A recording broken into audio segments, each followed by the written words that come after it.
The Diary of a U-Boat Commander by Stephen King Hall of the Royal Navy. Introduction. "I would ask you a favor," said the German captain as we sat in the cabin of a U-boat which had just been added to the long line of bedraggled captives which stretched themselves for a mile or more in Harwich Harbour in November 1918. I made no reply. I had just granted him a favor by allowing him to leave the upper deck of the submarine, in order that he might await the motor launch in some sort of privacy. Why should he ask for more? Undeterred by my silence, he continued: "I have a great friend, Lieutenant von Schenk, who brought U-122 over last week. He has lost a diary, quite private. He left it in error. Can he have it?" I deliberated, felt a certain pity, then remembered the Belgian prince and other things, and so, looking the German in the face, I said, "I can do nothing." "Please." I shook my head. Then, to my astonishment, the German placed his head in his hands and wept. His massive frame, for he was a very big man, shook in irregular spasms. It was a most extraordinary spectacle. It seemed to me absurd that a man who had suffered, without visible emotion, the monstrous humiliation of handing over his command intact, should break down over a trivial incident concerning a diary, and not even his own diary, and yet there was this man crying openly before me. It rather impressed me, and I felt a curious shyness at being present, as if I had stumbled accidentally into some private recess of his mind. I closed the cabin door, for I heard the voices of my crew approaching. He wept for some time, perhaps 10 minutes, and I wished very much to know of what he was thinking, but I couldn't imagine how it would be possible to find out. I think that my behaviour in connection with his friend's diary added the last necessary drop of water to the floods of emotion which he had striven, and striven successfully, to hold in check during the agony of handing over the boat, and now the dam had crumbled and broken away. It struck me that, down in the brilliantly lit, stuffy little cabin, the result of the war was epitomized. On the table were some instruments I had forbidden him to remove, but which my first lieutenant had discovered in the engineer officer's bag. On the settee lay a cheap imitation leather suitcase containing his spare clothes and a few books. At the table sat Germany in defeat, weeping, but not the tears of repentance, rather the tears of bitter regret for humiliations undergone and ambitions unrealized. We did not speak again, for I heard the launch come alongside, and, as she bumped against the U-boat, the noise echoed through the hull into the cabin, and aroused him from his sorrows. He wiped his eyes, and with an attempt at his former hardiness, he followed me on deck, and boarded the motor launch. Next day I visited U-122, and these papers are presented to the public, with such additional remarks as seem desirable. For some curious reason the author seems to have omitted nearly all dates. This may have been due to the fear that the book, if captured, would be of great value to the British Intelligence Department if the entries were dated. The papers are in the form of 2 volumes in black leather binding, with a long letter inside the cover of the second volume. Internal evidence has permitted me to add the dates as regard the years. My thanks are due to my friend K. for assistance in translation. Signed, Etienne. The Diary of a U-Boat Commander. 1 volume of my war journal completed, and I must confess it is dull reading. I could not help smiling as I read my enthusiastic remarks at the outbreak of war, when we visualized battles by the week. What a contrast between our expectations and the actual facts. Months of monotony, and I haven't even seen an Englishman yet. Our battle cruisers have had a little amusement with the coast raids at Scarborough and elsewhere, but we battle fleet fellows have seen nothing and done nothing. So I have decided to volunteer for the U-boat service, and my name went in last week, though I am told it may be months before I am taken, as there are about 250 lieutenants already on the waiting list. But sooner or later I suppose something will come of it. I shall have no cause to complain of inactivity in that service if I get there. I am off tonight for a 6 days' trip, 2 days of which are to be spent in the train, to the Verdun sector. It has been a great piece of luck.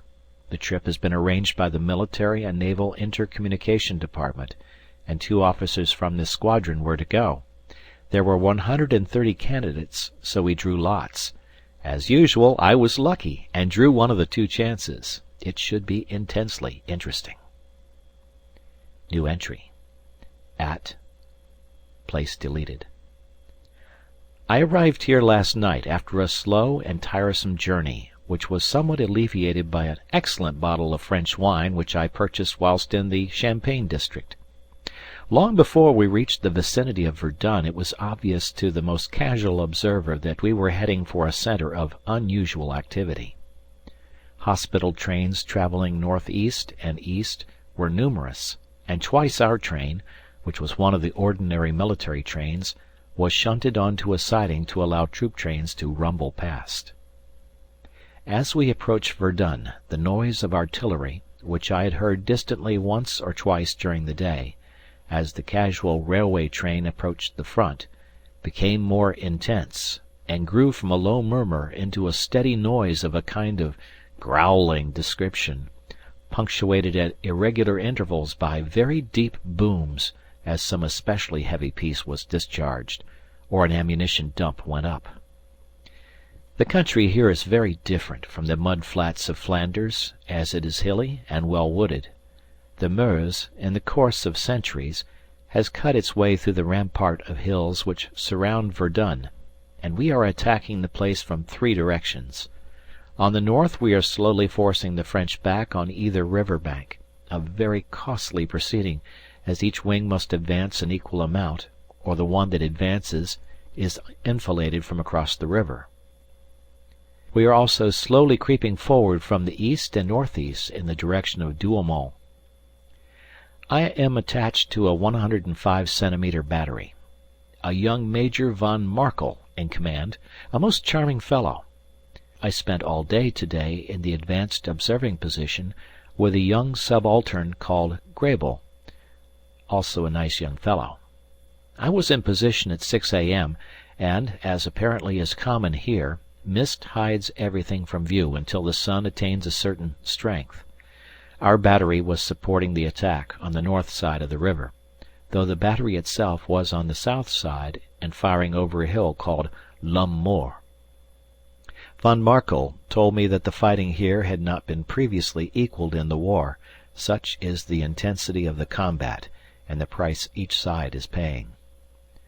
I could see for myself that this was so, and the whole atmosphere of the place is pregnant with the supreme importance of this struggle, which may well be the dying convulsions of decadent France.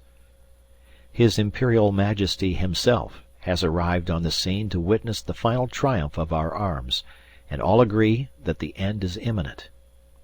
Once we get Verdun, it is the general opinion that this portion of the French front will break completely, carrying with it the adjacent sectors, and the French armies in the Vosges and the Argonne will be committed to a general retreat on converging lines.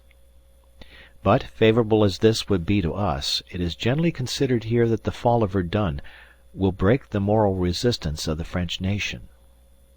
The feeling is that infinitely more is involved than the capture of a French town, or even the destruction of a French army. It is a question of stamina. It is the climax of the World War, the focal point of the colossal struggle between the Latin and the Teuton, and on the battlefields of Verdun the gods will decide the destinies of nations. When I got to the forward observing position, which was situated among the ruins of a house, a most amazing noise made conversation difficult. The orchestra was in full blast, and something approaching 12,000 pieces of all sizes were in action on our side alone, this being the greatest artillery concentration yet effected during the war. We were situated on one side of a valley which ran up at right angles to the river, whose actual course was hidden by mist, which also obscured the bottom of our valley. The front line was down in this little valley, and as I arrived, we lifted our barrage on to the far hillside to cover an attack which we were delivering at dawn. Nothing could be seen of the conflict down below, but after half an hour we received orders to bring back our barrage again, and Grabel informed me that the attack had evidently failed.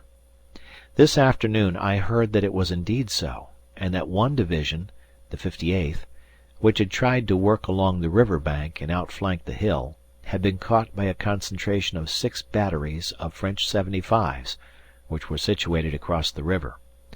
The unfortunate 58th, forced back from the riverside, had heroically fought their way up the side of the hill, only to encounter our barrage, which, owing to the mist, we thought was well above and ahead of where they would be. Under this fresh blow the 58th had retired to their trenches at the bottom of the small valley. As the day warmed up, the mist disappeared, and, like a theatre curtain, the lifting of this veil revealed the whole scene in its terrible and yet mechanical splendor. I say mechanical, for it all seemed unreal to me.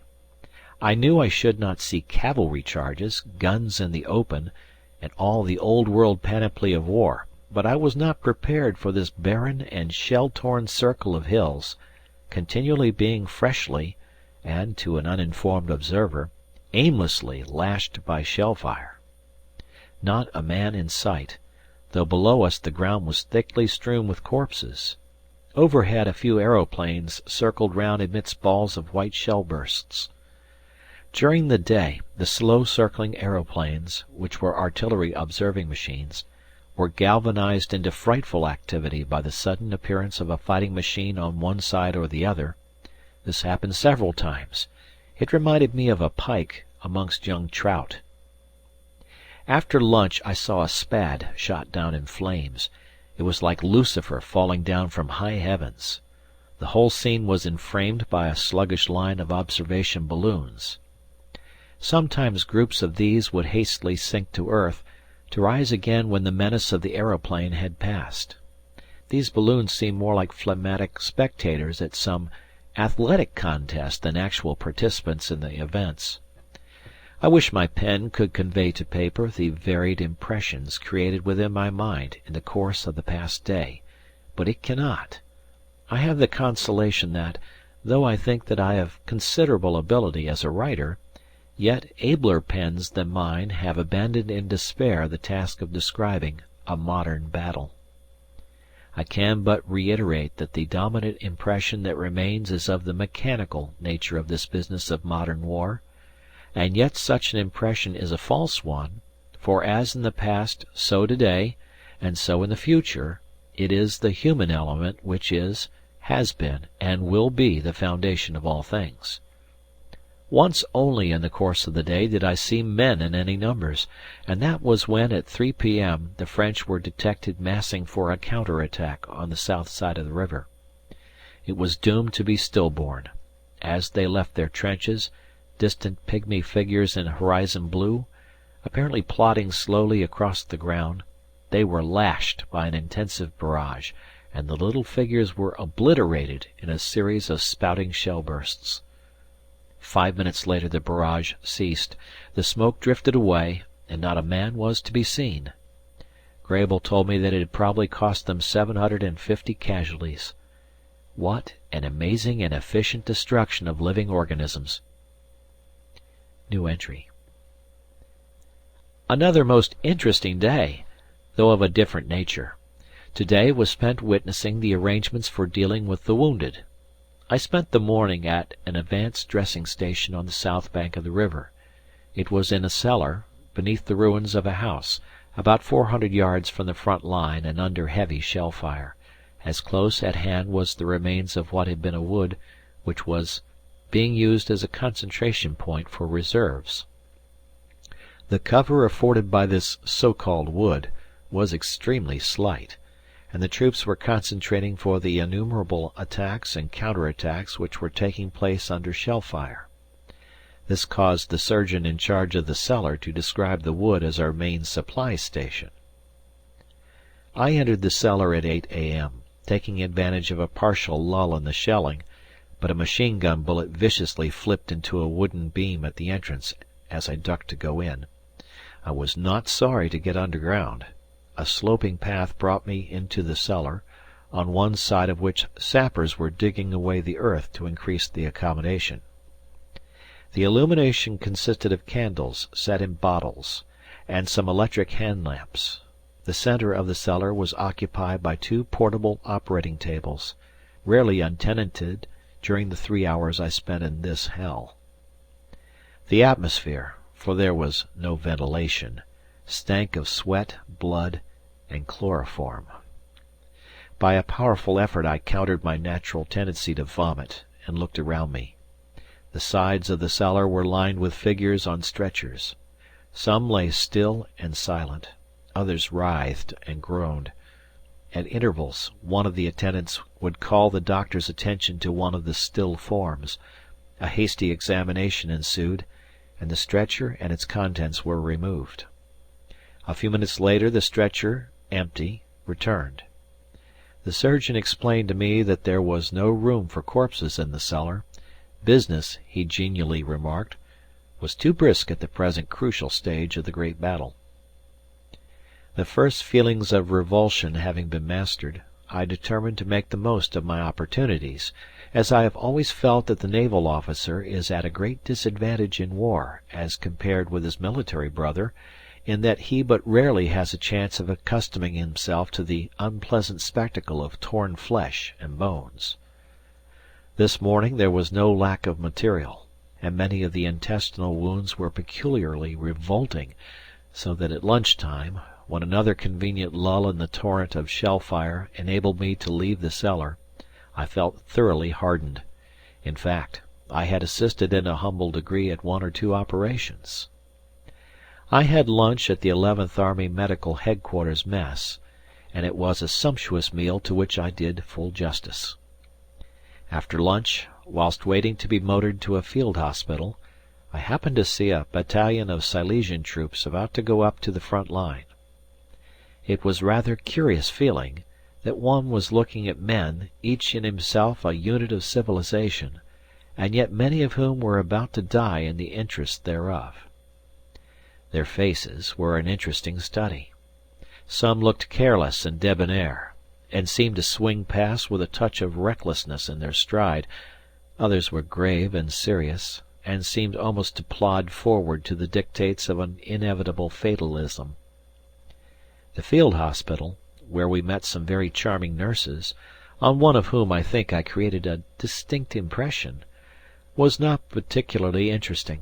It was clean, well organized, and radiated the efficiency inseparable from the German army. New entry. Back at Wilhelmshaven, curse it! Yesterday morning, when about to start on a tour of the ammunition supply arrangements, I received an urgent wire recalling me at once. There was nothing for it but to obey. I was lucky enough to get a passage as far as Mons in an Albatross scout which was taking dispatches to that place. From there I managed to bluff a motor car out of the town commandant, a most obliging fellow. This took me to Aachen, where I got an express. The reason for my recall was that Whitneisser went sick, and Arnheim being away, this has left only 2 in the operations ciphering department. My arrival has made us 3. It is pretty strenuous work, and, being of a clerical nature, suits me little. The only consolation is that many of the messages are most interesting. I was looking through the back files the other day, and amongst other interesting information, I came across the wireless report from the boat that had sunk the Lusitania. It has always been a mystery to me why we sank her, as I do not believe those things pay. New entry. Arnheim has come back, so I have got out of the ciphering department, to my great delight. I have received official information that my application for U-boats has been received. Meanwhile, all there is to do is to sit at this hole and wait. End of section 1.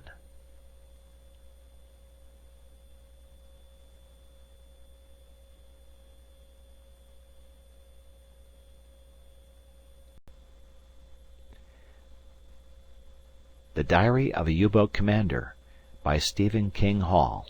Section 2. 2nd June, 1916. I have fought in the greatest sea battle of the ages. It has been a wonderful and terrible experience. All the details of the battle will be history, but I feel that I must place on record my personal experiences.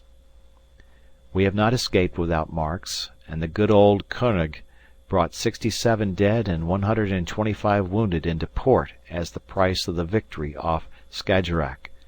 But of the English there are thousands who slept their last sleep in the wrecked hulls of the battle cruises which will rust for eternal ages upon the Jutland banks.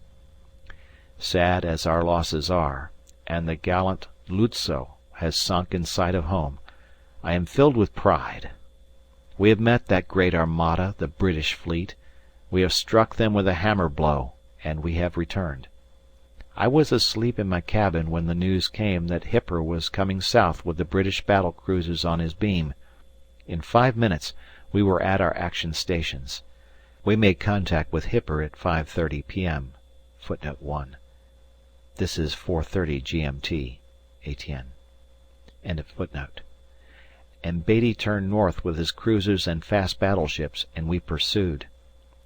2 of the great ships had been sunk by our battle cruisers, and we had hopes of destroying the remainder, when at 6:55 the mist on the northern horizon was pierced by the formidable line of the British battle fleet. Jellicoe had arrived. 3 battle cruisers became involved between the lines, and in an instant one was blown up, and another crawled west in a sinking condition. Sudden and terrible are events in a modern sea battle. Confronted with the concentrated force of Britain's battle fleet, we turned to east, and for 20 minutes our high seas fleet sustained the unequal contest. It was during this period that we were hit 17 times by heavy shell, though, in my position in the after torpedo control tower, I only realized one hit had taken place, which was when a shell plunged into the after turret and, blowing the roof off, killed every member of the turret's crew. From my position, when the smoke and dust had blown away, I looked down into a mass of twisted machinery, amongst which I seemed to detect the charred remains of bodies. At about 7:40 we turned, under cover of our smoke screen, and steered southwest. Our position was not satisfactory, as the last information of the enemy reported them as turning to the southward. Consequently they were between us and Heligoland. At 11 p.m. we received a signal for divisions of battle fleets to steer independently for the Horn Reef swept channel. 10 minutes later we underwent the first of 5 destroyer attacks. The British destroyers, searching wide in the night, had located us, and with desperate gallantry pressed home the attack again and again. So close did they come that about 1:30 a.m. we rammed one, passing through her like a knife through a cheese. It was a wonderful spectacle to see those sinister craft rushing madly to their destruction down the bright beam of our powerful searchlights. It was an avenue of death for them, but to the credit of their service it must stand that throughout the long nightmare they did not hesitate. The surrounding darkness seemed to vomit forth flotilla after flotilla of these cavalry of the sea. And they struck us once, a torpedo right forward, which will keep us in dock for a month, but did no vital injury.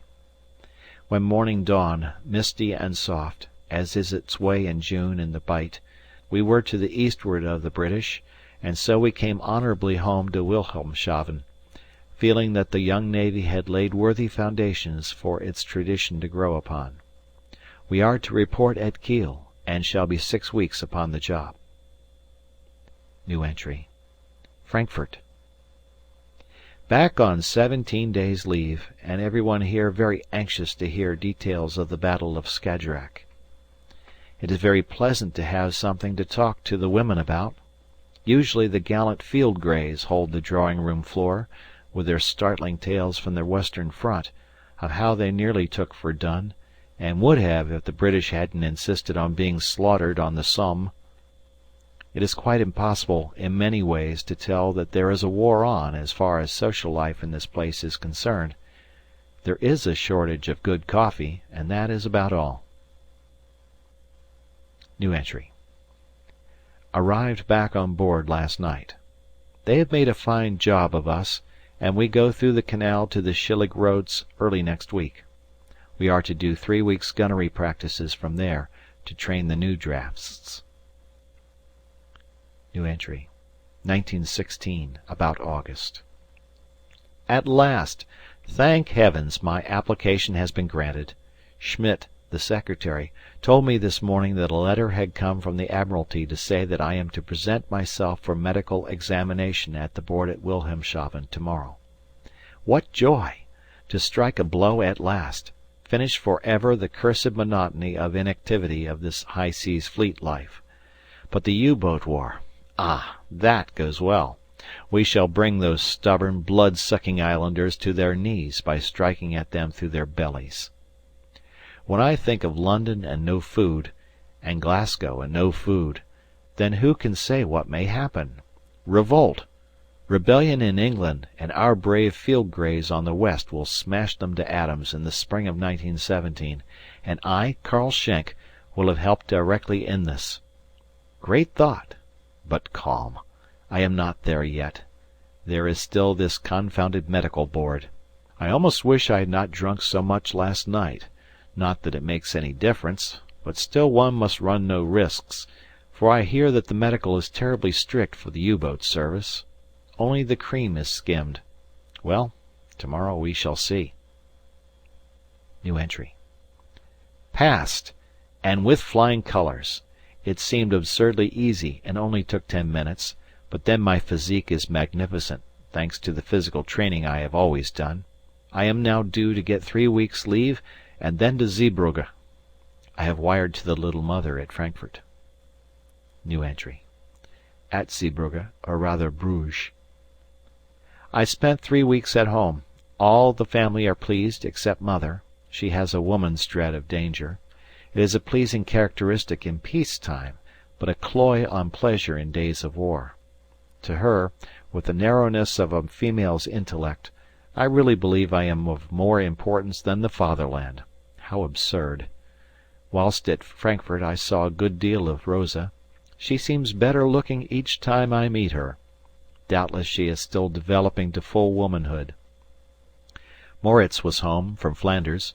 He had 10 days' leave from Ypres, and though I have a dislike for him, he certainly was interesting, though why the English cling to those wretched ruins is more than I can understand. I felt instinctively that in a sense Moritz and I were rivals where Rosa was concerned, though I have never considered her in that light as yet. One day, perhaps. These women are much the same everywhere, and I could see that having entered the U-boat service made a difference with Rosa, though her logic should have told her that I was no different. But is that right? After all, it is something to have joined this service. The guards themselves have no better cachet, and it is certainly cheaper. Here we live in billets and in a commandeered hotel. The life ashore is pleasant enough. The damned Belgians are sometimes sulky, but they know who is master. Bissing, a splendid chap, sees to that. As a matter of fact, we have benefited them by our occupation.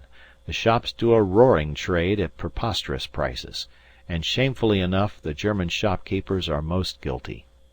These pot-bellied merchants don't seem to realize that they exist owing to our exertions. I was much struck with the beautiful orderliness of the small gardens which we have laid out since 1914, and in fact, wherever one looks there is evidence of the genius of the German race for thorough organization. Yet these Belgians don't seem to appreciate it.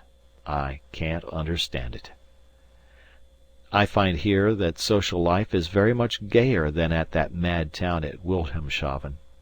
At the high seas fleet bases there are the strictness and austerity that some people seem to consider necessary to show that we are at war, though heaven knows there was precious little war in the high seas fleet. Perhaps that was why the blood and iron regime was in full order ashore. Here, in Bruges, At any rate as far as the submarine officers are concerned, the matter is far different.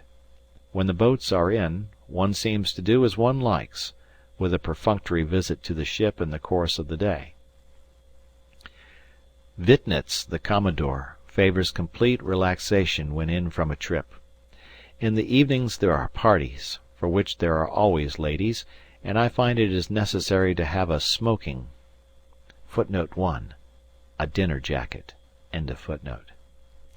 I went to the best tailor to buy one, and found that I must have one made at the damnable price of 140 marks. The fitter, an oily Jew, had the incredible impertinence to assure me it would be cut on London lines. I nearly felled him to the ground. Can one never get away from England and things English? I'll see his account waits a bit before I settle it. There are several fellows I know here. Karl Müller, who was third watchkeeper in the York, and Adolf Hilmsbaumer, who was captain of G176, are the two I know best. They are both doing a few trips as second in commands of the later U.C. boats, which are mine laying off the English coasts. This is a most dangerous operation, and nearly all the U.C. boats are commanded by reserve officers, of whom there are a good many in the mess. Excellent fellows, no doubt, but somewhat uncouth and lacking the finer points of breeding. As far as I can see in the short time I have been here, they keep themselves to themselves a good deal. I certainly don't wish to mix with them. Unfortunately, it appears that I am almost bound to be appointed as second in command of one of the U.C. boats, for at least one trip before I go to the periscope school and train for a command of my own. The idea of being bottled up in an elongated cigar and under the command of one of those nautical plough-boys is repellent. However, the von Schenks have never been too proud to obey in order to learn how to command. I have been appointed second in command to U.C. 47. Her captain is one Max Alten by name. Beyond the fact that I saw him drunk one night in the mess I know nothing of him. I reported to him and he seems rather in awe of me. His fears are groundless. I shall make it as easy as possible for him, for it must be as awkward for him as it is unpleasant for me. To celebrate my proper entry into the U-boat service, I gave the dinner party last night in a private room at Le Coq d'Or. I asked Karl and Adolf, and told them to bring 3 girls. My opposite number was a lovely girl called Zoe something or other. I wore my smoking for the first time. It is certainly a becoming costume. We drank a good deal of champagne and had a very pleasant little debauch. The girls got very merry, and I kissed Zoe once. She was not very angry. I think she is thoroughly charming, and I have accepted an invitation to take tea at her flat. She is either the wife or the chère amie of a colonel in the Brandenburgers. I could not make out which. Luckily the gallant Kochschaffer is at the moment on the La Bassée sector, where I was interested to observe that heavy fighting has broken out today. I must console the fair Zoe. Both Karl and Adolf got rather drunk, Adolf hopelessly so, but I, as usual, was hardly affected.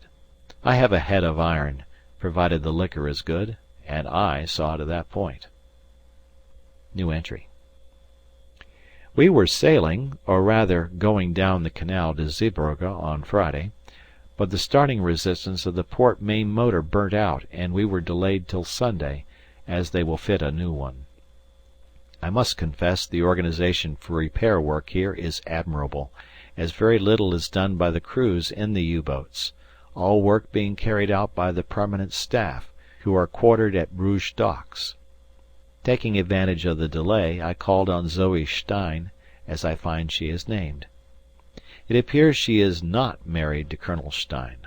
She told me he was fat and ugly, and laughed a good deal about him. She showed me his photograph, and certainly he is no beauty. However, he must be a man of means, as he has given her a charming flat, beautifully decorated with water colours, which the colonel salved from the French château in the early days. These army fellows had all the chances. I bade an affectionate farewell to Zoe, and I trust Stein will be still busily engaged at La Bassée when I return in a fortnight's time. I am greatly obliged to Karl for the introduction, and told him so. He himself is running after a little grass widow whose husband has been missing for some months. I think Karl finds it an expensive game. Luckily Zoe seems well supplied with money, the essential ingredient in a joyous life. On Friday night we had an air raid, a frequent event here, but my first experience in this line. Unpleasant, but a fine spectacle. Considerable damage done near the docks, and an unexploded bomb fell in a street near our headquarters. 2 machines, British, brought down in flames. I saw the green balls (1) known as the flying onions for the first time. A most fascinating sight to see them floating up in waving chains into the vault of heaven. They reminded me of making daisy chains as a child. At Zeebrugge. We are alongside the mole in one of the new submarine shelters that has been built. The boat is under a concrete roof over 3 feet thick, which would defy the heaviest bomb. We have much improved the port since our arrival. The port, so called, is purely artificial, and actually consists of a long mole with a gentle curve in it, which reaches out to seaward and protects the mouth of the canal. The tides are very strong up and down the coast, and constant dredging is carried out to keep 20 feet of water over the sill at the lock gates. On arrival last night we went straight into No. 11 shelter, as an air raid was expected, but nothing happened, so I went up to the Flandre, which seemed to be the best hotel here, full of submarine people, and I heard many interesting stories.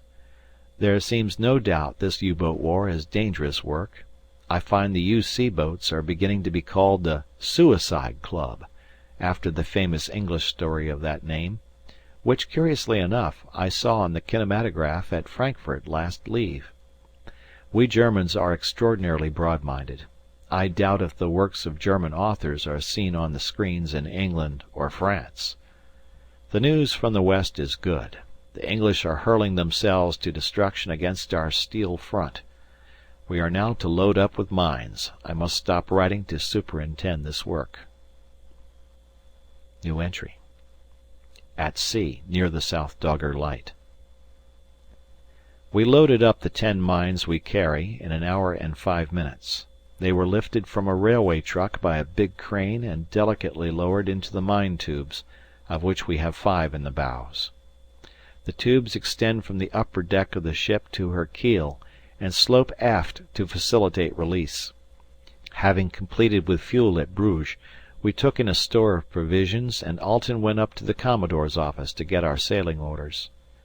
We sailed at 6 p.m., and at last I felt I was off. Today, the 22nd, we are just north of the South Dogger, steering northwesterly at 9½ knots. The sea is quite calm and everything is very pleasant. Our mission is to lay a small minefield off Newcastle in the East Coast War Channel. I have, of course, never been to sea for any length of time in a U-boat, and it is all very novel. I find the roar of the diesel engine very relentless, and last night slept badly in a wretched bunk, which was a poor substitute for my lovely quarters in the barracks at Wilhelmshaven. One thing I appreciate, and that is the food. It is really excellent. Fresh milk, fresh butter, white bread and many other luxuries. I have spent most of the day picking up things about the boat. Her general arrangement is as follows. Starting in the bows, mine tubes occupy the center of the boat, leaving 2 narrow passages, 1 each side. In the port passage is the wireless cabinet and signal flag lockers, with storerooms underneath. In the starboard passage are 1 or 2 small pumps and the kitchen. The next compartment contains 4 bunks, 2 each side. These are occupied by Alten, myself, the engineer, and the navigating warrant officer. Proceeding further aft one enters the control room, in which 1 periscope is situated, and the necessary valves and pumps for diving the boat. The next compartment is the crew space. 10 of the company exist here. Overhead on each side is the gear for releasing the torpedoes from the external torpedo tubes, of which we carry one each side. I think we borrowed this idea from the Russians. Then comes the engine room, an inferno of rattling noises, but excellent engines, I believe. At the after end of the engine room are the two main switchboards, in whose manner of working I am at present in some ignorance. The two main sets of electric motors are underneath the boards, in the stern, where we have a third torpedo tube. I had hardly written the above words when a message came that the captain would like me to come to the bridge. I went up in a leisurely fashion through the conning tower, which is over the control room, and reported myself. He indicated a low-lying patch of smoke on the horizon far away on the starboard bow. I was obliged to confess that it conveyed nothing to me, when he aroused my intense interest by stating that it was, without doubt, being emitted from a British submarine, who are known to frequent these waters. He was proceeding away from us, and was, even then, 6 or 7 miles away, so an attack was out of the question. The engineer, who had joined us, drew my attention to the thin wisp of almost invisible blue-grey smoke from our own stern. The contrast was certainly striking. Over dinner I gave it as my opinion that the British boats were pretty useless. Alten would not agree, and stated that, though in certain technical aspects they were in a position of inferiority, yet in personnel and skill in attacking they were fully our equals. He seemed to hold them in considerable respect, and he remarked that, when making a passage, he was more anxious on their account than in any other way. He informed me that, on the last passage he made, he was attacked by a British boat which he never saw, the only indication he received being a torpedo which jumped out of the water almost over his tail. Luckily it was very rough at the time, which made the torpedo run erratically, otherwise they would have undoubtedly have been hit. What appeared to astonish him was the fact that the British boat had been able to make an attack in such weather. We are now charging on one engine, 500 amperes on each half battery. We are due back at Zeebrugge at 10 p.m. tonight. We should have been in at dawn today, but we received a wireless from the senior officer, Zeebrugge, to say that mine-laying was suspected, and we were to wait till the QR channel, from the Blankenberg buoy, had been swept. We lay in the bottom for 8 hours, a few miles from the western end of the channel. Our trip was quite successful, but not without certain excitements. On the night of the 23rd we passed fairly close to a fishing fleet on the Dogger Bank, and saw the lights of several steamers in the distance. As our first business was to lay our mines in the appointed place, we did not worry them. We burnt usual navigation lights, or rather side lights which appear to be usual, except that, by a little fitting which Alten has made himself, the arcs of bearing on which the lights show can be changed at will.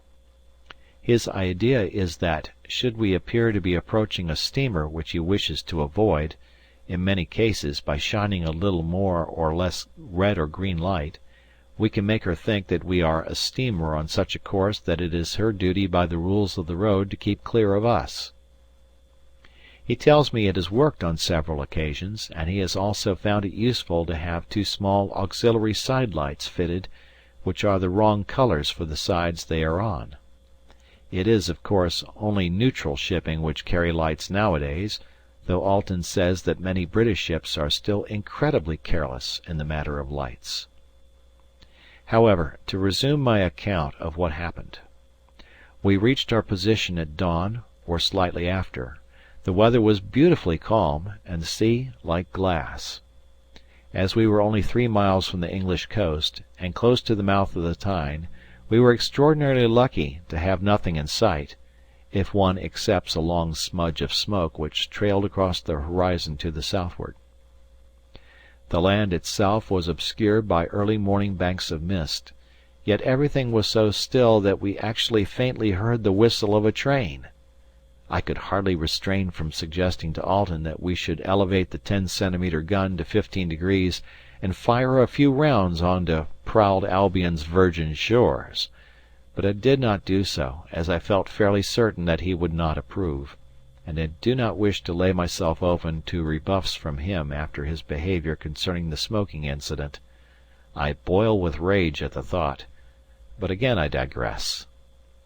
The fact that the land was obscured was favourable from the point of view that we were not worried by coast watchers, but unfavourable from the standpoint that we were unable to take bearings of anything and so ascertain our exact position. The importance of this point in submarine mine-laying is obvious, for, owing to our small cargo of eggs, it is quite possible that we may be sent here again to lay an adjacent field, in which case it is highly desirable to know the exact position of one's previous effort. We were somewhat assisted in our efforts to locate ourselves by the fact that a 7-fathom patch existed exactly where we had to lay. We picked up the edge of this bank with our sounding machine, and steering north half a mile, laid our mines in latitude. No, on second thoughts I will omit the precise position, for, though I shall take every precaution, there is no saying that through some misfortune this journal might not get into the wrong hands. I am very glad I decided to keep these notes, as I shall take much pleasure in reading them when victory crowns our efforts and the joys of a peaceful life return. I found it a delightful sensation being so close to the enemy coast, in his territorial waters, in fact. For the first time since the Skajerack battle I experienced the personal joys of war, the sensation of intimate and successful contact with the enemy, and the most hated enemy at that. We had hardly finished laying our eggs when a droning noise was heard. With marvellous celerity we dived, that damned fellow Alten, who under these circumstances leaves the bridge last, treading on my fingers as he followed me down the conning tower ladder. The engineer endeavoured to sympathize with me, and made some idiotic remark about my being quicker when I had had more practice. I bit his head off. I can't stand this hail fellow well met attitude in these U.C. boats, from any lout dressed in an officer's uniform.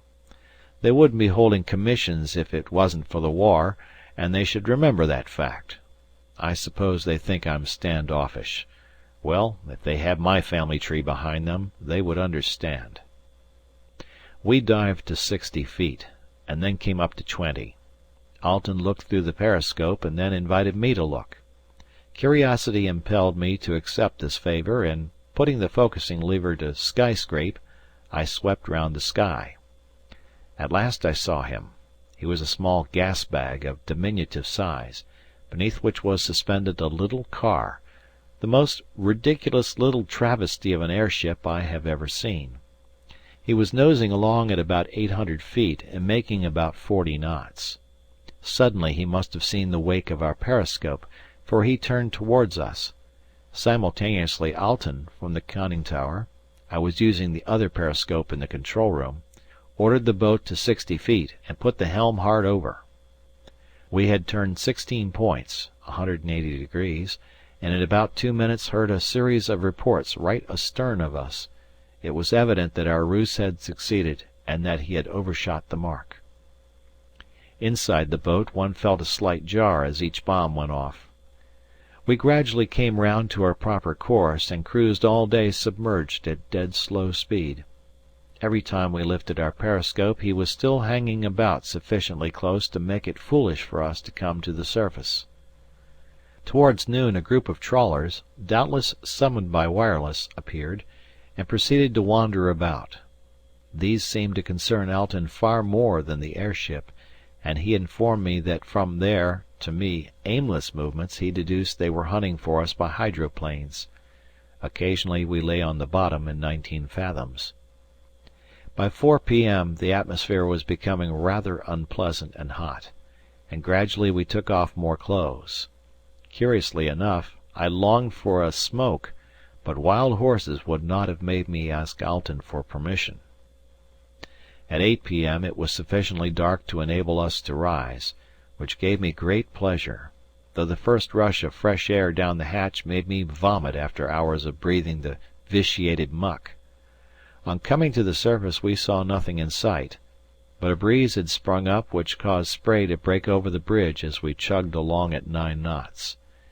Everyone was in high spirits, as always on the return journey, when the mind turns to the fatherland and all it holds. My mind turns to Zoe. I confess it to myself frankly. I hardly realized to what extent this woman had begun to influence me until we received the wireless signal ordering us to delay entering for 12 hours. The receipt of this news, trivial though the delay has been, threw a mantle of gloom over the crew. I participated in the depression, and, upon thought, rather wondered that this should be so. Self-analysis on the lines laid down by Schlesmanville (Footnote: Apparently some German author, of obscure origin, as I cannot find him in any book of reference. Etienne.) Revealed to me that the basis of my annoyance is the fact that my next meeting with Zoe is deferred. I feel instinctively that I shall have trouble here, and that I had better haul off a lee shore whilst there is manoeuvring room, and yet I secretly rejoice that every revolution of the propeller, every clank and rattle of the diesels brings us closer together. Alten has just come down from the bridge, and we chatted for some moments. It is evident that he wishes to apologize for his rudeness over the smoking incident. I was in error, I admit it frankly. At the same time I did not know that the battery was on charge, and to dash a match from my hand, I could have shot him where he stood. However, I am not vindictive, and as far as I am concerned the incident is ended. One thing I find trying in this small boat, and that is that I can find no space in which to do half my Müller exercises, the leg and arm swinging ones. I must see whether I can't invent a set of U-boat exercises. Good. In 2 hours we reached the Mole End light buoy. Submarine Mess, Bruges. It is midnight, and as I write in my room at the top of the house the low rumble of the guns from the south-west vibrates faintly through the open window, for it is extraordinarily warm for the time of year, and I have flung back the curtains and risked the light shining. We spent the night at Zeebrugge and came up to the docks here next day. We shall probably be in for a week, and I am on 4 days' extended absence from the boat, which practically means that I can go where I like in the neighbourhood, provided I am handy to a telephone. After a short inward struggle I rang Zoe up on the telephone. Fortunately I did not call first. A man's voice answered, and for a moment I was dumbfounded. I guessed at once it was the Colonel, and I had counted so confidently on his being still away at the front. For an instant I felt speechless. An impulse came to me to ring off without further ado, but I restrained myself, and then a fine idea came into my head.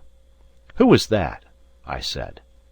"Colonel Stein," replied the voice, and my fears were confirmed, but my plan of campaign held good.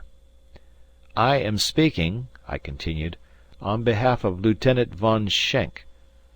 "Ah, yes," growled the voice, and for an instant a panic seized me, but I resumed.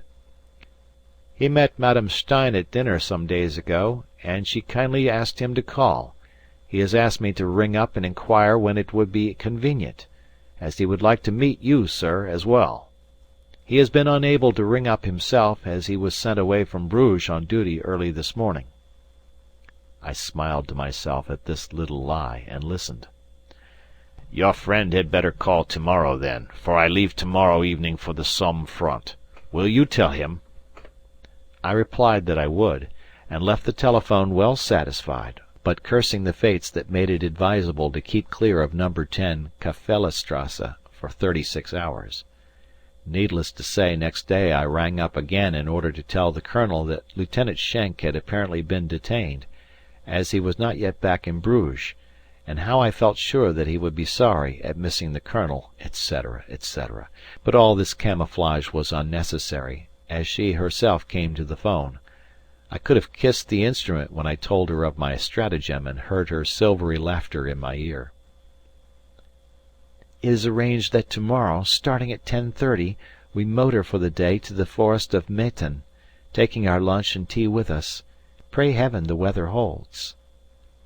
Tonight in the mess it is generally considered that UB-40 has been lost. She is 10 days overdue, and was operating off Havre. She has made no signal for a fortnight. Such is the price of victory and the cost of war. Death, perhaps, in some terrible form, but, bah! Away with such thoughts. Tomorrow there is love, and life, and Zoe. End of section.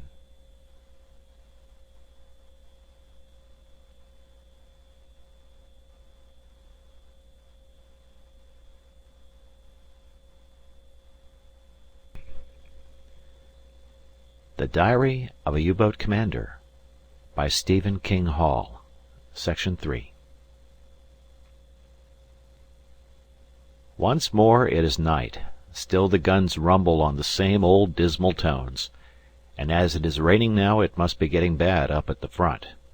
Except for the rain it might have been last night, but much has happened to me in the meanwhile. Today in the forest by Russellede I found I loved Zoe. Loved her as I've never yet loved woman, loved her with my soul and all that is me. The day was gloriously fine when we started, and an hour's run took us to the forest. We left the car at an inn and wandered down one of the glades. I carried the basket, and we strolled on until we found a suitable place deep in the heart of the forest. I have the sailor's love for woods, for their depths, their shadows, their mysteries, which are so vivid a contrast to the monotony of the sea, with the everlasting circle of the horizon and the half-bowl of the heavens above. In the forest today, though the leaves had turned to gold and red and brown, the beeches were still well covered, and overhead we were tented with a russet canopy. I say, at last we found a spot, or rather Zoe, who, with girlish pleasure in the adventure, had run ahead, called to me, and as I write I seem to hear the echoes of "Karl, Karl," which rang through the wood. When I came up to her, she proudly pointed to the place she had found. It was ideal. An outcrop of rock formed a miniature Matterhorn in the forest, and beneath its shelter, with the old trees as silent witnesses, we sat and joked and laughed, and made 20 attempts to light a fire. After lunch a little incident happened which had an enormous effect on me. Zoe asked me whether I would mind if she smoked. How many women in these days would think of doing that? And yet, had she but known it, I am still sufficiently old-fashioned to appreciate the implied respect for any possible prejudices which was contained in her request. After lunch I asked her a question to which I dreaded the answer. I asked her whether, now that the old colonel had gone to the Somme, whether that meant she would be leaving Bruges. She laughed and teasingly said, "Quien sabe, senor?" But, seeing my real anxiety on this point, she assured me that she was not leaving for the present. The colonel, she said, had a strange belief that once a man had served on the Flanders front, and especially on the Ypres salient, he always came back to die there. It appears that the colonel has done 14 months' service on the salient alone, and is firmly convinced he will end his career on that great burial ground. As we were talking about the colonel, I longed to ask her how she had met him, and perhaps find out why she lives with him, for I cannot believe she loves him, but I did not dare. Strangely enough, I found a curious shyness had taken hold of me with regard to Zoe. I said to myself, "Fool, you are alone with her, you long to kiss her. You have kissed her, first at the dinner party, secondly when you said good-bye at her flat, and yet today it was different. Then I was kissing a pretty woman, I was on the eve of a dangerous life, and I was simply extracting the animal pleasures whilst I lived. Today it was a case of Zoe, the personality I loved. I still longed to kiss her, but I wanted to have the unquestioned right to kiss her, as much as I wanted the kisses. I wanted to have her for my own, away from the contaminating ownership of the old colonel, and I determined to get her. I think she noticed the changed attitude on my part, and perhaps she felt herself that a subtle change in our relationship had taken place, and whilst I meditated on these things, she fell into a doze at my side. I was sitting slightly above her, smoking to keep the midges away, and as I looked down on her childish figure a great tenderness for her filled my mind. She is very beautiful, and to me desirable above all women. I can see her as she lay there trustfully at my feet. I will describe her, and then, when I get her photograph, I will read this when I am far away on a trip. She is of average height, for I am just over 6 feet, and she reaches to just above my shoulder. Her hair is gloriously thick and of a deep black colour, and lies low on her forehead. Her complexion is of the purest whiteness beyond compare, which but accentuates the red warmth of the lips which encircle her little mouth. Her figure is slight, and her ankles are my delight, but her crowning glories, which I have purposely left till last, are her eyes. I feel I could lose my soul. I have lost it, if I have one, in the violet depths of those eyes, which were veiled as she slept by the long black eyelashes which curled up delicately as they rested on her cheeks. I have reread this description, and it is oh so unsatisfying. Would I had the pen of a Goethe or a Shakespeare, yet for want of more skill the description shall stand. Now I long for her to be mine, and yet, unfortunate that I am, I cannot for certain declare that she loves me. 1,000 doubts arise. I torment myself with recollections of her behaviour at the dinner party, when within 2 hours of our first meeting she gave me her lips. Yet did I not first roughly kiss her as we danced? I find consolation in the fact that, though she has said nothing, yet her conduct to-day was different. She was so quiet after tea as we wandered back through the forests, with the setting sun striking golden beams aslant the tree trunks. Before we left I sang to her Tchaikovsky's beautiful song "To the Forest," and I think she was pleased, for I may say with justice that my voice is of high quality for an amateur, and the song goes well without an accompaniment, whilst the atmosphere and surroundings were ideal. There was only one jarring note in a perfect day. When we returned to the car, the chauffeur permitted himself a sardonic grin. Zoe unfortunately saw it, and blushed scarlet. I could have struck him on his impudent mouth, but for her sake I judged it advisable to notice nothing. I feel I could go on writing about her all night, but it is nearly 2 a.m. I must get some sleep. The guns rumble steadily in the southwest, and the sky is lit by their flashes. May the fighting on the Somme be bloody these coming days. New entry. Probably about 10 days later. Etienne. We leave tonight, having had a longer spell than usual. I am in a distracted state of mind. Since our glorious day in the forest I have seen her nearly every afternoon, though twice that swine Alten has kept me in the boat in connection with some replacements of the battery. I have found out that, like me, she is intensely musical. She plays beautifully on the piano, and we had long hours together playing Chopin and Beethoven. We also played some of Mussorgsky's duets, but I love her best when she plays Chopin, the composer preeminent of love and passion. She has masses of music, as the Colonel gives her what she likes. We also played a lot of Debussy.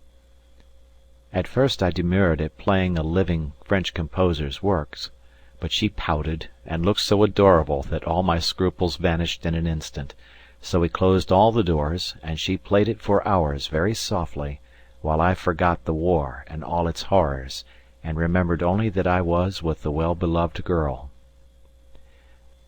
The Colonel writes from Thiepval, where the British are pouring out their blood like water. He writes very interesting letters, and has had many narrow escapes, but unfortunately he seems to bear a charmed life. His letters are full of details, and I wonder he gets them past the field censorship, but I suppose he censors his own. She laughs at them and calls them her Colonel's dispatches. She says he is so accustomed to writing official reports that the poor old man can't write an ordinary letter. I told her that I thought the way he mentioned regiments and dispositions rather indiscreet, and she agrees, but she says he has asked her to keep them, with a view to forming a collection of letters written from the front, whilst the incidents he describes are vivid in his mind. I suppose the old ass knows his own business, and one day the collection may be completed by a telegram, "regretting to announce, etc., etc." The sooner the better. So the days passed pleasantly enough, and never by a gesture or word of mouth did she show that I was more to her than any other pleasant young man. I kissed her when I arrived, I kissed her when I left, each day was the same. She would put her arms round my neck and look long and deeply into my eyes, then she would gently kiss my lips. Not an atom of emotion, not a spark from the fires which I feel must be raging beneath that diabolically extraordinary, amazingly calm exterior. On ordinary subjects she would chatter vivaciously enough, and she can talk in a fascinating manner on every subject I care to bring up, but as soon as I drew the conversation round to a personal line, she gradually became more silent, and a far-away and distant look came into those wonderful eyes. I have found out nothing about her beyond the fact that she has travelled all over Europe. I don't even know how old she is, but I should guess 26. I tried to find out a few details by means of discreet remarks at the club and elsewhere. She simply arrived here about a year ago, as a singer, and met the Colonel. Beyond that all is mystery. Everything about her attracts me powerfully, and this mystery adds subtleties to her charms. This afternoon I went to say good-bye. I told her we were leaving shortly, and she gently reproved me for disobeying the order which forbids discussion of movements, but I could see she was not greatly displeased. After tea she played to me music of the modern Russian school, Arensky, Sibelius, and Pilsudski. A storm was brewing and we both felt sad.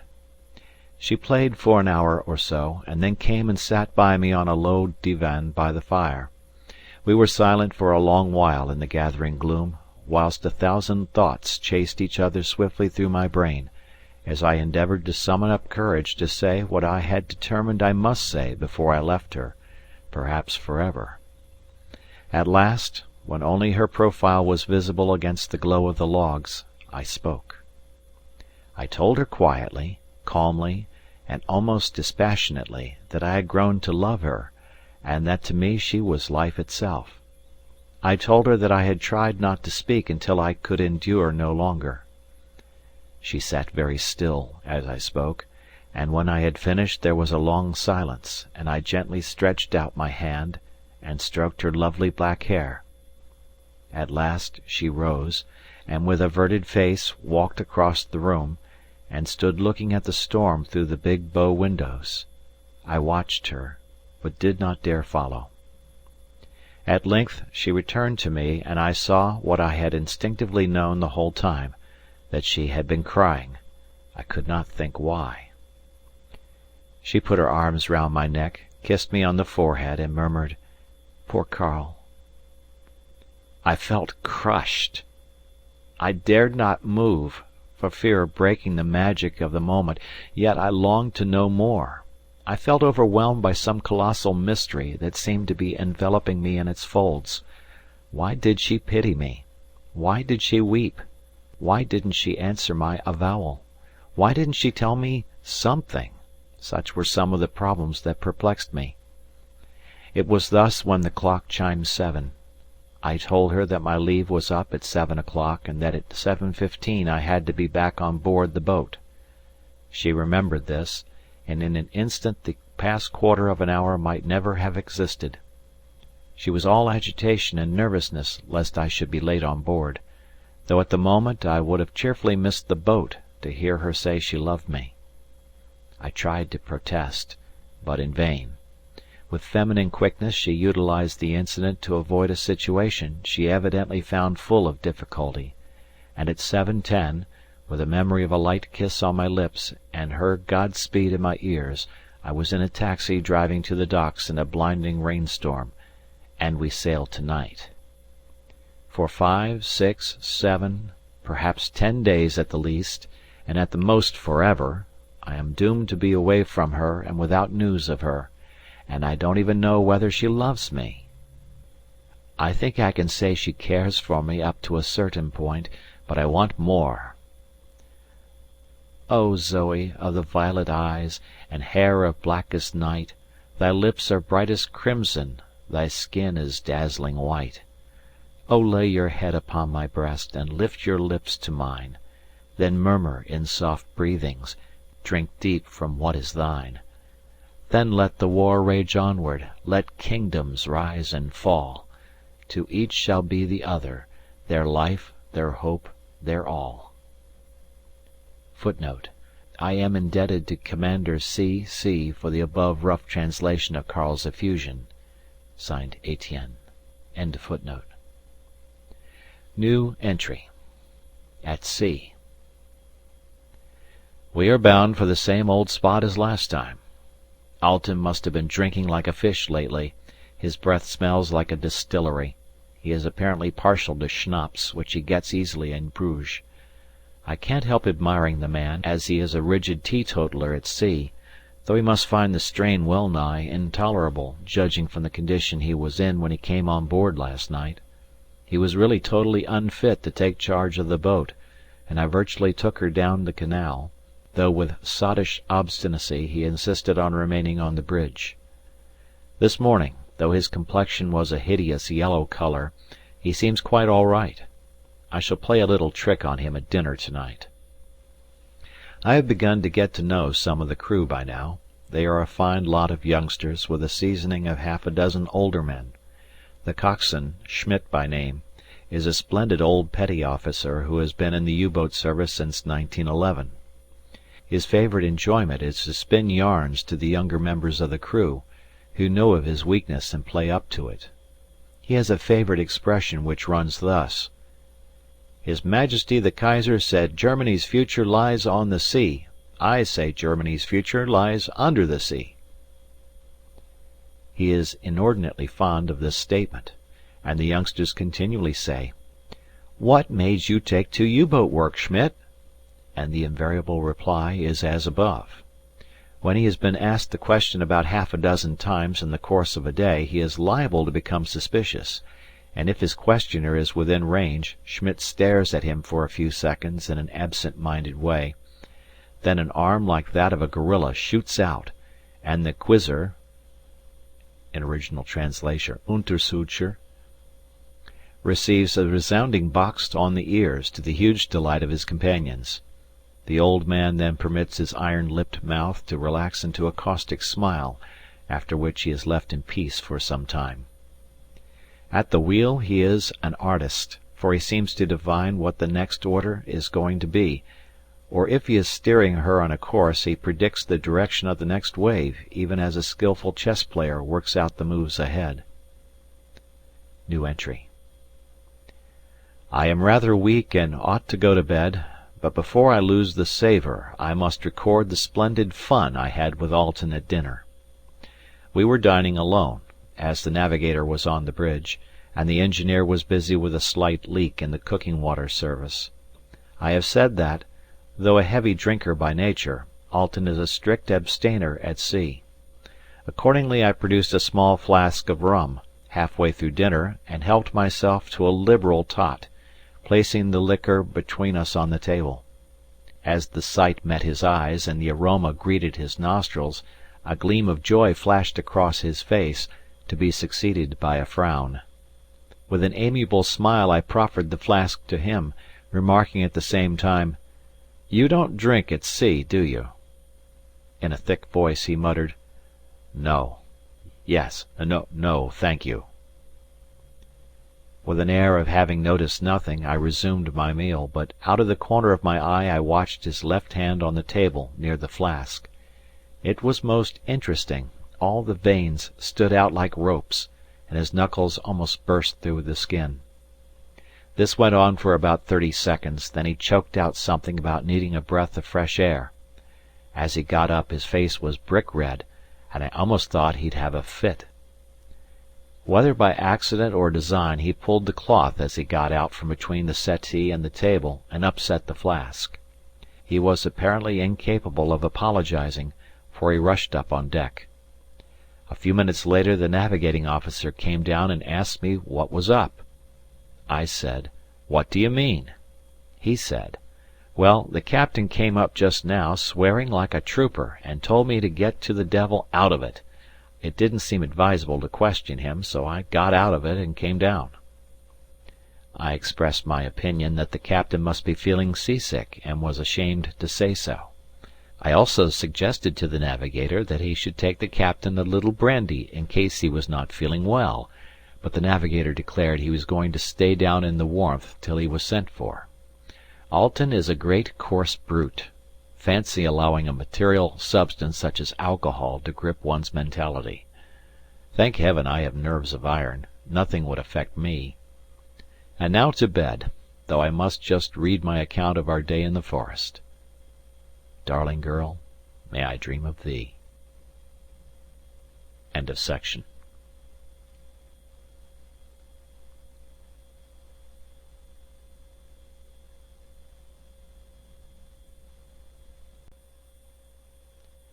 The Diary of a U-Boat Commander by Stephen King Hall. Section 4. We laid our mines without trouble at 5 a.m. this morning, though at midnight we had a most unpleasant experience. I was asleep, as it was my morning watch, when I was wakened by the harsh rattle of the diving alarms. The Diesel subsided with a few spasmodic coughs into silence, and as I jumped out of my bunk and groped for my short sea boots, the navigator and helmsman came tumbling down the conning tower, with the navigator shouting, "Take her down!" as hard as you like. The men at the planes had them hard to dive in an instant. The vents had been opened as the hooters sounded, and Alten, who had jumped into the control room, immediately rang down, "All out on the electric motors." In 30 seconds from the original alarm we were at an angle of 20 degrees down by the bow, and I had sat down heavily on the battery boards, completely surprised by the sudden tilt of the deck. It occurred to me that the air was escaping through the vents with a strangely loud noise, but before I could consider the matter further or even inquire the reason for this sudden dive, the noise increased to a terrifying extent, and whilst I prepared myself for the worst, it culminated into a roar as of 50 express trains going through a tunnel, mingled with the noise of a high-powered aeroplane engine. The roar drummed and beat and shook the boat, then died away as suddenly as it came. A moment later there was a severe jar. We had struck the bottom, still maintaining our angle. I painfully got to my feet, and then discovered from the navigator that we had suddenly seen 2 white patches of foam 800 yards on the starboard bow, which resolved themselves into the bow waves of a destroyer approaching at full speed to ram. We had dived just in time, and her knife-edged bow, driven by 30,000 horsepower, had slid through the water a very few feet above our conning tower. Luckily he had not dropped any depth charges. We were not, however, completely free of our troubles, though we had cheated the destroyer. Examination of the chart showed the bottom to be mud, and on attempting to move the foremost hydroplanes, the plane motor fuses blew out. This showed that the boat was buried in the mud right up to her foremost planes, which were immovable. The hydrophone watchkeeper reported that he could still hear fast-running propellers, though probably some distance away, and as this showed that our old enemy was still nosing about, we were very anxious not to break surface. We just blew A. Footnote. Probably their foremost internal tank. End of footnote. At least we started to blow A, but Alten wisely decided that, as it was a calm night with a half moon, the bubbles on the surface might be rather conspicuous, so we stopped the blow and put the pump on. We also flooded W. Footnote 2. Presumably their after internal tank. End of footnote. This had no effect on her at all. We then pumped out Q and P, leaving W full, and adjusted our trim to give her only 3 tons negative buoyancy, just enough to keep us on the bottom if she came out of the mud. In this position we went full speed astern on the motors, 1500 amps on each, and all the crew in the after compartment. No result.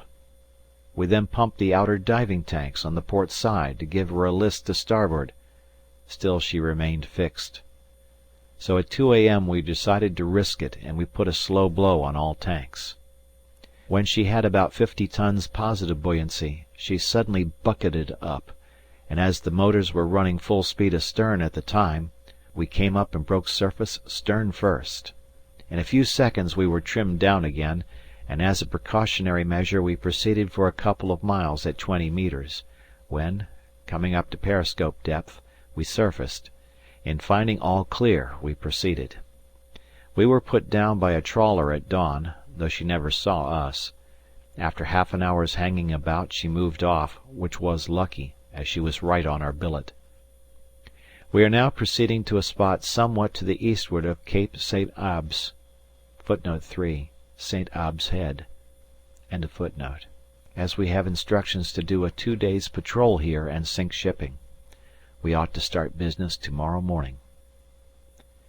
New entry. We should be in tonight, then for my little Zoe. But I must record what we have done. Already I am getting much pleasure from reading my diary. Strange how it amuses one to see little bits of oneself on paper, and the less garnished and franker the truths, the more entertaining it is. The hours here are so long and boring at times that I feel I want to talk intimately with someone. Failing Zoe, I turn to my notebooks. The first steamer we sighted raised high hopes, at least her smoke did, for we saw enough smoke on the horizon to make us think we were to see the Grand Fleet, and we promptly dived. We cruised towards her for about half an hour, and then hung about where we were, as we found that her course would take the ship close to us.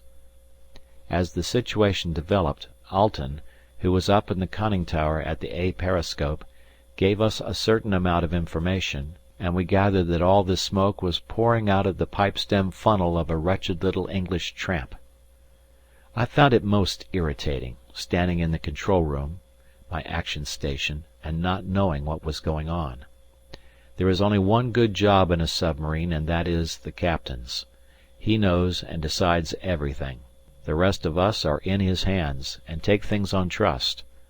I object on principle to my life being held in Alten's hands. It is all very well for the crew, for to start with, they have no imagination, and to most of them their mental horizon stops at the walls of the boat. Secondly, they have the consolation of mechanical activities. They make and break switches and open and close valves. They work with their hands. An officer has imagination, and only works with his head.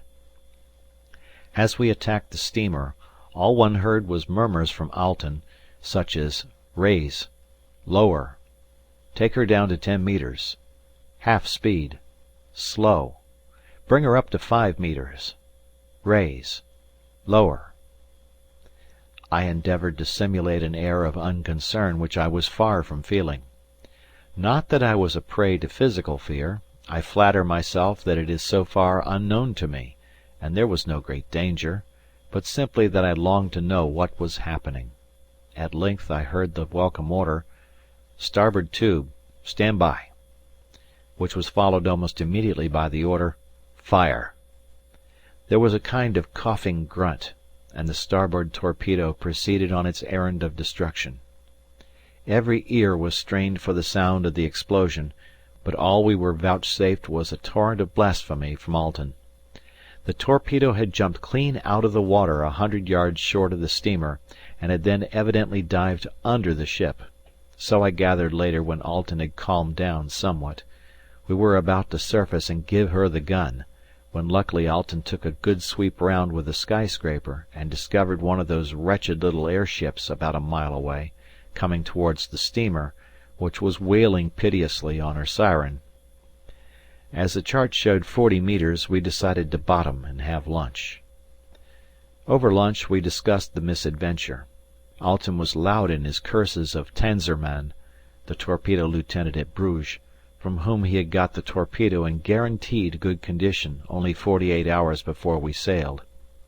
He launched forth into a tirade against the torpedo staff at Bruges and, warming to his subject, he roundly abused the whole of the depot personnel, whom he stigmatized as a set of hard-drinking, shore-loafing ruffians, who were incapable of realizing that they existed for the benefit of the boat's personnel and material.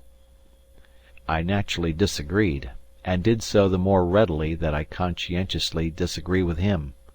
I find that there is a tendency on the part of some of these submarine officers, who have been U-boating a long time, to get into narrow grooves.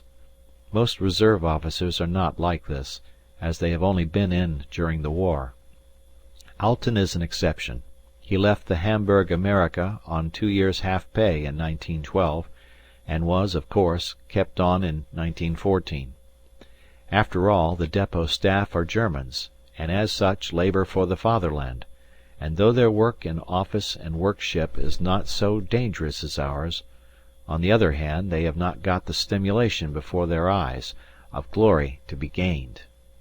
Personally, I am of the opinion that the torpedo broke surface because, having fired from the outside tubes, it probably started too shallow, dived deep, recovered shallow and dived deep, broke surface and dived very deep. A sticky motor or sluggish weight would give this effect. And are these external tubes watertight? Theoretically, yes, but what of practice? We have been down to 40 metres several times during this trip, and not once have we had a chance on the surface of getting at the 2 external tubes, add to which our depth gear, with the pivots of the weight exposed to water if the tube does flood, and then you have rust, corrosion and heaven knows what complications. I saw a British Mark 11-50 torpedo at the torpedo shop at Bruges the other day, and I was much struck with their deep depth gear, which is of the unrestrained Uhlan type, i.e. weight and valve interdependent. But then the main feature is that the whole gear is contained in a separate watertight chamber.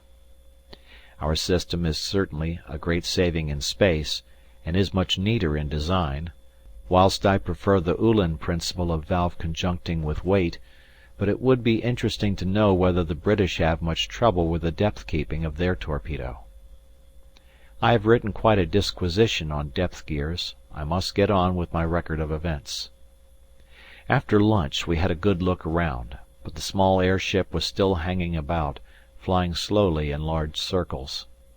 We were rather surprised to meet one of these despicable little sausages, or Zeppelin spawn as the navigator calls them, so far from land, and at dark we surfaced and proceeded on one engine on an easterly course, charging the battery right up with the other engine.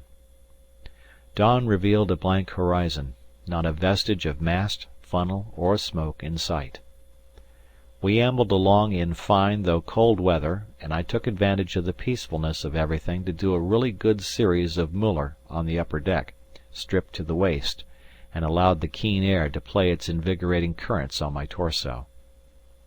Alten silently watched me from the conning tower, with a sneering expression on his face. The navigator, who is quite a decent youngster, though of no family, was, I could plainly see, struck by my development, and asked to be initiated into the series of exercises. I agreed willingly enough to show them to him. I will confess I wish Zoe could have seen me as I perspired with healthy exercise. At about 11 a.m. a couple of masts, then 2 more, then another, appeared above the horizon. The visibility was extreme, so we at once dived and proceeded at full speed, 10 metres. We had been going thus for perhaps half an hour when Alten remarked that he would have another look at the convoy. We eased speed, came up to 6 metres, and Alten proceeded up into the conning tower to use a periscope. He had hardly applied his eye to the lens when he sharply ordered the boat to 10 metres, accompanying this order with another to the motor room demanding utmost speed. Außerste Kraft. I went up to the conning tower and found him white with excitement. "Look!" he exclaimed, pointing to the periscope, entirely forgetful of the fact that we were at 10 metres. I looked, and of course saw nothing. Furious at the trick I considered he had played on me, I turned on him, to be disarmed by his apology. "Sorry, I forgot. The whole British battle-cruiser force is there." It was now my turn to be excited, and I rushed down to the motor room determined to give her every amp she would take. The port foremost motor was sparking like the devil, rings of cursed sparks shooting round the commutator, but this was no time for ceremony. I relentlessly ordered the field current to be still further reduced. We were actually running with an F.C. of 3.75 amps. Footnote: the lower the field current, the faster the motor goes. 3.75 is almost incredibly low for a motor of this type, at least according to British practice. Etienne. End of footnote. For a period when the sparking assumed the appearance of a ring of fire, and, fearing a commutator strip would melt, I ordered an F.C. of 5 amps. We thus passed a quarter of an hour full of strain, the tension of which was reflected in the attitude of all the men. Alten had announced his intention of using the stern torpedo tube after his failure in the morning, and the crew of this tube were crouched at their stations like a gun's crew in the last few seconds preparatory to opening fire. The switchboard attendants gripped the regulating rheostats as if by their personal efforts they could urge the boat on faster. Old Schmidt, at the helm, never lifted his eyes from the compass repeater. At length, "Slow both. Bring her to 6 metres," came from the conning tower, to which place I proceeded to hear the news. Slowly the periscope was raised, and I held my breath. A groan came from Alten, and he turned away. For a fraction of a second I was almost pleased at his obvious pain, then, sick with disappointment, I took his place. Yes, it was all over. There they were, and with hungry eyes and depressed heart I saw 5 great battle cruisers, of which I recognized the Tiger with her 3 great funnels, the Princess Royal, Lion, and 2 others, zigzagging along at 25 knots, at a distance of 12,000 metres, across our bow. They were surrounded by a numerous screen of destroyers and light cruisers, the former at that range through the periscope appearing as black smudges. It is not often one is permitted such a spectacle in modern war, and I could not tear myself away from the sight of those great brutes, whom I had fought when in the Derfflinger at Dogger Bank, and again when in the König at Jutland. So near, and yet so far, and as they rapidly drew away, so did all the visions of an Iron Cross. As soon as they were out of sight, we surfaced in order to report what we had seen to Zeebrugge and Heligoland.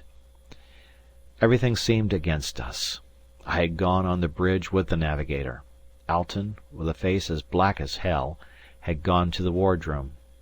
About 10 minutes elapsed when I heard a fearful altercation going on below. I stepped down to find the young wireless operator trembling in front of Alten, who was overwhelming him with a flood of abuse. As I reached the wardroom, Alten shook his fist in the man's face and bellowed, "Make the damn thing work, I tell you!" "Impossible, Captain, the main condenser..." the man began. Purple with rage, Alten seized a heavy pair of parallel rulers, and before I could check him, hurled them full in the operator's face. Bleeding copiously, the youth fell to the deck in a stunned condition. It was then for the first time that I noticed a half-empty bottle of spirits on the table, which colossal quantity he must have consumed in about a quarter of an hour. Turning to me, this semi-madman pointed to the wireless operator with his foot and growled, "Have him removed." This I did, and then, lowering the periscope, I ordered the boat to 15 metres. We proceeded at this depth until 8 p.m., when I was informed that the captain was in his bunk and wished to see me. I discovered him with his face to the ship's side, and upon my reporting myself he ordered me, firstly to throw that blasted bottle overboard, an unnecessary proceeding as it was empty, and secondly to surface and shape course for Zeebrugge. At midnight he relieved me, apparently perfectly normal. The wireless operator has been laid up all day and has a nasty cut on the head. The navigator, a great scandalmonger, has heard from the engineer that Alten was speaking to him alone this morning, and the engineer believes that Alten has given him 500 marks to say he fell down a hatch. Hooray! Blankenberg buoy has just been reported in sight. Soon I shall see my Zoe. New entry. With what high hopes did I write the last few lines a few hours ago, and how they were dashed to the ground, for on going into the mess at Bruges I found amongst my letters a note from her, which was terrible in its brevity. She simply said: Dear Karl, I am going away for some days, and as I shall be travelling it is no good giving you an address. To our next meeting, Zoe. How horribly vague! Not an indication of her destination, her object, or the probable length of her absence. Of course I rushed round to the flat, but found the place shut up. The porter told me she had gone away with her maid. He couldn't say when she'd be back, if at all. I gave him 10 marks, and he said she might be away a fortnight. If I'd given him 20, he'd have said a week. He obviously didn't know. I feel I could do anything tonight. Any mad, evil thing would appeal to me. There is a most fearful uproar coming from the guest room, where a large and rowdy party are entertaining the chorus of a travelling review company. I saw them when they arrived, horribly common-looking women with legs like mine tubes. New entry. Another day, and still no news. I don't know how I shall stick it. She might have had the softness of heart to write to me. She knows my address. This evening a letter from the little mother, who asks whether I can find time to go to Frankfurt when I have leave. At the end of the letter she mentions that Rosa has joined the Women's Voluntary Auxiliary Corps of Army Nurses. I suppose she thought she'd like her photograph taken in some fancy uniform as Rosa Freinland, one of our Frankfurt beauties, now on war work. Holding the patient's hand is about the only work she intends doing. Women as a class are the same the world over. We are well supplied with English papers in the mess here. They come regularly from Amsterdam, and in their pages I see, just as in ours, pictures of the Countess this and the Lord that, photographed in becoming attitudes doing war work. It seems agricultural pursuits are the fashion in England at present. Wait till our U-boat war gets its knife well into their fat guts, it will be more than fashionable to work in the fields then.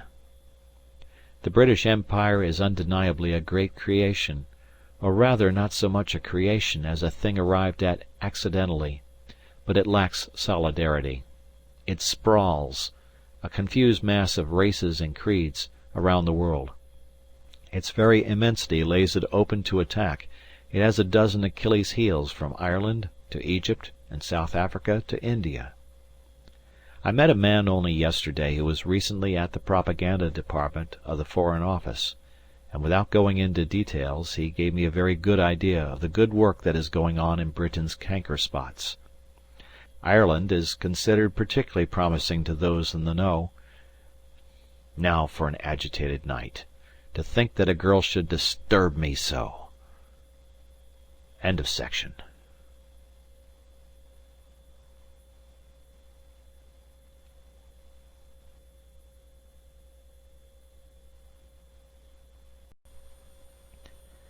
The Diary of a U-Boat Commander by Stephen King Hall. Section 5. 2 days have passed, or rather dragged their interminable lengths away, for there is still not a vestige of news. I have been twice to the flat with no result, except to receive a piece of impertinence from the porter the last time I was there. No news. New entry. Still no news, and we sail in 48 hours. At sea, off the Isle of Wight. It is some days since I turned for solace and enjoyment, amidst the discomforts of this life, to my pen and notebook. What strange tricks fate plays with us, and how lucky it is that one cannot foresee the future. Here I am in U-39, but I must start at the beginning. My last entry was the depressing one of still no news. Well, I have had news, but it was like a drop of water in the mouth of a parched-up man. Another agonizing 24 hours passed, and I was sitting in my room about 10 o'clock, trying to resign myself to the idea that the next night I should be starting out for my 3rd trip without news of her, when the telephone bell rang. I lifted the receiver and to my amazed joy heard a voice that I could have recognized in 1,000. It was Zoe. I was quite incapable of any remark, and my confusion was further increased when, after a few "Hellos," which I idiotically repeated, her clear, level tones said, "Is that you, Karl? How are you?" How was I? What a question to ask!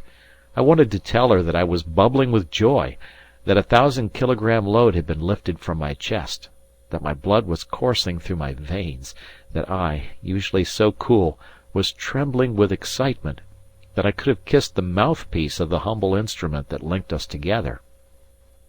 Yet I was quite incapable of answering her simple question. I can't imagine what I expected her to say, for upon reflection her remark was a very ordinary one, and indeed under the circumstances quite natural. But, as I say, in actual fact I was tongue-tied. I suppose I might have said something, for I next remember her saying, "Well, you might ask how I am," and to my horror I realized that she thought I was being rude. My abject apologies were cut short by her tantalizing laugh, and I understood that the adorable one was teasing me. When at length I made myself believe that I really was talking to this most elusive and delightful woman, I wasted no time in suggesting that, late though it was, I might be permitted to go round and see her. She would not permit this, as she said it would create grave scandal, and the Colonel might hear about it upon his return. I pleaded hard, and urged my departure in 24 hours. She was firm and reproved me for discussing movements over the telephone. She was right. I was a fool to do so, but Zoe destroys all my caution. However, she said that I might lunch with her next day, and that she had some new music to play to me. I ventured to ask where she had been, but this question was plainly unpleasing to my lady, so I dropped the subject. I blew her a good-night kiss over the telephone, to which I think I caught an answer, and then she rang off. 10 minutes had not elapsed, when a messenger entered and informed me that I was wanted at the Commodore's office at once. A strange feeling of uneasiness and that of impending misfortune overcame me. I felt like a naughty schoolboy about to interview the headmaster. I followed the messenger into the Commodore's office, and found myself alone with the great man. He was seated at a huge roll-top desk, which was the only article of furniture in a room which was to all intents and purposes papered with large-scale charts of the east and south coasts of England and of the Channel and North Sea. The Commodore was sealing an envelope as I came in. He looked up and saw me, then, without taking any further notice of me, he resumed his business with the envelope. I felt that I was in the presence of a personality, and I was, for Old Man Max is one of the 10 men who count in the naval administration. He had a reading lamp on his desk, and I remember noticing that the light shining through its green shade imparted a yellow parchment-like effect to the top of his old bald head. With dainty care he finished sealing the envelope, then, picking up a telephone transmitter, he snapped, "Admiralty!" In about a minute he was connected, and to my astonishment I realized that he was talking to the duty captain of the operations department in Berlin.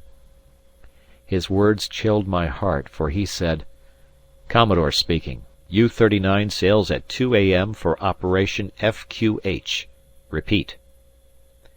His words were apparently repeated to his satisfaction, for while I was vainly endeavouring to convince myself that I was unconnected with the sailing of U-39, he banged the receiver into place Old Man Max does everything in bangs and snapped at me, "You Lieutenant von Schenk?" I admitted I was, then heard this disgusting news. "Kranz, First Lieutenant U-39, reported suddenly ill. Zeebrugge. Poisoning. You relieve him. Ship sails in 1 hour 40 minutes from now. My car leaves here in 40 minutes and takes you to Zeebrugge. Here are operation orders. Inform von Weissman he acknowledges receipt direct to me on phone. That's all." He handed me the envelope, and I suppose I walked outside, At least I found myself in the corridor, turning the confounded envelope round and round. For one mad moment I felt like rushing in and saying, "But, sir, you don't understand I'm lunching with Zoe tomorrow." Then the mental picture which this idea conjured up made me shake with suppressed laughter, and I remembered that war was war and that I had only 35 minutes in which to collect such gear as I had handy, most of my sea things being in UC-47, and say goodbye to Zoe. I ran to my room and made the corridors echo with shouts for my faithful Adolf. The excellent man was soon on the scene, and whilst he stuffed underclothing, towels, and other necessary gear into a bag he had purloined from someone's room, I rang up Zoe. I wasted 10 minutes getting through, but at last I heard a deliciously sleepy voice murmur, "Who's that?" I told her, and added that I was off. To my secret joy, an intensely disappointed and long-drawn "Ooh" came over the wire. So she does care a bit, I thought. Mad ideas of pretending to be suddenly ill crossed my mind, anything to gain 24 hours. But the fatherland is above all such considerations, and after some pleasant talk and many wishes of good luck from the darling girl, with a heavy heart I bade her good night. The old man's car, which is a 60-horsepower Benz, was waiting at the mess entrance, and once clear of the sentries we raced down the flat, well-metalled road to Zeebrugge in a very short time. The guard at Bruges barrier had phoned us through to the Zeebrugge fortified zone, and we were admitted without delay. In 3/4 of an hour from my interview with old Max I was scrambling across a row of U-boats to reach my new ship, U-39. I went down the after hatch, reported myself to Von Weissman, and delivered his orders to him, of which he acknowledged receipt direct to the Commodore according to instructions. Von Weissman is a very different stamp of man to Alten. Of medium height, he has sandy-coloured hair, steel-grey eyes, and a protruding jaw. He is what he looks, a fine North Prussian, and is of course of excellent family, as the Weissmans have been settled in Grinetz for a long period. He struck me as being about 30 years of age, and on his heart he wore the cross of the second class. I have heard of him before, as being well in the running towards an Ordre pour le Mérite. An interesting chart is hanging in the wardrobe, on which is marked the last resting place of every ship he has sunk. He puts a coloured dot, the tint of which varies with the tonnage, black up to 2,000, blue from 2,000 to 5,000, brown 5,000 to 8,000, green 8,000 to 11,000, and a red spot with a ship's name for anything over 11,000. He has got about 120,000 tons at present. He opposes the Arnauld de la Perrière school of thought, which pins faith on the gun, and Weissman has done nearly all his work with the good old torpedo. Altogether, undoubtedly a man to serve with. The U-39 was in that buzzing and semi-active condition which to a trained eye is a sure indication that the ship is about to sail. Punctually at 5 minutes to 2 a.m., Weissman went to the bridge, and at 2 a.m. the wires were slipped and we started on a 10 days' trip. As the dim lights on the mole disappeared and the ceaseless fountain of star shells, mingling with the flashing of guns, rose inland on our port beam, my mind travelled overland to the flat at Bruges, and I wondered whether Zoe was lying awake listening to the ceaseless rumble of the Flanders cannon. We went on at full speed, as it was our intention to pass the Dover Straits before dawn. Though our Intelligence Bureau issues the most alarming reports as to the frightfulness of the defences here, I was agreeably surprised at the ease with which we passed. Von Weissman, to whom I had hinted that we might find the passage tricky, rather laughed at my suggestion, and described to me his method, which, at all events, has the merit of simplicity.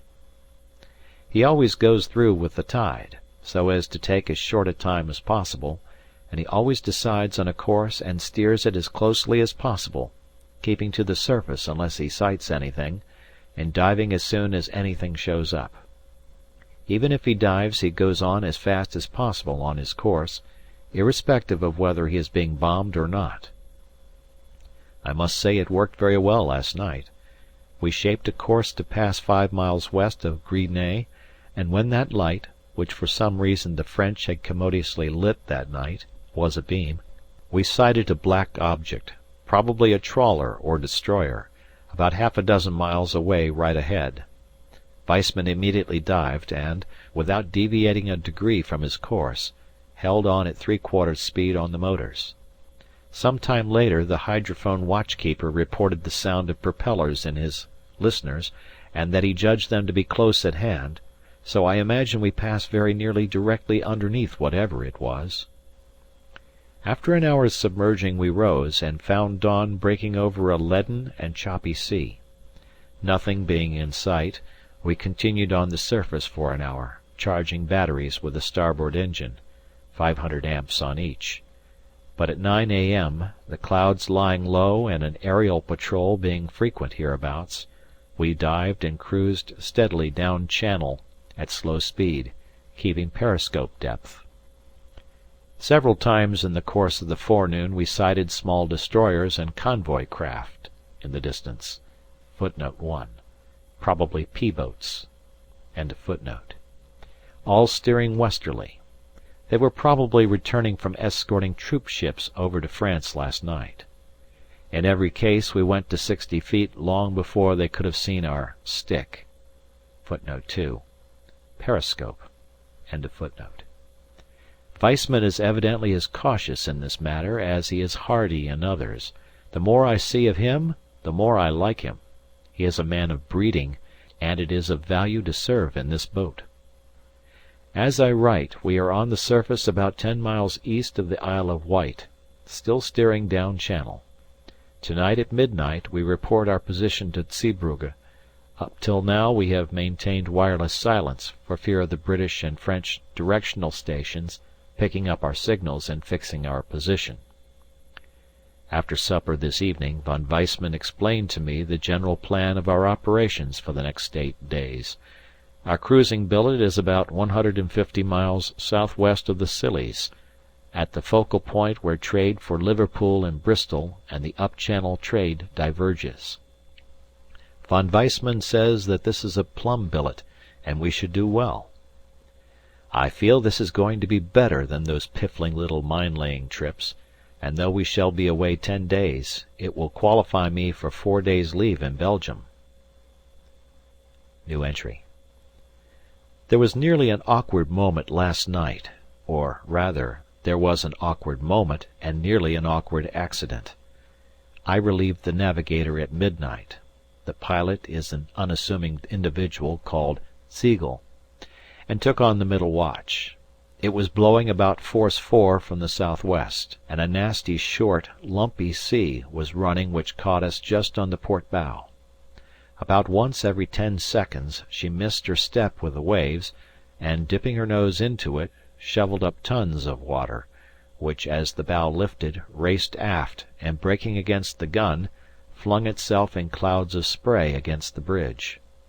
In a very few minutes every exposed portion of me was streaming with water. At about 2 a.m. I had turned my back to the sea for a moment, and my thoughts were for an instant in Bruges, when, on facing forward once again, I saw a sight which effectually brought me back to earth. This was the spectacle of 2 black shapes, evidently steamers, one on either bow, distant, I should estimate, 600 or 700 metres. I had to make a quick decision, and I decided that to fire a torpedo in that sea, with any hope of a hit, especially with the boat on surface, was useless. Furthermore, that at any moment either of the steamers might sight us from their high bridge and turn and ram.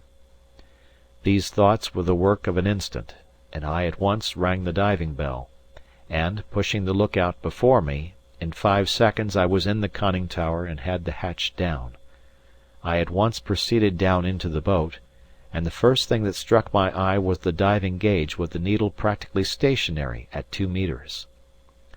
The boat was not going down properly, and for an instant I was rudely shaken, until a cool voice from the wardroom remarked, "Helm hard a port," an order that was instantly obeyed, and as she began to turn, the moving needle on the depth gauge began its journey round the dial. It was the captain who had spoken. As soon as he heard the diving alarm he was out of his bunk, and a glance at the gauge he has fitted in the wardroom told him we were not sinking rapidly. In an instant he had put his finger on the trouble, which was that we were almost head on to the sea, with the result that he had given the order as stated above, which, bringing us beam on to the sea, had caused her to dive with ease. He is efficiency itself.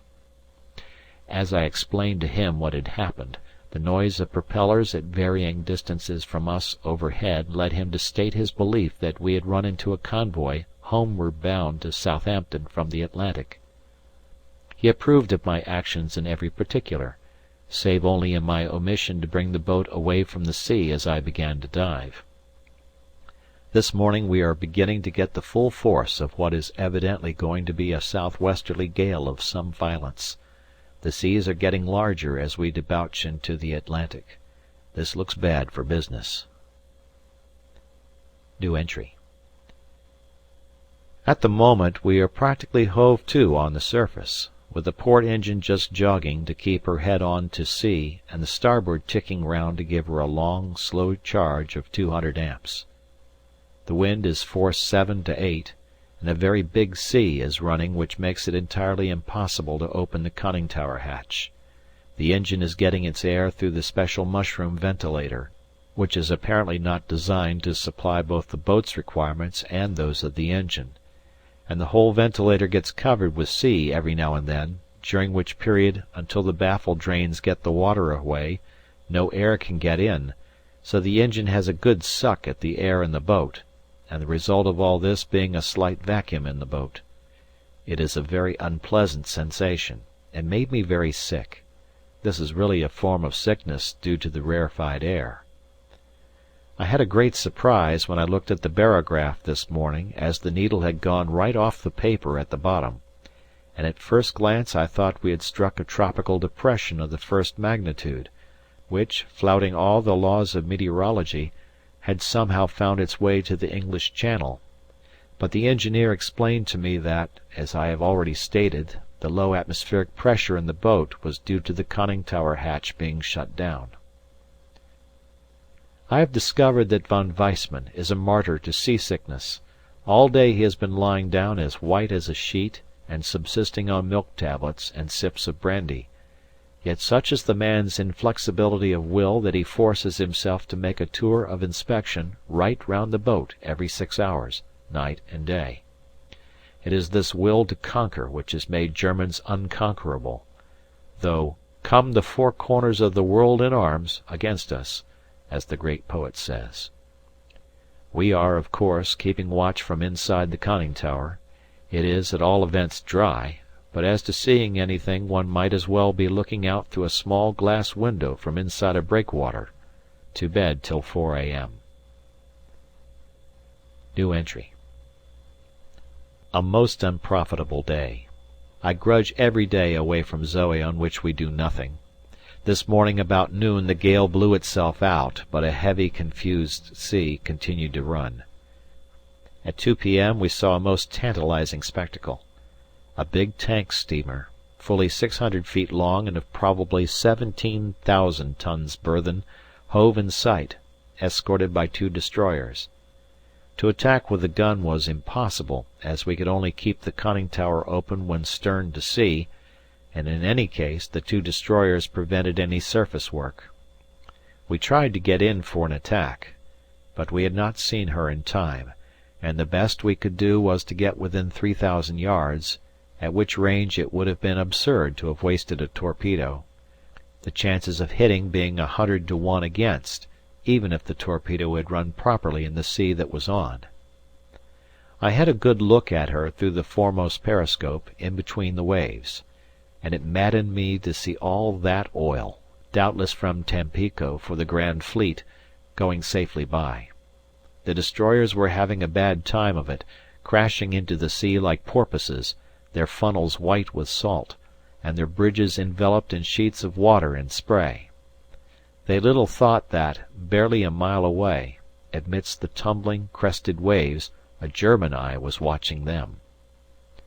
There is no doubt these damned British have pluck, for it was the last sort of weather in which one would have expected to find destroyers at sea, and yet I suppose they do this throughout the winter. After all, one would expect them to be tough fellows, they are of Teutonic stock, though by their bearing one might imagine that the Creator made an Englishman and then Adam. Let's hope we get some decent weather tomorrow. I have just been refreshing my memory by reading of what I wrote in the book concerning the day in the forest with the adorable girl. There is an exquisite pleasure in transporting the mind into such memories of the past when the body is in such surroundings as the present, if only I could will myself to dream of her. New entry. A fine day in every sense of the word. The weather has been and remains excellent, and I have been present at my first sinking. It was absurdly commonplace. At 10 a.m. this morning a column of smoke crept upwards from the southern horizon. Von Weissman steered towards it on the surface until two masts and the top of a funnel appeared. We dived and proceeded slowly under water on a southerly course. Half an hour passed, and Von Weissman brought the boat up to periscope depth and had a look. He called to me to come and see, an invitation I accepted with alacrity. With natural excitement I looked through the periscope, and there she was, unconsciously ambling to her doom like a fat sheep. She was a steamer, British, of about 4,000 tons, slugging home at a steady 10 knots, but she was destined to come to her last mooring place ahead of scheduled time. We dipped our periscope and I went forward to the tubes. 5 minutes elapsed, and the order instrument bell rang, the pointer flicking to stand by. I personally removed the firing gear safety pin and put the repeat to ready. A breathless pause. Then a slight shake and destruction was on its way, whilst I realized by the angle of the boat that Weissman was taking us down a few meters. That shows his coolness. He didn't even trouble to watch his shot. Anxiously I watched the second hand of my stopwatch. Weissman had told me the range would be about 500 meters. 30 seconds. 31. 32. 33. Has he missed? 34. 35. 30. A dull rumble comes through the water, and the whole boat shakes. Hurrah! We have hit, and the order "Surface" comes along the voice pipe. The cheerful voice of the blower is heard, evacuating the tanks. I run to the conning tower, and closely follow Weissman up the ladder. At last I am on the bridge. There she is. What a sight! I feel that I shall never forget what she looked like, though if all goes well I shall see many another fine ship go to her grave. But she was my first. I felt the same sensation when, as a boy, I shot my first roe deer in the Black Forest, one instant a living thing beautiful to perfection, the next my rifle spoke and a bleeding carcass lay beneath the fine trees. So with this ship. I am a sailor, and to every sailor every ship that floats has, as it were, a soul, a personality, an entity. To carry the analogy further, a merchant craft is like some fat beast of utility, an ox, a cow, or a sheep, whilst a warship is a lion if she is a battleship, a leopard if she is a light cruiser, etc. In all cases, worthy game. But war has little use for sentimentality, and in my usual wandering manner I see that I have meandered from the point and quite forgotten what she did look like. What I saw was this. I saw that the steamer had been hit forward on the starboard side. The upper portion of the stem piece was almost down to the water level. Her foremost hold was obviously filling rapidly. Her stern was high out of the water, the red ensign of England flapping impotently on the ensign's staff. Her propeller, which was still slowly revolving, thrashed the water, and this heightened the impression that I was watching the struggles of a dying animal. The propeller was revolving in spasmodic jerks, due, I imagine, to the fast failing steam only forcing the cranks over their dead centres with an effort. A boat was being lowered with haste from the two davits abreast the funnel on one side, but when she was full of men and, due to the angle of the ship, well down by the bow, some one inboard let go the foremost fall or else it broke, for the bows of the boat fell downwards and half a dozen figures were projected in grotesque attitudes into the sea. For a few seconds the boat swung backwards and forwards like a pendulum. When she came to rest, hanging vertically downwards from the stern, I noticed that a few men were still clinging like flies to her thwarts. Truly, anything is better than the Atlantic in winter.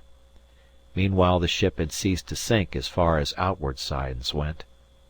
I mentioned this to Von Weissman, who was at my side with a slight smile on his face, amused, doubtless, at the eagerness with which I watched every detail of this, to me, novel tragedy. He answered me that I need not worry, that she was being supported by an airlock somewhere forward, that the water was slowly creeping into her and her boilers would probably soon go. This remarkable man was absolutely correct. There was an interval of about 5 minutes, during which another boat, evidently successfully lowered from the other side, came round her stern, picked up 1 or 2 men from the water and also collected the survivors in the hanging boat. Then the steamer suddenly sank another 2 feet. There was a dull rumbling, as of heavy machinery falling from a height, a muffled report, a cloud of steam and smoke, a sucking noise, and then a pool in the water, in the middle of which odd bits of wood and other buoyant debris kept on bobbing up. Nothing else. No, I am wrong.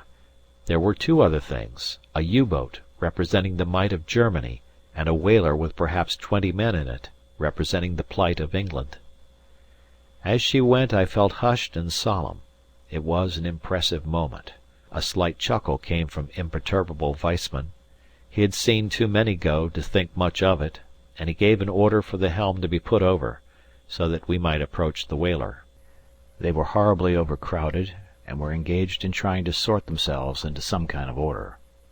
We passed by them at 50 yards, and Weissman, seizing his megaphone, shouted in English, "Good-bye! Steer west for America!" A cold horror gripped my heart. It was an awful moment. I dare not write the thoughts that entered my head.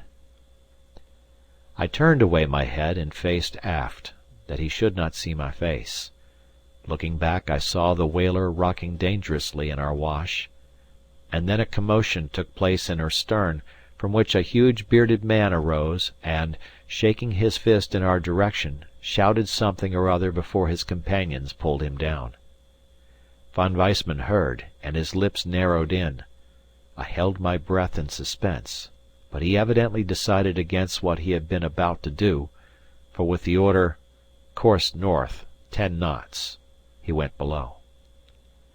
I remained on deck watching the rapidly receding whaler through my glasses, until she was a mere speck, alone on the ocean, 150 miles from land.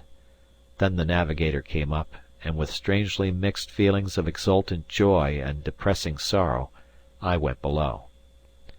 Von Weissman was in the wardroom. I watched him unobserved. He was humming a tune to himself, and had just completed putting a green dot on the chart. This done he lay back on the settee and closed his eyes. Strange, insoluble man. For long hours I could not forget that whaler. I see it now as I write. I suppose I shall get used to it all. What would Zoe say? The most wonderful thing about man is that he can stand the strain of his own invention of modern war. End of section.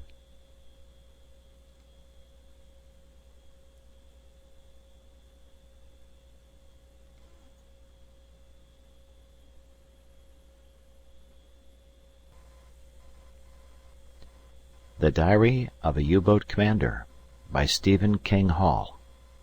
Section 6. I am rather tired tonight, but must just jot down briefly what has taken place today, as there is never any time in the daylight hours. Soon after dawn, at about 8 a.m., we sighted a fair-sized steamer of about 3,000 tons, which we sunk, but I cannot say what she looked like, or whether anyone escaped, as we never came to the surface at all, von Weissman sighting smoke on the western horizon just as he hit her. We accordingly steered in that direction. However, I think she went almost at once, as von Weissman put a dot, black, on the chart as we made towards number 3. I very much wanted to know whether there were any survivors, but I did not like to ask him at the time, and he has been in such an infernal temper ever since that I haven't had a suitable opportunity. The cause of his rage was as follows. Steamer number 3 turned out to be a fine fat chap, of the clan line, von Weissman said, when we first sighted her. We moved in to attack and fired our port bow tube. I waited in vain by the tubes for the expected explosion. Nothing happened, but after a couple of minutes a snarl came down the voice pipe. "Surface, gun action stations." I ran aft and found the captain white with rage. "Missed ahead," he said with intense feeling. "I'll have to use that confounded gun." In about 3 minutes the captain and myself were on the bridge and the crew were at their stations round the gun. For the first time I saw the ship. She was stern on, and apparently painted with black and white stripes. As I examined her through glasses, she was distant about 3,000 yards. I saw a flash aboard her, and a few seconds later a projectile moaned overhead and fell about 6,000 yards over. So she is armed, thought I, and she has actually opened fire on us first. The effect of this unexpected retort on the part of the Englishman was to throw Weissman into a paroxysm of rage. "Why don't you fire? What the devil are you waiting for?" etc., etc., were some of the remarks he flung at the gun crew. I did not consider it advisable to mention to him that they were probably waiting his order to fire, and also his orders for range and deflection, as I had imagined that, here as everywhere else, an officer controls the gunfire. Apparently in this boat it is not so, as Weissman takes so little interest in his gun that he affects to be, or else actually is, ignorant of the elements of gun control. At any rate, under the lash of his tongue, the gun's crew soon got into action, the gun layer taking charge. Our first shot was short, very considerably so, as was also the second. Meanwhile the steamer had been keeping up a very creditably controlled rate of fire, straddling us twice, but missing for deflection, as was natural considering that we were bows on to her.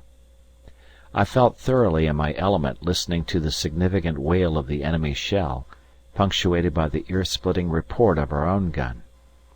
Weissman, gripping the rail with both hands, and to my surprise ducking when one went overhead, watched the target with a fixed expression, but made no attempt to control our gunfire, which was far from creditable, as is inevitable when it is left to the mercy of the inferior intellect of a seaman. However, at the 10th or 11th round we hit her in the upper works, as was shown by a bright red and yellow flash near her funnel. This did not check her firing or speed in the least, in fact she seemed to be gaining on us.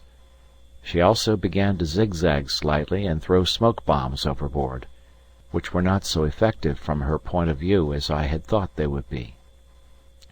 Matters were thus for some minutes.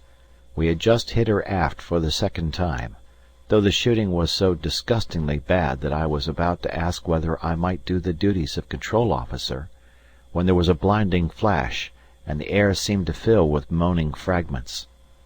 When I had recovered from my relief from finding that I was personally uninjured, I observed that 2 of the gun's crew were wounded and one was lying, either killed or seriously wounded, on the casing. We had been hit in the casing, well forward, and as was subsequently proved when we dived, little material damage was caused to the boat. This enemy success caused a temporary cessation of fire. The 2 wounded men were cautiously making their way aft to the conning tower, and I called for a couple of stokers to come up and carry away the third, when von Weissman suddenly gave the order to dive. The gun's crew at once made a rush for the conning tower, and were down the hatch in a trice, one of the wounded men fainting at the bottom. I was unaware as to the reason of this order to dive, and thought that perhaps the captain had sighted a periscope. As I was turning to precede him down the conning tower hatch, I distinctly saw the man lying by the gun lift his hand. I felt I could not leave him there, and instinctively cried, "He is still alive!" But Von Weissman, who was urging the crew to hurry down the hatch, pressed the diving alarm as soon as the last sailor was half in the hatch. I knew that this meant that the boat would be under in 30 to 40 seconds, so I had no alternative but to get down the hatch as quickly as possible. I did so with reluctance, and I was followed by Von Weissman, who joined me in the upper conning tower. I forced myself not to look out of the conning tower scuttles during the few seconds that elapsed as the casing slowly went under, until at last nothing but waving green water showed at each little window. I feared that, if I had looked, I would have seen a wounded man, stung into activity by the cold touch of the Atlantic. Perhaps Von Weissman read my thoughts, or else he remembered my remark concerning the man, for he turned to me and in level tones said, "Have you any doubt that he was dead?" I hesitated a moment, and he continued, "By my direction you have no doubt. He was." How brutal war is, and what a perfect exponent of the art the captain proves himself to be. To me a life is a life, a particle of the thing divine. To him a life is a unit, and a half-maimed and probably dying seaman is as nothing in the scales when the safety of a U-boat is at stake. The seamen are numbered in their tens of thousands, the U-boats in their tens. The steamer had hit us once, luckily only in the casing. A second hit might well have punctured the pressure hull, and our fate in these waters would have been certain. Therefore, having summed these things up and balanced them in his mind, he dived, and the sailor died. Once below water, Von Weissman seemed more his imperturbable self, and unless I am mistaken he is never really happy on the surface, at least when in action. He is a true water mole. New entry. A day full of interest, though once again I have to force myself to absorb the horrors of war. I imagine that I am now going through the experiences of a new arrival on the Western Front, who feels a desire to shudder at the sight of every corpse. At 10 a.m. this morning we sighted the topsails of a sailing boat to the southwest. Closing her on the surface, we approached to within about 6,000 metres, when suddenly Von Weissman ordered "Gun action stations." The gun crew came tumbling up, but not quick enough to suit him, for as they were mustering at the gun he gave the order to dive, only, however, taking her down to periscope depth before instantly ordering surface, and then "Gun action stations" again. This time we opened fire on the ship, which was a Norwegian barque, and, being in the barred zone, liable to destruction. Von Weissman had announced overnight that at the first opportunity he would give that gun's crew a bellyful of practice, and he certainly did. As soon as the first shot was fired, she backed her topsails, and when our fourth shot struck her, somewhere near the foot of the foremast, her crew could be seen hastily abandoning their ship. This action on their part had no influence with Von Weissman, who had taken personal charge of the helm, and, with the engines running at 3/4 speed, he was zigzagging about, to make it harder for the gun's crew. Every now and then he flung a jibe at the crew, such as suggesting that they should go back to the High Seas Fleet and learn how to shoot. The sailing ship was soon on fire, for, considering the circumstances, the shooting was very fair, though had I been controlling it I could have confidently guaranteed better results. When she was blazing nicely fore and aft, Von Weissman ordered the practice to cease, and sent the crew below. He then ordered course south, speed 10 knots, and I took over the watch. An hour and a half later, when the navigator gave me a spell, a black cloud on the northern horizon marked the funeral pyre of another of our victims. When I went below, the captain had just finished playing with his precious old chart. New entry. We received a message at 2 a.m. last night from Heligoland to return forthwith. It is now 2 a.m. and we are approaching the redoubtable Dover barrage. We had no trouble coming up channel today, which seems singularly empty, at any rate in mid-channel, where we are. New entry. We got back about 3 hours ago, and as I was appointed temporary to the boat, Von Weissman kindly allowed me to leave her and come up to Bruges as soon as we got into the shelters at Zeebrugge. I got up here just in time for a late dinner. Hunger satisfied, I retired to my room and, needless to say, at once rang up my darling Zoe. By the mercy of Providence she was in, but imagine my sensations when I heard that accursed swine of a colonel was also back from the front, and expected in at the flat at any moment, being then, she thought, engaged in his after-dinner drinking bouts at the Cavalry Officers' Club. I could only groan. A laugh at the other end stung me to furious rage, appeased in an instant by her soothing tones as she told me that I should be glad to hear that he was only up from the Somme on a 4 days' leave, and was returning next morning by the 8 a.m. troop train. Glad? I could have danced for joy. I breathed again. As the colonel was expected back at any moment, she thought it advisable to terminate the conversation, which was done with obvious reluctance on her part, or so I flatter myself. He goes tomorrow. So far so good, but what of the intervening period?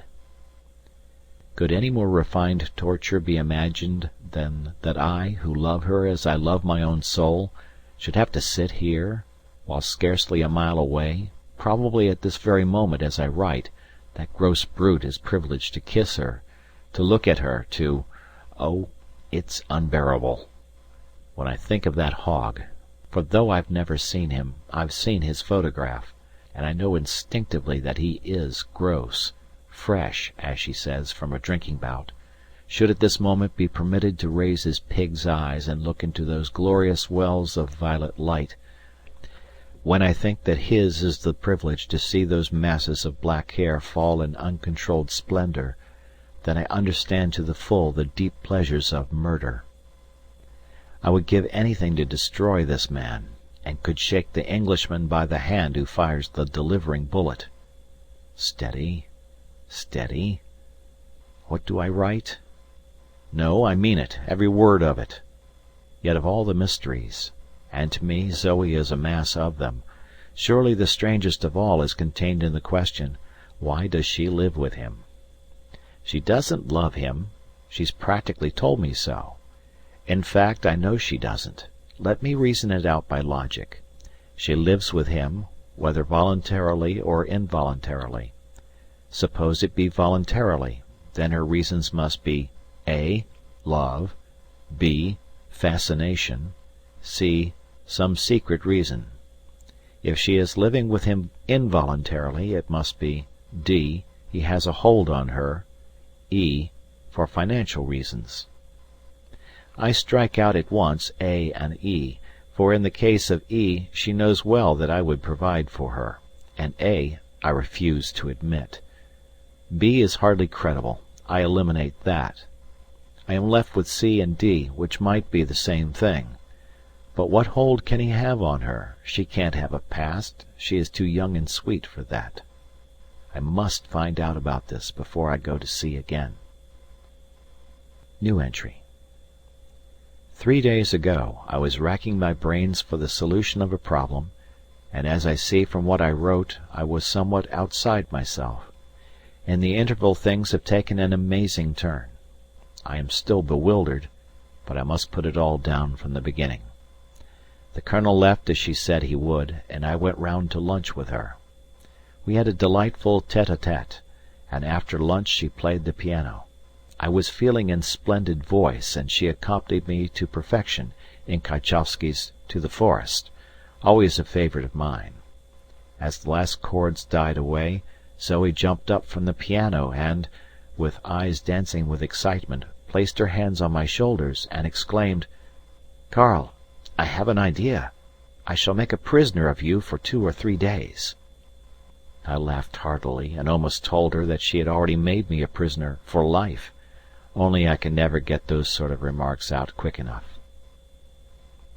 But when she said, "No, I am not joking, I mean it," I felt there was some more meaning in her sentence than I had at first thought. I begged to be enlightened, and she then unfolded her scheme. She told me for the first time that in a forest not far from Bruges she had a little summer house, to which she used to retreat for week-ends in the hot weather when the Colonel was away. He knew nothing of this country house, she was very insistent on that point, so I imagined she paid for it out of her dress allowance or in some other way. The idea that had just struck her was that she had a sudden fancy to go and spend 2 days there, and I was to go with her. I was ready to go to Africa with her if my leave permitted, and it so happened that I was due for 4 days' overseas leave, limited to Belgian territory, so that this fitted in very well, and I told her so. She was delighted then, with one of those quick intuitions which women are so clever at. She read the half-formed thought on my mind, and said, "You mustn't think it's not going to be conventional. Old Babette will be with us to chaperone me." Old Babette is an aged female whom she calls her maid. I think she is jealous of me. I agreed at once that of course I quite understood it was to be highly conventional, etc., though I smiled to myself as I visualized my mother's shocked face and uplifted hands as she heard my Zoe's ideas on the conventions. I was trying to fathom what was at the bottom of it all when she remarked, "Of course as my prisoner you will have to obey all my orders." I replied that this was certainly so. "And one of the first things," she continued, "that happens to a prisoner when he goes through the enemy lines is that he is blindfolded, and in the same way I shan't let you know where you are going." Seeing a doubtful look in my eyes, as I endeavoured to keep pace with the underlying idea, if any, of this truly feminine fancy, she suddenly came up to me and, lifting her eyes to mine, murmured, "Don't you trust me?" In a moment my passion flared up, and rained hot kisses on her face as she struggled to release herself from my arms. When I left that night after dinner, and, walking on air, returned to the mess, it was arranged that I should be at her flat with my suit-case at 6 p.m. the next evening, prepared, to use her own words, to disappear with me for 48 hours. She had told me of an address in Bruges which she said would forward on any telegram if I was recalled, and I had to be satisfied with that, for I may as well say here that I never discovered where I went to, and I don't know to this moment in what part of Belgium I spent the last 2 nights.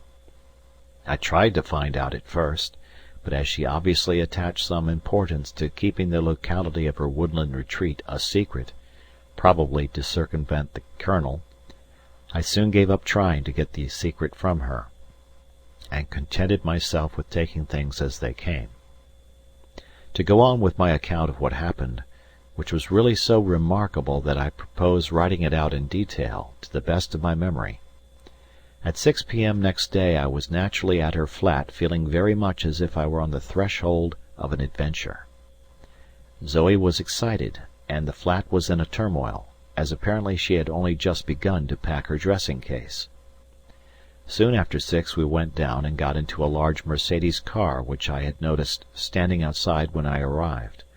We were soon on our way, and left Bruges by the eastern barrier. We showed our passes, and proceeded into the darkened countryside. We had been running for about a mile when she remarked, "Prisoners will now be blindfolded," and, to my astonishment, slipped a little black silk bag over my head. I was so startled I didn't know whether to be angry, or to laugh, or what to do. Eventually I did nothing, and entering into the spirit of the game, declared that even a wretched prisoner had the right not to be stifled, whereupon she lifted the lower portion of the bag and uncovered my mouth. Shortly afterwards I was electrified to feel a pair of soft lips meet mine, a sensation which was repeated at frequent intervals, and as I whispered in her ear, under these conditions I was prepared to be taken prisoner into the jaws of hell. This pleasant journey had lasted for about 3/4 of an hour, when my mask was removed, and I was informed that I was inside the enemy lines. Through the windows of the car I could dimly see that an apparently endless mass of fir trees were rushing past on each side. This state of affairs continued for a kilometre or so, when we branched to the right and soon entered a large clearing in the forest, at one side of which stood the house. Babette, Zoe, and myself entered the building, and the car disappeared, presumably back to Bruges. The house, built of logs, was of 2 stories. On the ground floor were 2 living rooms, and the domains of Babette, who amongst her other accomplishments turned out to be not only a most capable valet, but a first-class cook. On the second story there were 2 large rooms. The whole house was furnished after the manner of a hunting lodge, with stags' heads on the walls and skins on the floors. In the drawing-room there was a piano and a few etchings of the wild boar by Schaffein. I dressed for dinner in my smoking, though under ordinary circumstances I should have considered this rather formal, but I was glad I did, for she appeared in full evening tenue. She wore a violet gown, and across her forehead a black satin bandeau with a Z in diamonds upon it. It must have cost 2,000 marks, and I wondered with a dull kind of jealousy whether the colonel had given it to her. I cannot remember of what we talked during dinner. We have 100 subjects in common, and we look at so many aspects of the world through the same pair of eyes. I only know that when I have been talking to her for a period, there is no exact measurement of time for me when I am with her. I leave her presence feeling completed. I feel that a sort of gap within my being has been filled, that a spiritual hunger has been satisfied, that I have got something which I wanted, but for which I could not have formulated the desire in words. I had resolved that on this first night I would bring matters between us to a head, and end this delicious but intolerable uncertainty as to how we stood. Yet, when old Babette had served us with coffee in the drawing-room, as I call the second living-room, and we were alone together, I could not bring up the subject. Partly because I think she prevented me so doing by that skilful shepherding of the conversation into other paths with an artfulness with which God endows all women, and also partly because I could not screw myself up to the pitch. I could not, or rather would not, put my fate to the touch. I had a presentiment that in reaching for the summit I might fall from the slope. Alas! How true was this foreboding in some senses, but I will keep all things in their right order. Let it only be recorded that when she kissed me good night, with the tenderness of a mother, and left me to smoke a final cigar, I had said nothing, and I could only wonder at the strange fate that had placed me practically alone with a girl whom I had grown to love with a deep emotion, and who appeared to love me, yet often behaved as if I were her brother. The next day we were like 2 children. The snow was deep on the ground, and the fir trees stood like thousands of sentinels in grey uniform round the clearing. Once during the afternoon, as with Zoe's assistance I was furiously chopping wood for the fire, a droning noise made me look up, and thousands of metres overhead a small squadron of aeroplanes, evidently bound for the Western Front, sailed slowly across the sky. I thought how awkward it would be for them if they experienced an engine failure whilst over the forest, though they were up so high that I imagined they could have glided 10 kilometres, and as I think, but I am not certain, and I have pledged myself not to try and find out, we were in the forest of Montellin, which is barely 15 kilometres broad. I suppose they could have fallen clear of the trees. As a matter of fact, I imagine they would have used our clearing. I'm glad they didn't. That night after dinner she played to me, first Beethoven and then Chopin. I can see her as I write. She had just finished the 14th prelude, and resting her chin on her hand, she smiled mysteriously at me. The hour had come, and, driven by strong impulses, I spoke. I told her that I loved her as I had never thought that a man could love a woman. I told her that I longed to shield her and protect her, and above all things to remove her from the clutches of that bestial Colonel. And as I bent over her and felt my senses swim in the subtleties of her perfume, I begged her passionately to say the word that would give me the right to fight the world on her behalf. When I had finished, she was silent for a long while, and I can remember distinctly that I wondered whether she could hear the thump, thump, thump of my heart, which to my agitated mind seemed to beat with the strength of a hammer. At length she spoke. 2 words came slowly from her lips. "I cannot." I was not discouraged. I could see, I could feel, that a tremendous struggle was raging, the outward signs of which were concealed by her averted head. At length I asked her point blank whether she loved me. Her silence gave me my answer, and I took her unresisting body into my arms and kissed her to distraction. Oh, these kisses! How bitter they seemed to me now, and yet how I longed to hold her once again. For, freeing herself from my embrace, and speaking almost mechanically, she said, "Karl, I must tell you, I cannot marry you." I pleaded, I prayed, I argued, I demanded. It was in vain. I always came up against the immovable "I cannot." And then I crashed over the precipice towards whose edge I had been blindly going. I had said for the 100th time, "But you know you love me," when with a sob she abandoned all reserve, and flinging her arms round my neck implored me to take her. Then, as I caught my breath, she quickly said, as if frightened that she had gone too far, "But I cannot marry you." I looked down into those beautiful eyes, and for the first time I understood. For perhaps 10 seconds I battled for my soul in the purity of our love, then, tearing my sight from those eyes which would lure an archangel to destruction, I was once more master of my body. As my resolution grew, I hated her for doing this thing that had wrecked in an instant the hopes of months, the ideals on which I had begun to build afresh my life. She felt the change, and left me. As she went out by the door she gave me one last look, a look in which love struggled with shame, a look which no man has ever earned the right to receive from any woman. But I was as a statue of marble, dazed by this calamity. As the door closed upon her I started forward.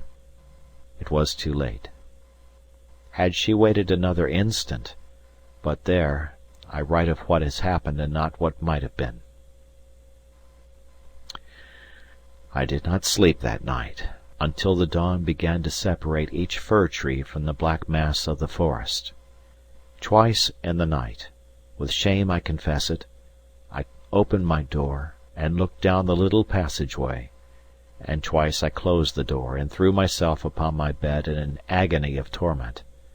It was 10 o'clock when a knock at the door aroused me, and the sunlight through the window pane was tracing patterns on the floor. There was a note on the breakfast table, but before I opened it I knew that, save for Babette, I was alone in the house. The note was brief, unaddressed, and unsigned. I have it here before me. I have meant to tear it up, but I cannot. It is a weakness to keep it, but I have lost so much in the last few days that I will not grudge myself some small relic of what has been. The note says: "I am leaving for Bruges at 8:30, when the car was ordered to fetch us back. I go alone. Babette will give you breakfast. The car will return for you at 11 o'clock.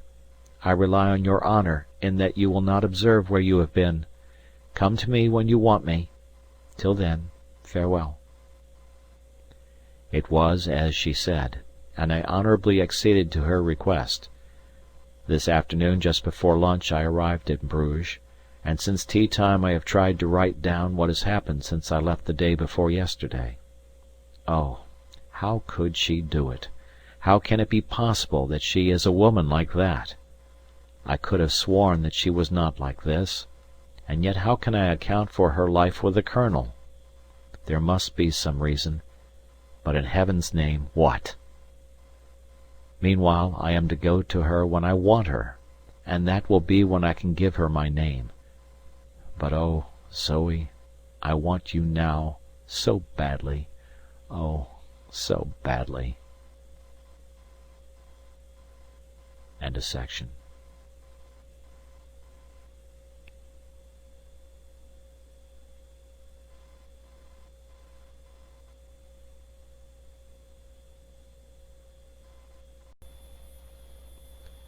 The Diary of a U-Boat Commander by Stephen King Hall, Section 7. I have told Max's secretary that I want to get to sea. To be here in Bruges and not to see her is more than I can bear. I sail at dawn tomorrow. Shall I see her? No, it is best not. A frightful noise over the New Year celebrations tonight. Champagne flowing like water in the mess.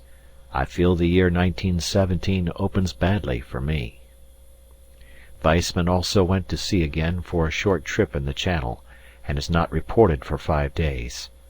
Perhaps he has despised the Dover barrage once too often. If this is so, it is a great loss to the service. He was a man of iron resolution in underwater attack. I feel I ought to despise Zoe, but I can't. I love her too much. After all, am I not perhaps encasing myself in the robe of a Pharisee? She offered me all she had, save only the one thing I asked, without which I will take nothing. I cannot reconcile her behavior with her character. Why can't she trust me? Why can't she be frank with me? I will not believe she is that sort. I feel I cannot go out again without a sign. I may not return, and I will not leave her, perhaps forever, with this bitterness between us. New entry. At sea and UC-47 again. Alton as surly as ever. I decided finally to write to Zoe, but found it difficult to know what to say. Eventually I said more than I had intended. I told her frankly that I experienced a shock, but that I had not meant to seem so cold, and that what I had been done for both our sakes. I told her that I still loved her, and I implored her once more to leave the Colonel and come to me as my wife. Already I long to know what message awaits me on my return. This will not be for 3 days. We left at dawn this morning to lay mines off the channel to Harwich Harbour, a nest from which submarines, cruisers, and destroyers buzz in and out like wasps. It will be ticklish work. New entry. On the bottom. Our minds are still with us, but so are our lives, which is something. We were approaching the appointed spot at 6 a.m. this morning, when without the slightest warning the track of a torpedo was seen streaking towards us about 50 yards on the starboard bow. Before Alton, who was on the bridge with me, could do more than press the diving alarm, the track met our ram. I breathed again, and was then reminded by an oath from Alton that the boat was diving. It was evident that we had only been saved by the torpedo running deep under the cutaway part of our bow. Otherwise, well, the tangle of my affairs would have been easily straightened. Further procedure on the surface was suicidal, and we kept hydrophone patrol, twice hearing the motors of the enemy submarine. At the moment we are on the bottom, waiting to come up and charge tonight, and lay our mines at dawn tomorrow. New entry. On the bottom in 28 metres, and feeling none too comfortable, as there would appear to be about a dozen destroyers overhead. Last night, or rather early this morning, I participated in one of the most extraordinary incidents that I have ever heard of.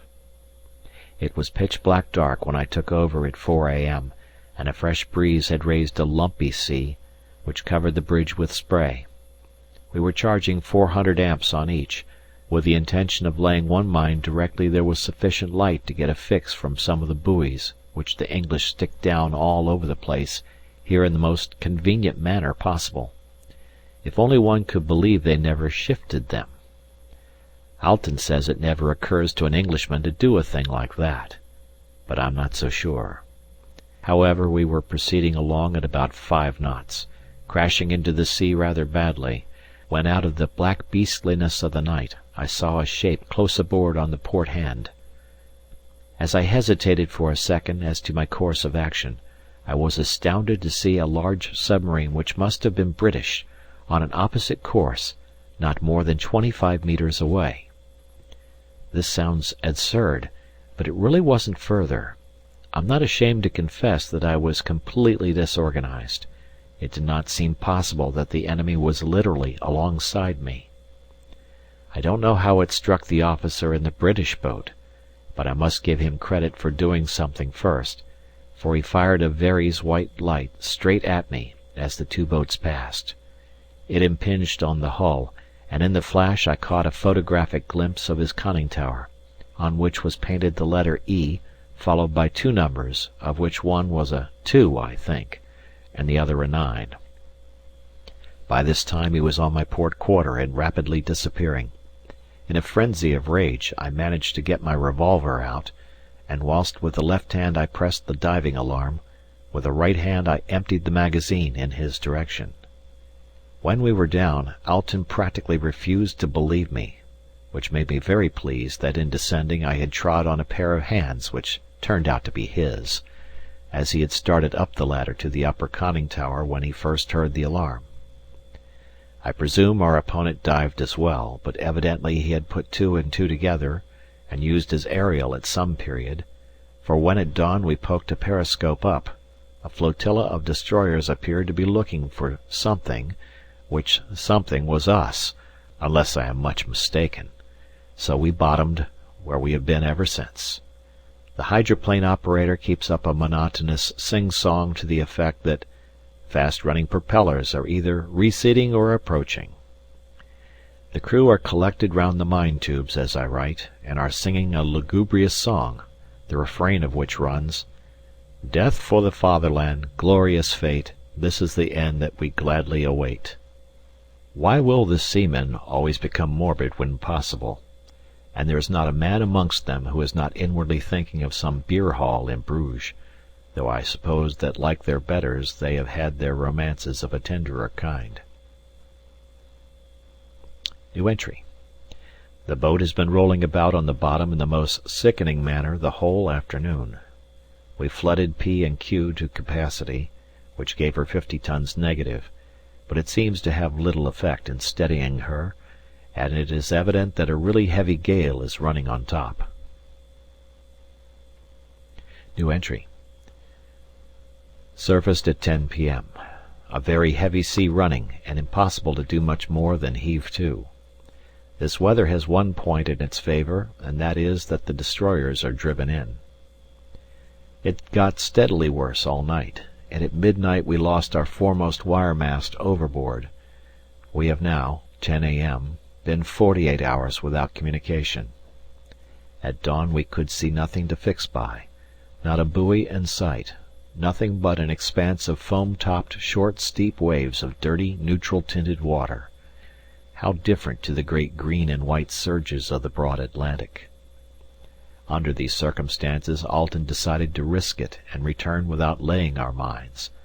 For once in a way I agreed with him, as it is better not to lay a minefield at all than dump one down in some unknown position which one may have to traverse oneself in the course of a month or 2. We are now slowly, very slowly, struggling back to Zeebrugge. A green sea came down the conning tower today, and everything in the boat is damp and smelly and beastly. The propellers race at frequent intervals, and the whole boat shudders.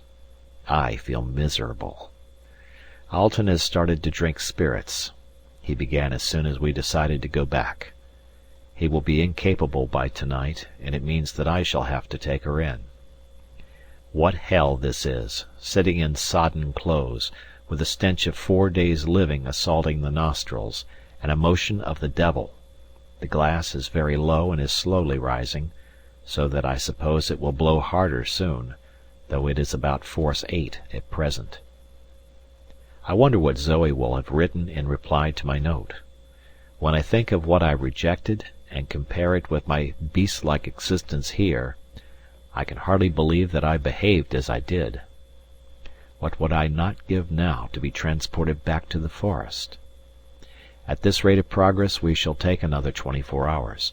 I wonder if I can knock another half knot out of her without smashing her up. New entry. The extraordinarily violent motion has upset the Anschutz. Footnote 1.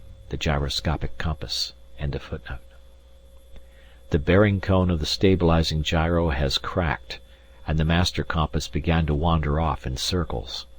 I was just resting for an hour or two, wedged up on a wet settee with coats equally wet, when her heavy pitching changed to a wallowing roll, and I heard the pilot, who was on watch, cursing down the voice pipe, as we had sagged off our course. I heard the voice of the helmsman querulously maintain that he was steering his course by Anschutz, so I got up and gingerly clawed my way into the control room, where I found by comparing Anschutz with magnetic that the former had gone to hell, the reason being obvious, as the stabilizer was exerting a strongly biased torque. I stopped the Anschutz, and asked the pilot to give the helmsman a steady by magnetic. As we staggered back to our course I heard a thud in the wardroom, and on returning to my settee found that Alten had rolled out of his bunk, where he was lying in a drunken stupor, and that he was face downwards, sprawling on the deck, half his face in the broken half of a dirty dish which had fallen off the table whilst I was having tea. As I couldn't let the crew see him like this, I was obliged to struggle and get him back into his bunk. He was like a log, and absolutely incapable of rendering me any assistance, though he did open his eyes and mutter once or twice as I lifted him up, trunk first and then his legs. He stank of spirits, and I hated touching him. Lord, what a truly hoggish man he is! Yet I cannot help envying him his oblivion to these surroundings. New entry. Arrived in this afternoon. Alten quite slept off his drink, and was offensively sarcastic as I worked on the forepart with wires, getting her into the shelters alongside the mole. I hastened up to Bruges, and in the mess heard several items of news and found 2 letters. The first, in a well-known handwriting, I opened eagerly, but received a chill of disappointment when I read its single line. I am here when you want me. Z. So she thinks to break my resolution. No, I am stronger than she, and now that I know she loves me, I can and will bend her to my will. Even now, at this distance of time, I can hardly understand my conduct the other day. I must have been given the strength of 10. I feel that I could not do it again. Had she hesitated a second longer at the door, well, I can hardly say what I would have done. It is my duty to do so, for her sake and my own. But I know my weakness, and in this fact lies my strength.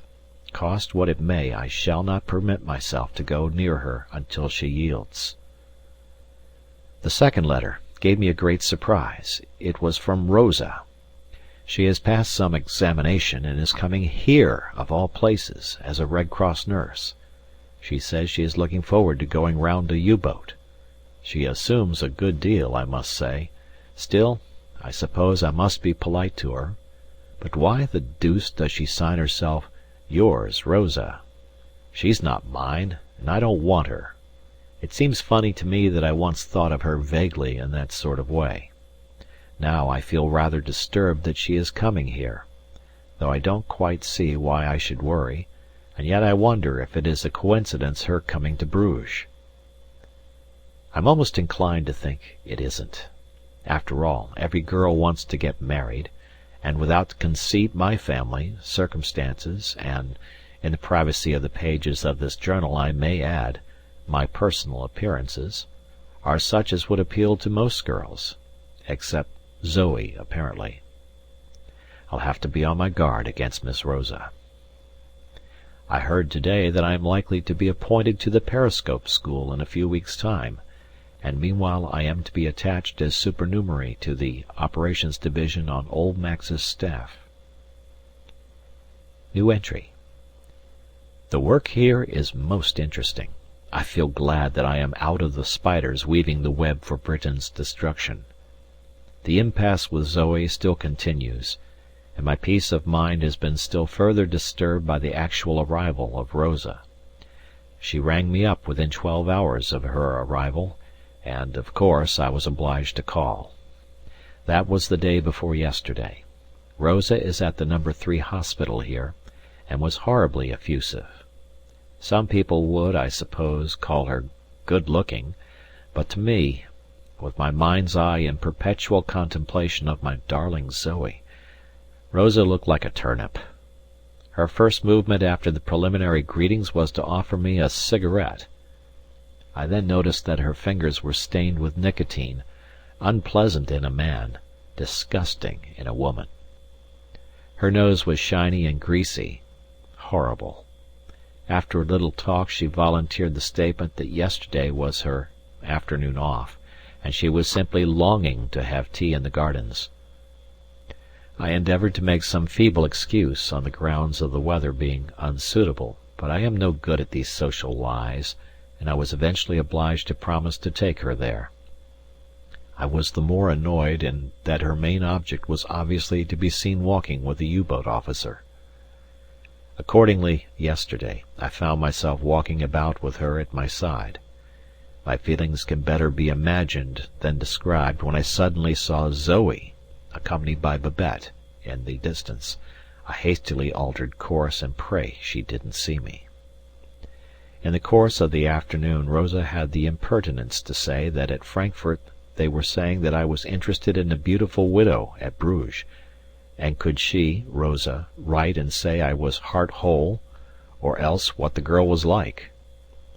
I'm afraid that I lost my temper a little, and I told Rosa she could write to all the busybodies at home, and tell them from me to go to the devil.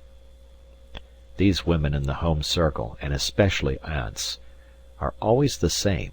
Firstly, they badger one to get married, and then if they think one is contemplating such a step they are all agog to find out whether she is suitable. New entry. 3 more boats, 2 of which are UCs, are overdue.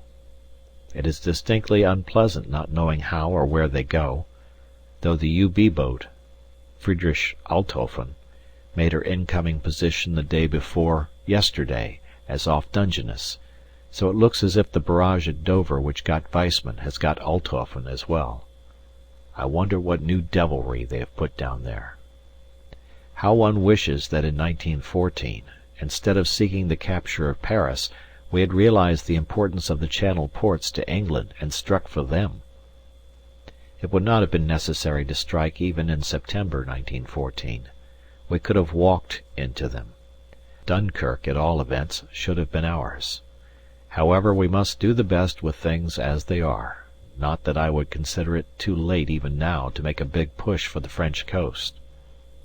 It would seem, as a matter of fact, that all the pushing is to be at the other end of the line, in the Verdun sector, from the rumours I hear, though I should have thought once bitten, twice shy in that quarter. New entry. Saw Zoe again in the distance, and I think she saw me. At all events, she turned round and walked away. This girl whom I cannot, and would not if I could, obliterate from my thoughts, is causing me much worry. She shows no sign of giving in, and I for one intend to be adamant. I shall defeat her in time. The male intellect is always ultimately victorious, other things being equal. I was reading Schopenhauer on the subject last night. What a brain that man had, though I confess his analysis of the female mentality is so terribly and truthfully cruel that it jars on certain of my feelings. Zoe's resolution in this conflict, this sex war one might call it, only adds to her charm in my eyes. She is, I feel, a worthy mate for me, both intellectually and physically, and she shall be mine. I have decided it. Met Rosa today at old Max's house, where I went to pay a duty call. Her Excellency is as forbidding a specimen of her sex as any I have ever met. She quite frightened me, and in the home circle the old man seemed quite subdued. I escorted Rosa home, and on the way to her hospital she gave me a great surprise, as after much evasive talk she suddenly came out with the news that she was engaged to Heinrich Baumer, of UC-23. I was quite taken aback, and will frankly confess that not so very long ago I imagined, evidently erroneously, that she was disposed to let her affections become engaged in another quarter. However, I was really very glad to hear this news, and congratulated her with genuine feeling. The knowledge that she was a promised woman quite altered my feelings towards her, and before I quite meant to, I had told her a considerable amount about Zoe. It gave me much relief to be able to unburden myself, and confide my difficulties elsewhere than in the pages of this journal. I have asked the girl to tea tomorrow. New entry. A vile air raid last night. British machines, of course. They seemed determined to get over the town, and from 1 a.m. to 3 a.m. relays of machines, of which not one was shot down, attacked us. The din was tremendous, and all sleep was out of the question. Morning revealed surprisingly little damage, as is often the case in these big raids, whereas a few bombs from a chance machine often work havoc.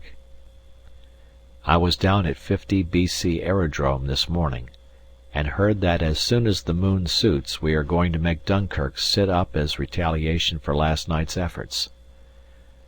There were also rumours of big attacks impending on London as soon as the new type of Gothas are delivered. That will shake the smug security of those cursed islanders. Rosa came to tea, and afterwards I told her more about Zoe, and as I expect any day to be appointed to the periscope school at Kiel, I asked Rosa to try and effect an introduction to Zoe, and do what she could for me.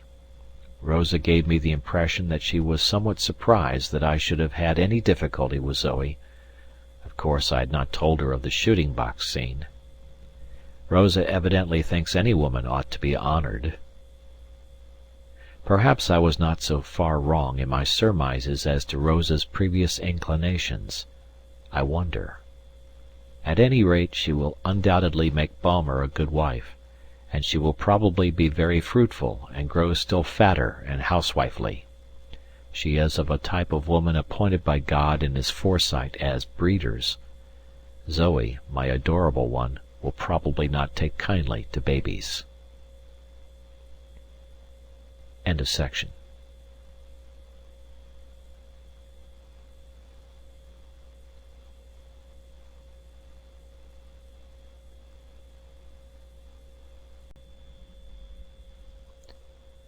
The Diary of a U-Boat Commander by Stephen King Hall, Section 8.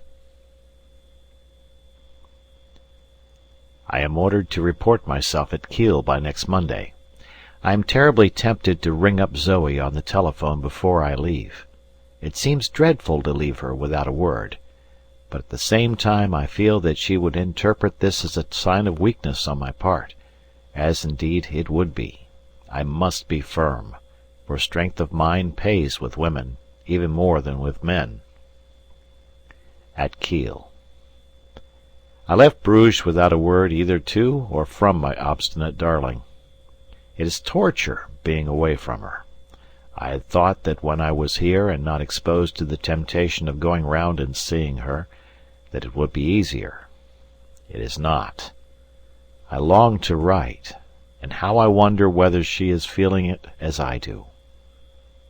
I have read somewhere that a woman's passion once aroused is more ungovernable than a man's. That her whole being cries aloud for me cannot be doubted. And if the above statement is true, what inflexibility of will she must be showing! It almost makes me fear. But no, I will defeat her in this strange contest, and she shall be my wife.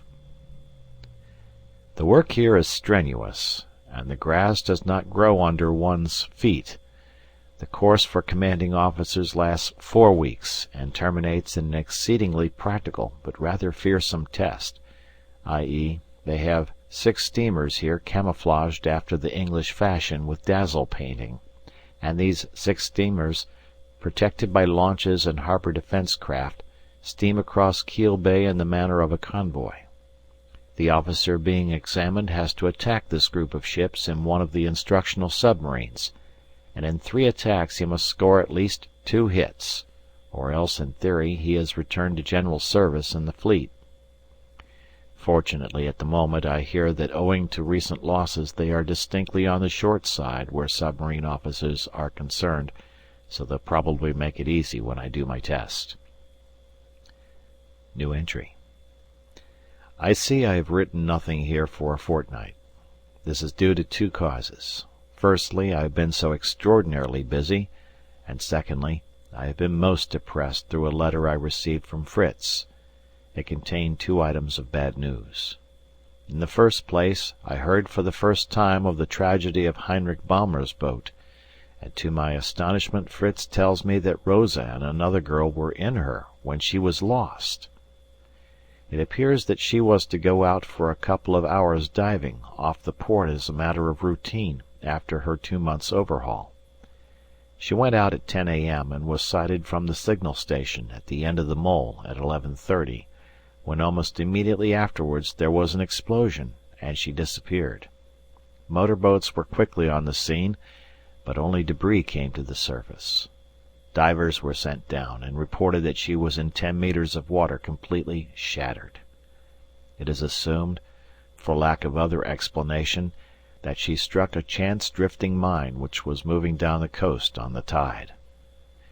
Meanwhile Rosa and another sister were missing from the hospital, and after 48 hours someone put 2 and 2 together and started investigations. It has been ascertained that Baumer motored down from Bruges after breakfast, and that in the car were 2 figures taken to be sailors, as they were muffled up in oilskins.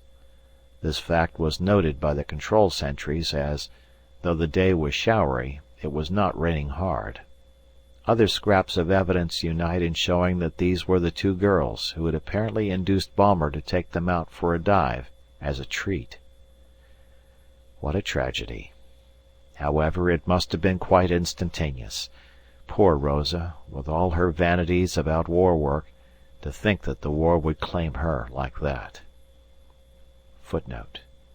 It is known that a boat with women on board was lost whilst exercising off Zeebrugge in the spring of 1917. This would appear to be the boat in question. Etienne. End of footnote.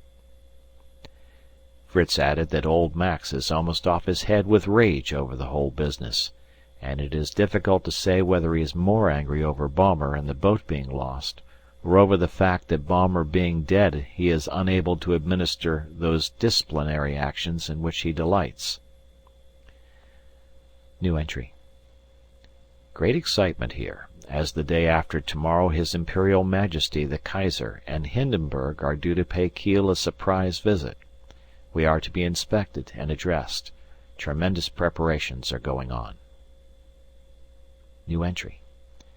His Majesty, accompanied by the great Field Marshal, inspected us this morning and made a fine speech, of which we have been given printed copies. I shall frame mine and hang it in my boat, if I get a command. I transcribe it. Officers and men of the U-boat service. In the midst of the anxious moments in which we live, I have determined to make time to come and witness in my own person the labours of those on whom I and the Fatherland rely. Fresh from the great battles on the West, which are gnawing at the vitals of our hereditary enemies, I come to those whose glorious mission it will be to strike relentlessly at our most deadly and cunning enemy, cursed Britain. God is on our side, and will protect you at sea, for, in the striking at the nation which openly boasts that it aims at starving our women and children, you are engaged on a mission of undoubted holiness. You must sink and destroy even as of old the Israelites smote and destroyed the alien races. To the officers I would particularly say, my person is your honour, and I am your supreme chief. From my hands you will receive honour, and from my hands will proceed just punishment for the unhappy ones who fail in their duty. To the men I would say, trust and obey your officers as you would your God. Officers and men, in you your Kaiser and Fatherland place their trust. Let neither be disappointed. After his address, His Majesty graciously spoke a few words to individuals, of whom I had the signal honour of being one. I felt that I was in the presence of an emperor. His gestures, his eyes, his voice, impressed me as belonging to a man born to command and to fill high places. The Field Marshal never opened his mouth.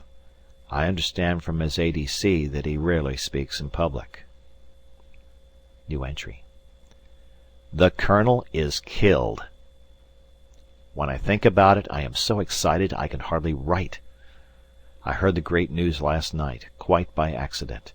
I was sitting in the mess after dinner and picked up Die Woche, and, glancing at the pictures, I suddenly saw the portrait of Colonel Stein of the Brandenburgers, killed on the 7th instant near Ypres. I recognized the ugly and bloated face immediately from the photograph of him which she had once shown me. My first impulse was to send her a wire, but, on thinking matters over, I decided that it would be difficult to put all my thoughts into the curt sentences of a telegram, and further, that as all wires are doubtless examined at the main post office at Bruges, it might lead to trouble, so I wrote her a letter. This, in a way, has been an exhibition of weakness on my part, as I had promised myself that I would not take the first step in reopening communication. But I feel that the fortunate death of Stein has completely altered the case. I told her in the letter that I realized that I had made mistakes, but that if she still loved me with half the strength that I loved her, then a telegram to me would make me the happiest of men. I wrote that yesterday, but have had no wire. Perhaps, like me, she distrusts telegrams and prefers letters. A long letter from Zoe. An accursed fetter. An abominable letter. A damnable letter. She still refuses to marry me. I leave for Bruges tonight on 48 hours special leave. Kiel, 17th. I hate Zoe. She has broken my heart. After her preposterous letter of the 14th, I decided that in a matter which so closely affected my happiness no stone ought to remain unturned to ensure a satisfactory solution of the problem, so I determined to have a personal interview. I arrived at Bruges after tea and went at once to the flat. I tackled her immediately on the subject of her letter, and told her that naturally I understood that a decent interval must elapse before we married, but, granted this fact, I told her that I failed to see what prevented our marriage. A most unpleasant and harrowing scene ensued, the details of which form such painful recollections that I really cannot write them down here, though in the passage of months I have acquired the habit of writing in the pages of this journal with the same freedom as I would talk to that wife whom I had hoped to possess. She maintained an obstinate silence when I urged her to give me at least some tangible reason as to why she would not marry me. She contented herself and maddened me by reflecting in a kind of monotone, "I love you, Karl, and am yours, but I cannot marry you." I could have beaten her till she was senseless, but I had enough sense to realize that with Zoe, whose resolution, considering she is a woman, amazes me, force is not the best method. As I continued to press her, time was important, had I not journeyed far to see her? Those glorious eyes of hers, which I love and whose power I dread, filled with tears. I was a brute, I was heartless, I was inconsiderate. I could not love her, I was cruel, and I know not what other accusation crushed me down. Broken-hearted and dispirited, I told her to choose there and then.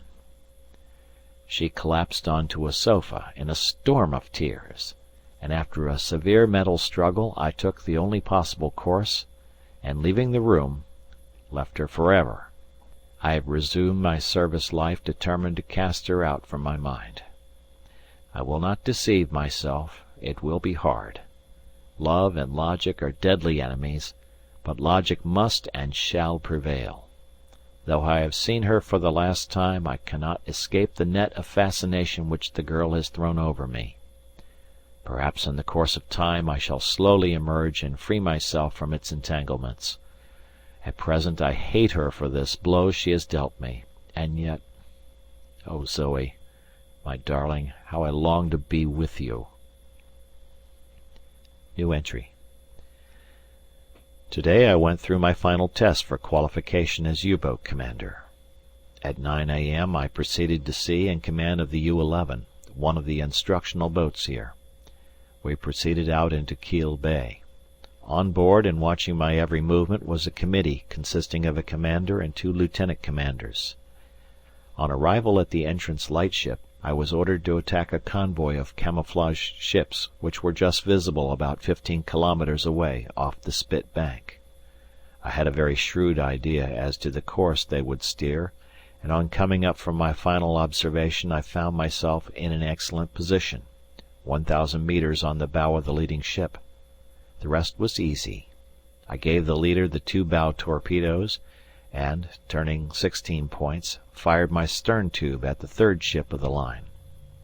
2 hits were obtained, and I returned to harbour well pleased with myself. There is not the slightest chance of having failed to qualify. New entry. My confidence in myself was not misplaced. I heard today that I am on the command list, and anticipate in a few days being appointed to a boat. I wonder which craft I shall get. New entry. I met the A.D.C. to the Chief of the Staff of the school, at the Gardens, and in conversation with him discovered that he had heard that 3 boats were being detached from the Flanders flotilla for an unknown destination. This has given me an idea, for I feel that I can never return to Bruges, and I was rather dreading being appointed to one of the boats there. I have dropped a line to Fritz Regels, who is on old Max's staff, and told him that I do not wish to return to Bruges, and I further hinted that I understood a detached squadron was proceeding somewhere, and as far as I was concerned, the further the better, if I could get into it. I have tried the night life at this place at the Mascotte and Trocadero, in order to forget, but it is a poor consolation. Footnote: 2 well-known cabarets at Kiel. End of footnote. New entry. A letter from Fritz, saying that he has an idea that Korting's boat would suit me, though he could not of course give me further details in a letter. However, he informs me positively that I shall not be at Bruges. On the strength of this I have wired to Fritz, and asked him to try and fix up an exchange between me and Korting, provided the latter is agreeable and the people in Max's office have no objection. I have a recollection that Korting's boat is one of the U-40 to U-60 class, which would suit me admirably, and as for destination, I care not where it is, provided only that it be far from Bruges. New entry. At sea. I have quite neglected my poor old journal for several weeks, but I have passed through an extraordinarily busy period. It was approved that I should relieve Korting, whose boat, the U-59, I discovered to be refitting at Wilhelmshaven. I was very pleased not to go back to Bruges, though as we steam steadily north at this moment, I cannot escape a sense of deep disappointment that upon my return from this trip I shall not enjoy as of old the fascination of Zoe. But I shall have plenty of time to get accustomed to this idea, for this is no ordinary trip. We are bound for the North Cape and Murman coast, where we remain until well into the cold weather, at any rate for 3 months. Our mission is to work off that fog-bound and desolate coast, and attack the constant stream of traffic between England and Archangel. There are 2 other boats besides ourselves on the job, but we shall all be working far apart. Our first billet is off the North Cape. In order to save time, we are to be provisioned once a month in one of the fjords. I don't imagine the Admiralty will have any difficulty in getting supplies up to us, as at the moment we are off the Lofoten's, and we actually have not had to dive since we left the Bight. There seems to be nothing on the sea except ourselves. Where is the much vaunted and impenetrable web of blockade which the English are supposed to have spread around us? And yet many raw materials are getting very short with us. I see that in this boat they have replaced several copper pipes with steel ones during her refit, and this will lead to trouble unless we are careful. Steel pipes corrode so badly that I never feel ready to trust them for pressure work. The truth about the blockade is that it is largely a paper blockade, yet not ineffective for all that. Unfortunately for us, the damned English and their hangers-on control the cables of the world, and hence all the markets, and I don't suppose, to take the case of copper, that a single pound of it is mined from the Rio Tinto without the British Board of Trade knowing all about it. The neutral firms simply dare not risk getting put on to the British blacklist. It means ruination for them. And then all these dollar-grabbing Yankees, enjoying all the advantages of war without any of its dangers. They make me sick. This seems a most profitable job. I have only been up 7 days, but I've bagged 4 steamers, all by gunfire, and all fat ships, brimful of stuff for the Russians. My practice has been to make the North Cape every day or two to fix position, as the currents are the most abnormal in these parts, and I should say that the Sailing Directions Pilotage Handbook and Tidal Charts were compiled by a gentleman at a desk who has never visited these latitudes. At the moment I am standing well out to sea, as the immediate vicinity of the North Cape has become rather unhealthy. Yesterday afternoon I had sunk No. 4 in the morning, and the crew were still pulling for the coast. 4 British trawlers turned up. These damned little craft seem to turn up wherever one goes. I longed to have a bang at them with my gun, but, apart from the uncertainty as to what they carried in the way of armament, I have strict orders to avoid all that sort of thing. So I dived and steamed slowly west, came up at dusk, and proceeded to charge up my batteries. These U-60s are excellent boats, and I am very lucky to get one so soon. I suppose courting man wants to stay near his wife. I cannot write that word without painful memories of Zoe and idle thoughts of what might have been. Well, perhaps it is for the best. I'm not sure that a member of the U-boat service has the right to get married in wartime, for unless he is of exceptional mentality it must affect his outlook under certain circumstances, though I think I should have been an exception here. Then the anxiety to the woman must be enormous. As every trip comes round a voice must cry within her, this may be the last. The contrast between the times in harbour and the trips is so violent, so shattering and clear-cut. With a soldier's wife she merely knows that he is at the front.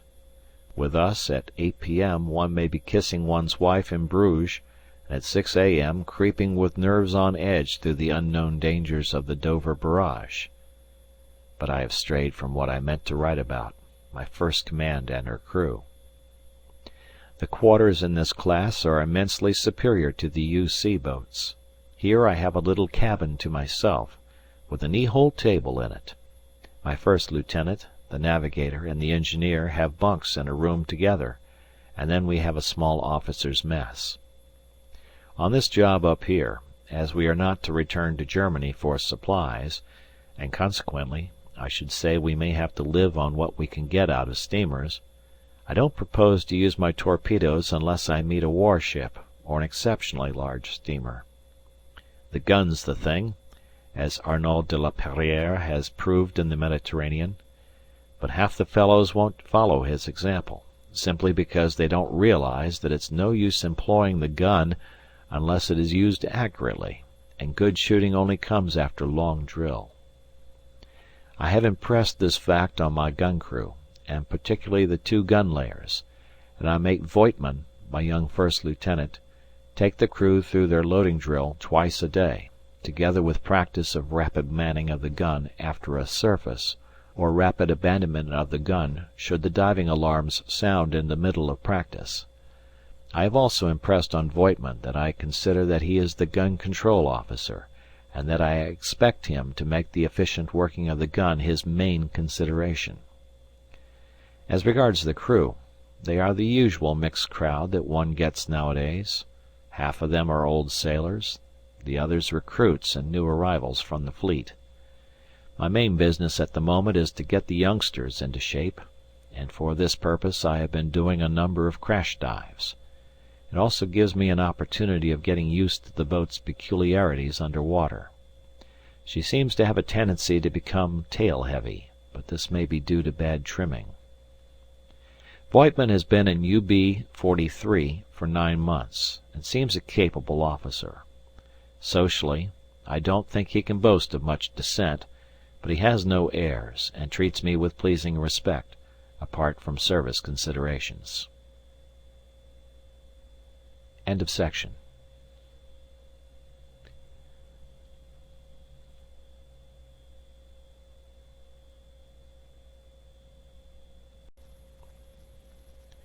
The Diary of a U-Boat Commander by Stephen King Hall. Section 9. A very awkward accident took place this morning, which resulted in severe injury to Johann Wiener, my second coxswain. A party of men under his direction were engaged in shifting the stern torpedo from its tube, in order to replace it with a spare torpedo, as I never allow any of my torpedoes to stay in the tube for more than a week at a time, owing to corrosion. The torpedo which had been in the tube had been launched back, and was on the floor plates.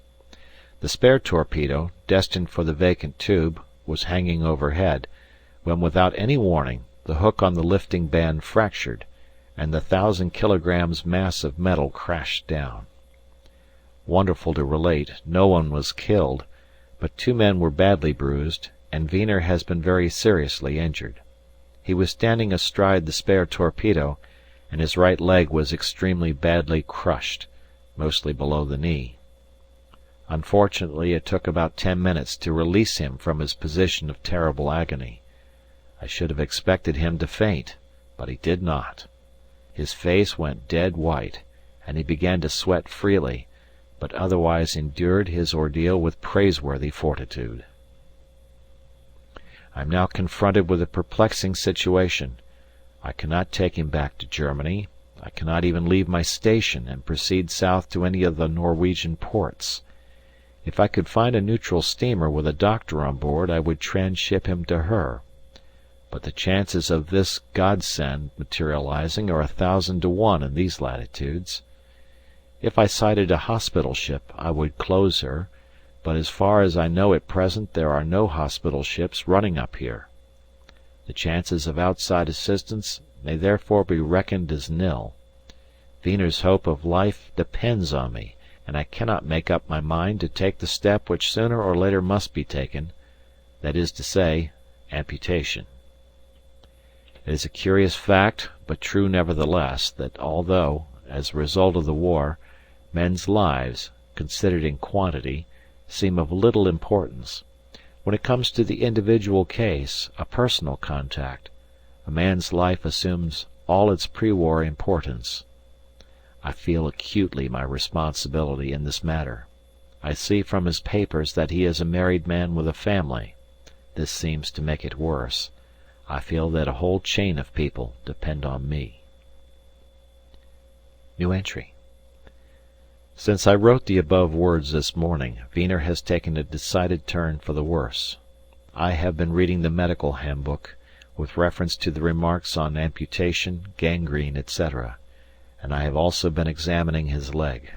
The poor devil is in great pain, and there is no doubt that mortification has set in, as was indeed inevitable. I have decided that he must have his last chance, and that at 8 p.m. tonight I will endeavour to amputate. New entry. Midnight. I have done it. Only partially successful. Last night, in accordance with my decision, I operated on Wiener. Voigtman assisted me. It was a terrible business, but I think it desirable to record the details whilst they are fresh in my memory, as a court of inquiry may be held later on. Voigtman and I spent the whole afternoon in the study of such meagre details on the subject as are available in the medical handbook. We selected our knives and a saw and sterilized them.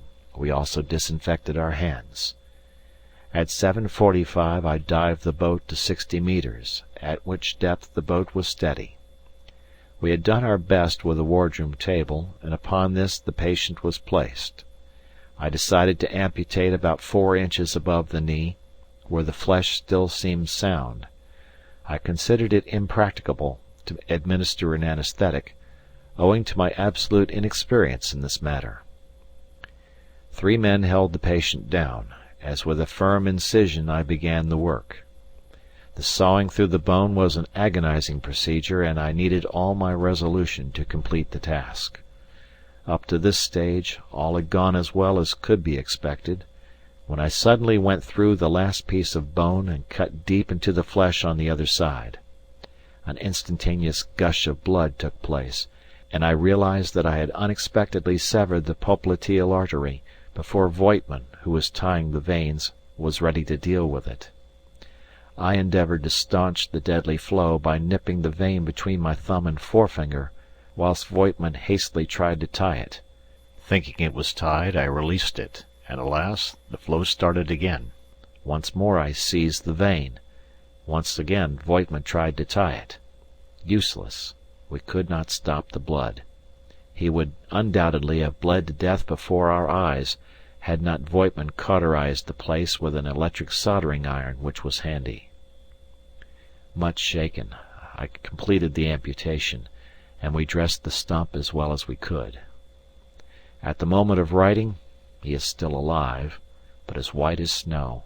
He must have lost litres of blood through that artery. 9 p.m. Wiener died 2 hours ago. I should say the immediate cause of death was shock and loss of blood. I did my best. We have been out on this extended patrol area 7 days, but not a wisp of smoke greets our eyes. Nothing but sea, sea, sea. Oh, how monotonous it is. I cannot make out where the shipping has got to. Tomorrow I am going to close the North Cape again. I think everything must be going inside me. I am too far out here. The North Cape bears due east. Nothing afloat in sight. Where the devil can all the shipping be? In 10 days' time I am due to meet my supply ship.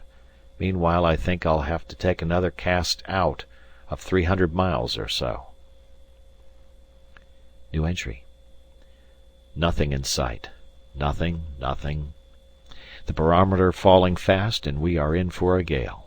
I have decided to make the coast again, as I don't want to fail to turn up punctually at the rendezvous. In the Standarak Landholm Fjord, thank heavens. Heavens, we have had a time. We were still 250 miles from the coast when we were caught by the gale.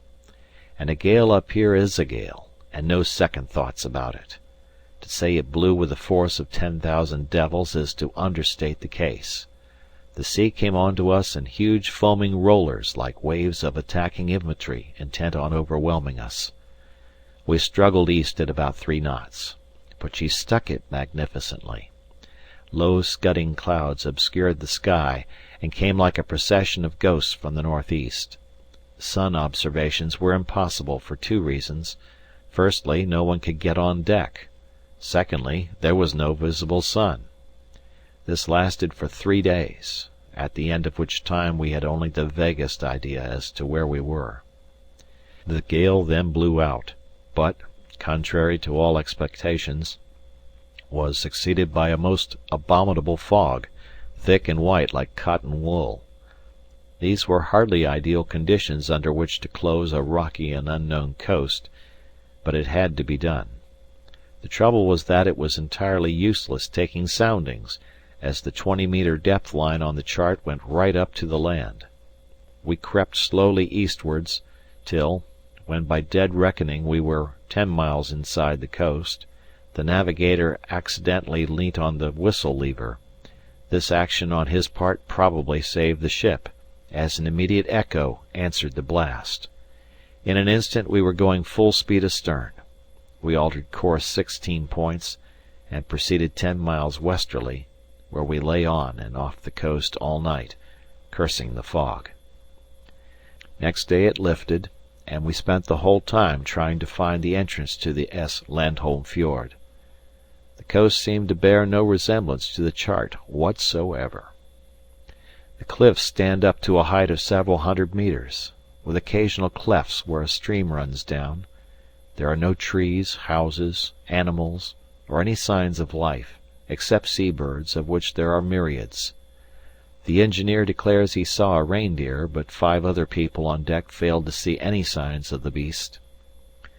After hours of nosing about, during which my heart was in my mouth, as I quite expected to fetch up on a pinnacle rock, items which are officially described in the handbook as being very numerous, we rounded a bluff and got into a place which seems to answer the description of S. Landholm. At any rate, it is a snug anchorage, and here I intend to remain for a few days, and hope for my store ship to turn up. I posted a daylight look-out on top of the bluff. It would be very awkward to be caught unawares in this place, which is only about 150 metres wide in places. I'm taking advantage of the rest to give the crew some exercises and execute various minor repairs to the diesels. New entry. Yesterday we fought what must be one of the most remarkable single-ship actions of the war.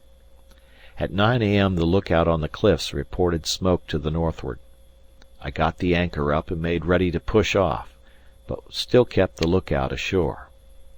At 9:30 he reported a destroyer in sight, which seemed serious if she chose to look into my particular nook.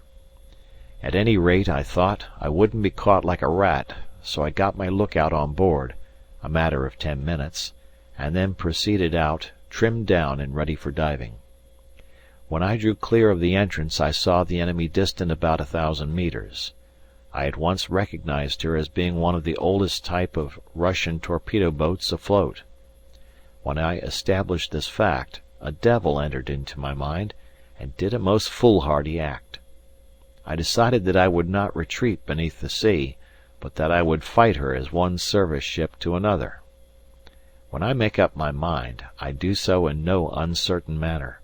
Indecision is abhorrent to me, and I sharply ordered, "Guns crew, action!" I can still see the comical look of wonderment which passed over my first lieutenant's face, but he knows me, and did not hesitate an instant. We drilled like a battleship, and in 65 seconds I timed it as a matter of interest from my order we fired the first shot. It fell short. Extraordinary to relate, the torpedo boat, without firing a gun, put her helm hard over and started to steam away at her full speed, which I suppose was about 17 knots. I actually began to chase her. A submarine chasing a torpedo boat. It was ludicrous. With broad smiles on their faces, my good gun's crew rapidly fired the gun, and we had the satisfaction of striking her once, near her after funnel, but it did no vital damage, as a few minutes afterwards she drew out of range. What a pack of incompetent cowards! They never fired a shot at us. I suppose half of them were drunk, or else in a state of semi-mutiny, for one hears strange tales of affairs in Russia these days. The whole incident was quite humorous, but I realized that I had hardly been wise, as without doubt the English will hear of this, and these trawlers of theirs will turn up, and I'm certainly not going to try any heroics with John Bull, who is as tough a fighter as we are. Meanwhile, what of the supply ship, for I'm supposed to meet her here, and it's already 24 hours since yesterday's epoch-making battle, and I expect the English any moment. New entry. My doubts were removed for me, since I received special orders at noon by high-power wireless from Nordreich, and on decoding them found that, for some reason or other, we are ordered to proceed to MUCHO Cape, and thence down the coast of Shetlands to the Fair Island Channel, where we are directed to cruise till further orders. Special warning is included as to encountering friendly submarines. It appears to me that a special concentration of U-boats is being ordered round about the Orkneys, and that some big scheme is on hand. We are now steering southwesterly to make MUCHO, which I hope to do in 4 days' time, if the weather holds.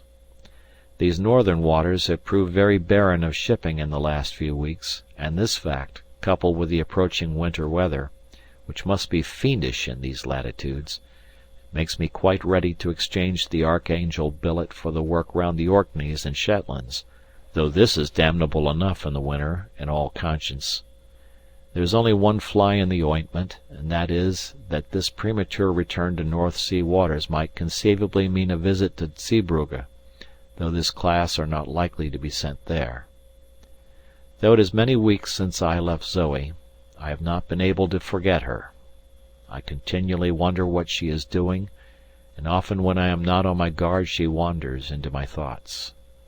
Whilst I am up here, it does not matter much, except that it causes me unhappiness, but if I found myself at Bruges it would be very hard. However, I don't suppose I shall ever see her again. Sighted MUCHO this morning, and shaped course for Fair Island. Oh, what a hell I have passed through! I can hardly realize that I am alive, but I am, though whether I shall be tomorrow morning is doubtful. It all depends on the weather, and who would willingly stake their life on North Sea weather at this time of the year? Curses on the man who sent us to the Fair Island Channel. Where the devil is our intelligence service? If we make Flanders, I have a story to tell that will open their eyes, blind bats that they are, luxuriating in the comfort of their fat staff jobs ashore. The Fair Island Channel is an English death trap. It stinks with death. By cursed luck we arrived there just as the English were trying one of their new devices, and it is the devil. Exactly what the system is I don't quite know, and I hope never again to have to investigate it.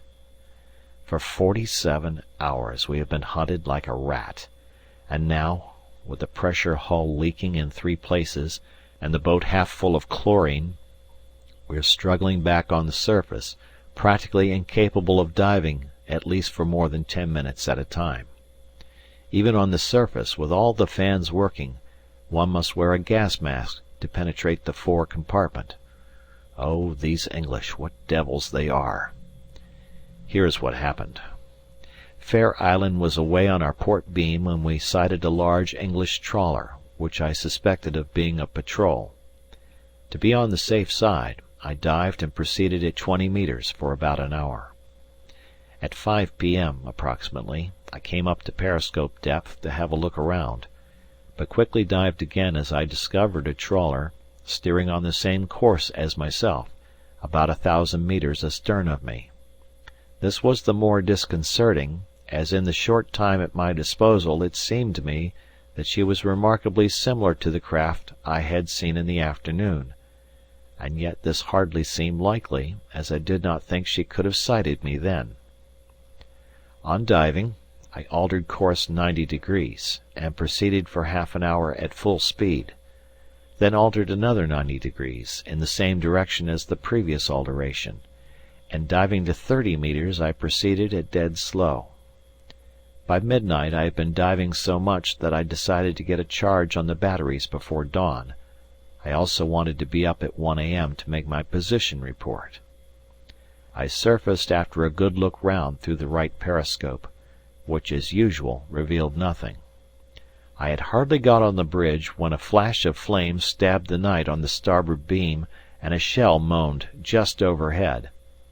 I crash-dived at once, but could not get under before the enemy fired a second shot at us, which fortunately missed us. As we dived I ordered the helm hard a starboard, to counteract the expected depth charge attack. We must have been 150 metres from the first charge, and a little below it 5 others followed in rapid succession, but were further away, and we suffered no damage beyond a couple of broken lights. The situation was now extremely unpleasant. I did not dare venture to the surface, and thus missed my 1 a.m. signal from headquarters. I wanted to charge badly, and so proceeded at the lowest possible speed. At regular intervals our enemy dropped one depth charge somewhere astern of us, but these reports always seemed the same distance away. At dawn I very cautiously came up to periscope depth, and had a look. To my consternation, I discovered our relentless pursuer about 1,500 metres away on the port quarter. In some extraordinary manner he had tracked us during the night. I dived and altered course through 90 degrees to south.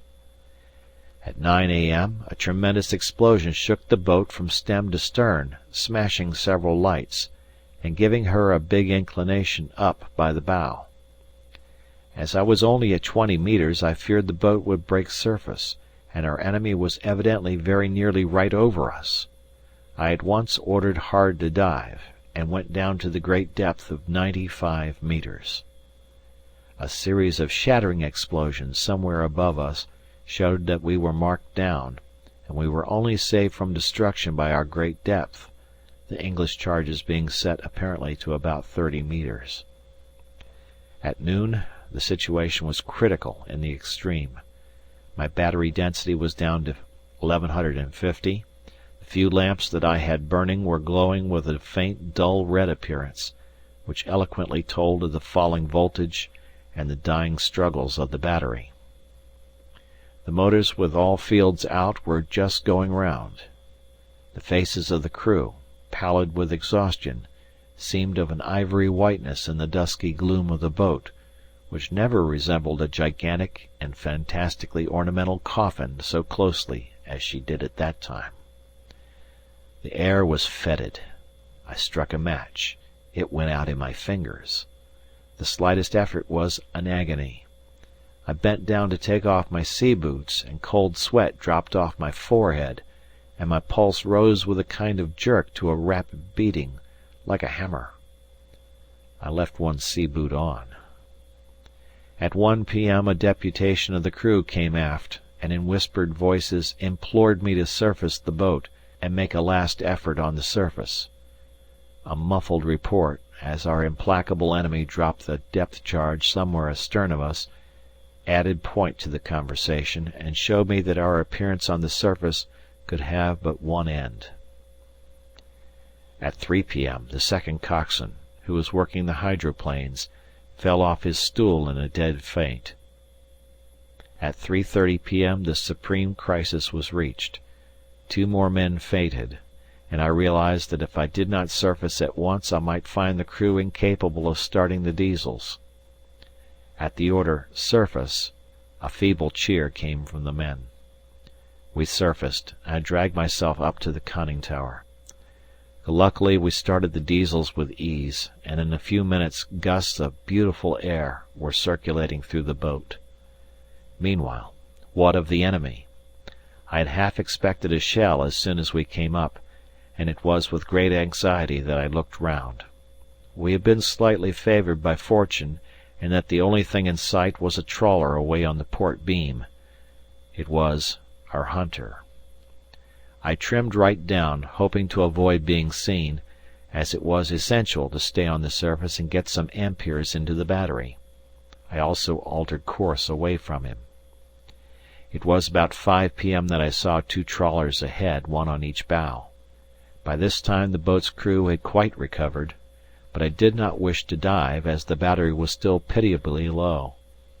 I gradually altered course to northeast, but after half an hour's run I almost ran on top of a group of patrols in the dusk. I crash-dived, and they must have seen me go down, as a few minutes later the boat was violently shaken by a depth charge.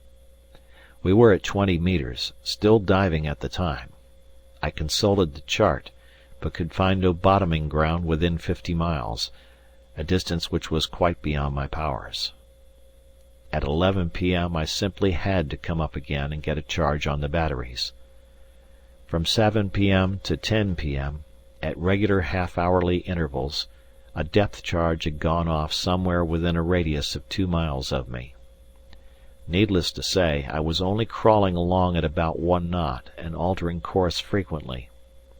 What was so terrible was the patent fact that the patrols in this area had evidently got some device which enabled them to keep in continual touch with me to a certain extent.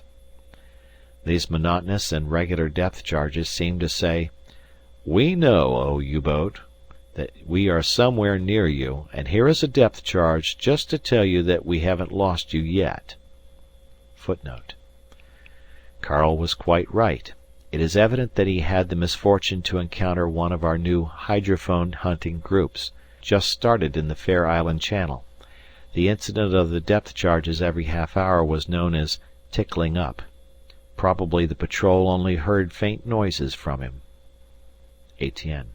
End of footnote. As an hour had elapsed since the last depth charge, I felt fairly happy at coming up, and on making the surface I was delighted to find a pitch-black night and a considerable sea. From 10 p.m. to 1 a.m. I actually had 3 hours of peace, and in this period I managed to cram a considerable amount of stuff into the batteries. The densities were rising nicely and all seemed well, when I did what I now see was a very foolish thing. I made my 1 a.m. wireless report to Nordreich, in which I requested orders at 3 a.m. and reported my position, together with the fact that I had been badly hunted. In 25 minutes they were on me again. I had most idiotically assumed that the English had no directional wireless in these parts. They have. They've got everything that they have ever tried up there. It was concentrated in that infernal Fair Island Channel.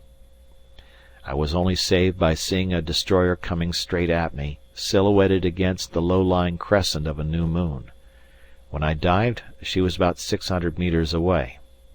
As I have confessed to doing a foolish thing, I give myself the pleasure of recording a cleverer move on my part.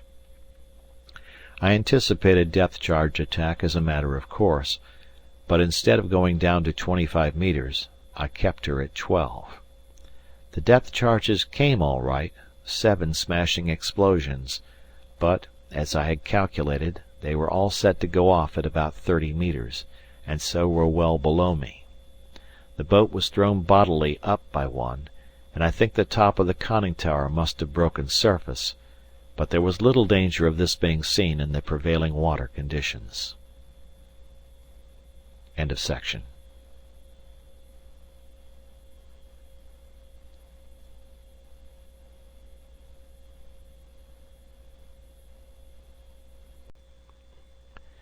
The Diary of a U-Boat Commander by Stephen King Hall.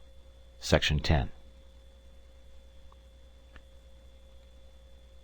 I have just had to stop recording my experiences of the past 48 hours, as the navigator, who is on watch, sent down a message to say that smoke was in sight.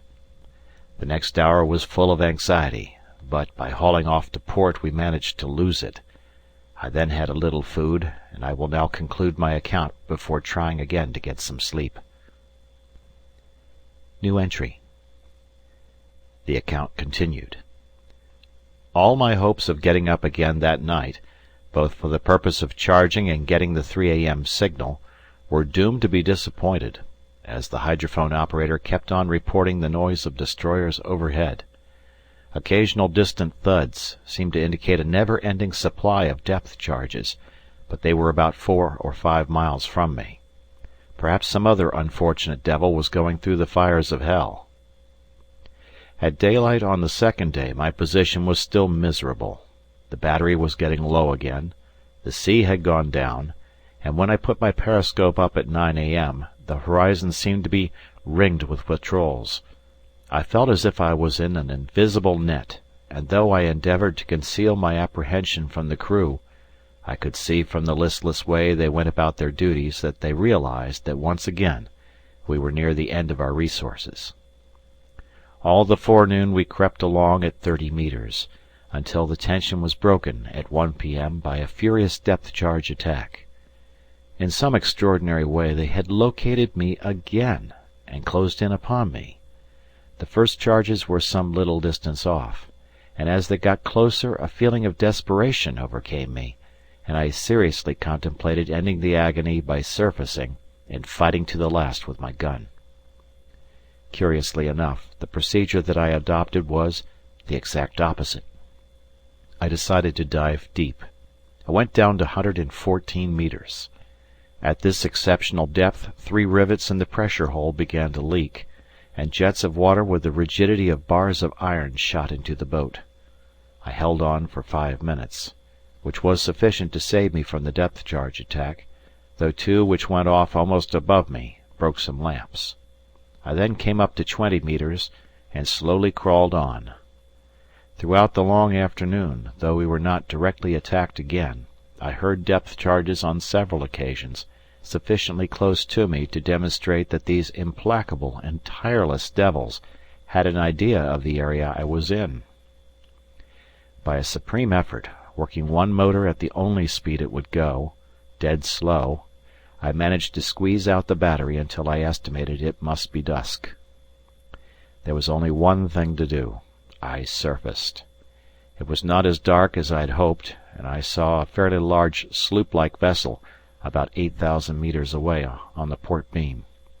She must have seen me simultaneously, as the flash of a gun darted from her, the shell falling short. I couldn't dive. There seemed only one thing to do, fight, and then die. I ordered the gun's crew up, and the unequal duel began. We were going full speed on the diesels, and my course was east by north.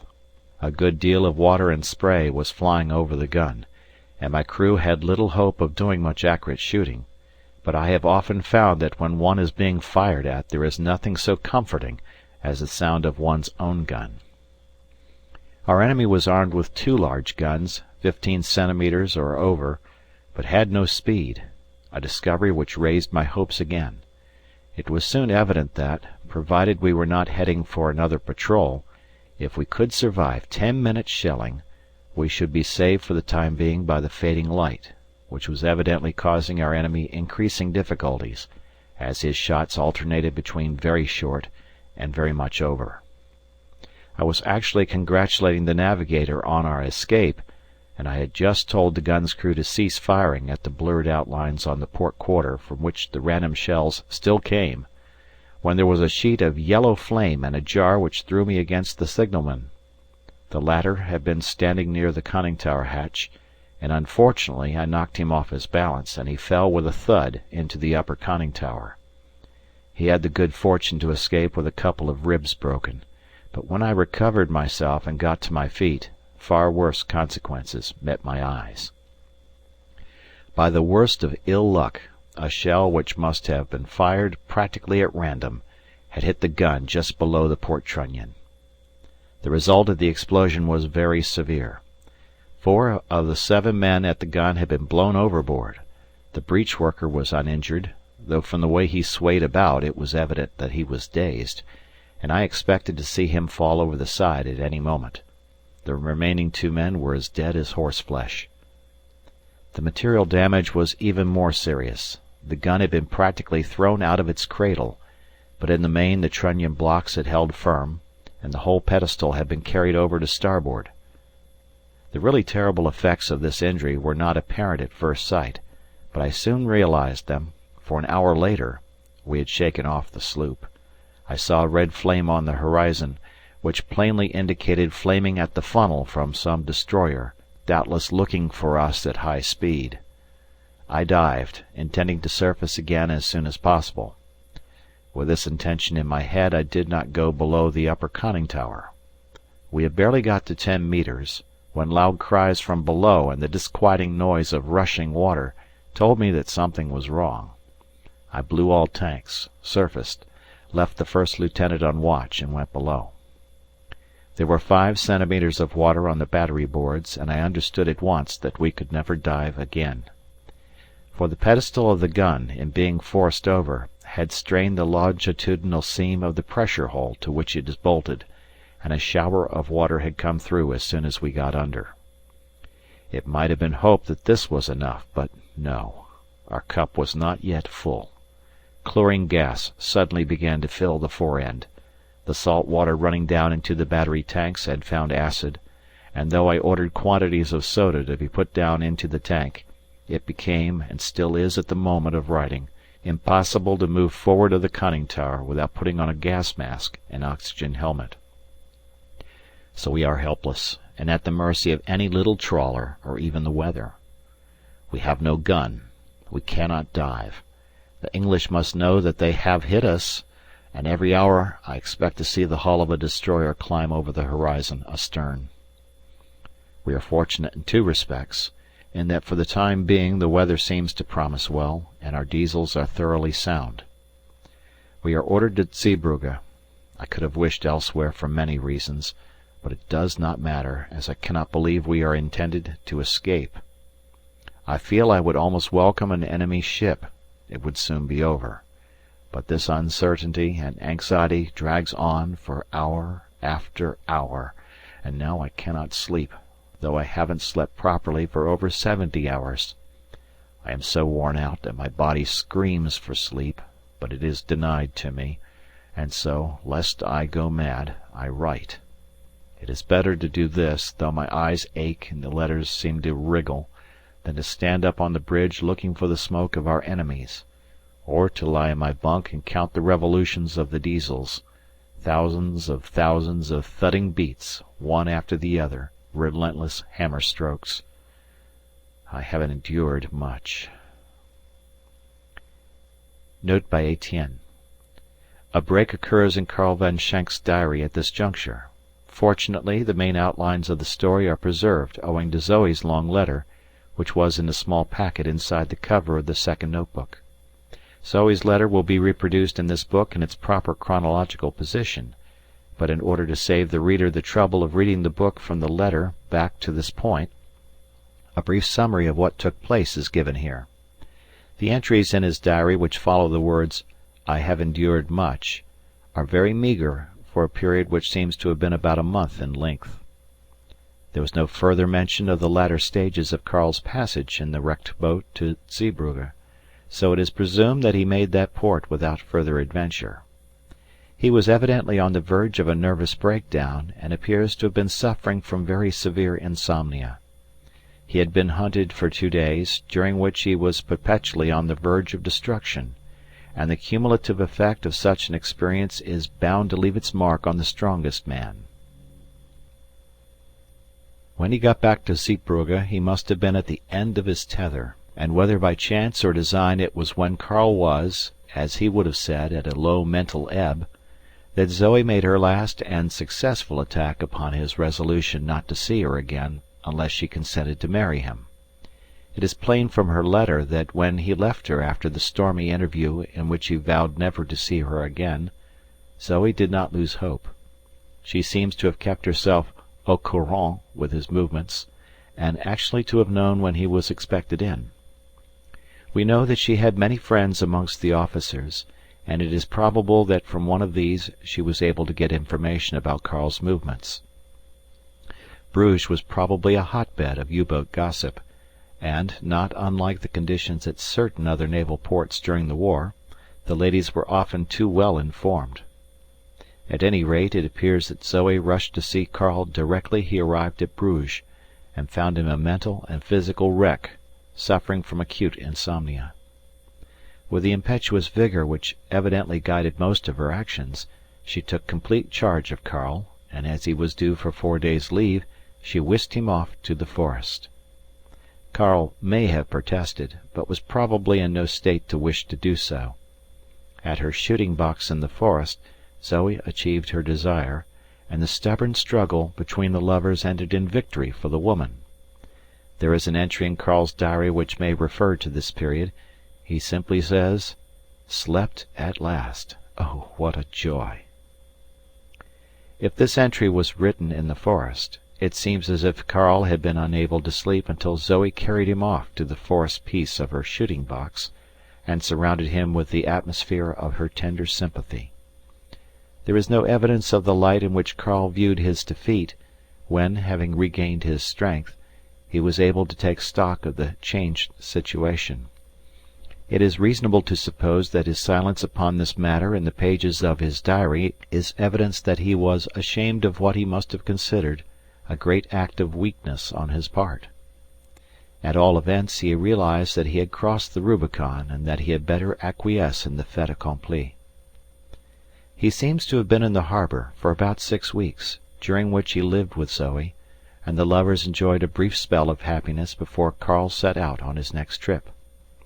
Karl seems to have found those 6 weeks very pleasant ones, though his diary merely contains brief references, such as "A day in the country with Z." Z and I went to the cavalry dance, and other trivial entries. Of his thoughts there is not a word. About the end of 1917 Karl's boat was repaired, and he left for the Atlantic, and once more resumed full entries in his diary. Signed, Etienne. Karl's diary resumed. Sailed at 9 p.m. last night, and we are now 17 miles off Beachy Head. The Straits of Dover were frightful. The glare of the acetylene flares on the barrage showed for miles. Seen from a distance, it gave me the impression of the gates of hell, through which we had to pass. I dived 10 miles away, and went through with the tide at a depth of 40 metres. 2 hours and 3/4 of suspense, and at dawn we came up, having passed safely through the great death trap. At the moment there is nothing in sight, except a little smoke on the horizon. I am going to dive again until dusk. New entry, 2 a.m. We are thrashing down the channel with a southwesterly wind right ahead. My instructions are to work for 2 days between the Lizard and Kinsale Head, and then proceed far out into the Atlantic, where the convoys are supposed to meet the destroyers. That Fair Island Channel experience was enough for a lifetime. Death, quick, short and sudden, this I am ready for. But torture, slow, long, and drawn out, is not in the bargain which in this year of grace every civilized man and half the savages of the world seem to have had to make with the god Mars. As I sit in this steel, cigar-shaped mass of machinery, the question rings incessantly in my ears. To what object is all this war directed, when analysed from the point of view of the individual? It does not satisfy any longing of mine. I have not got a lust for battle. No one who fights has a lust for battle. Editors of newspapers, and people on general staffs, possibly also cabinet ministers, have lust for battles, as long as they arrange the battle and talk about it afterwards. Curse them. The only thing I want is to be with Zoe. I want to live and spend long years with her, enjoying life, this life of which I have spent half already, and now perhaps it will be taken from me by some other man, some Englishman, who doesn't really want to take my life, reckoned as an individual. Around me in the darkness are the patrol boats, manned by the Englishmen who are seeking my life. Seeking it, not to gratify their private emotions, but because we are all in the whirlpool of war and cannot escape. Like an avalanche, it seems to gather strength and speed as it rolls on, this war of nations. The world must be mad. I cannot see how it can ever stop. England will never be defeated at sea. We shall conquer on land. Then what? An inconclusive peace. Even if we smash this island empire and gain the dominion of the world, how will it advantage me? I can see no way in which I can gain. It would be said, if any one should read this, Gott! What a selfish point of view. He thinks only of his personal gain, not of his country.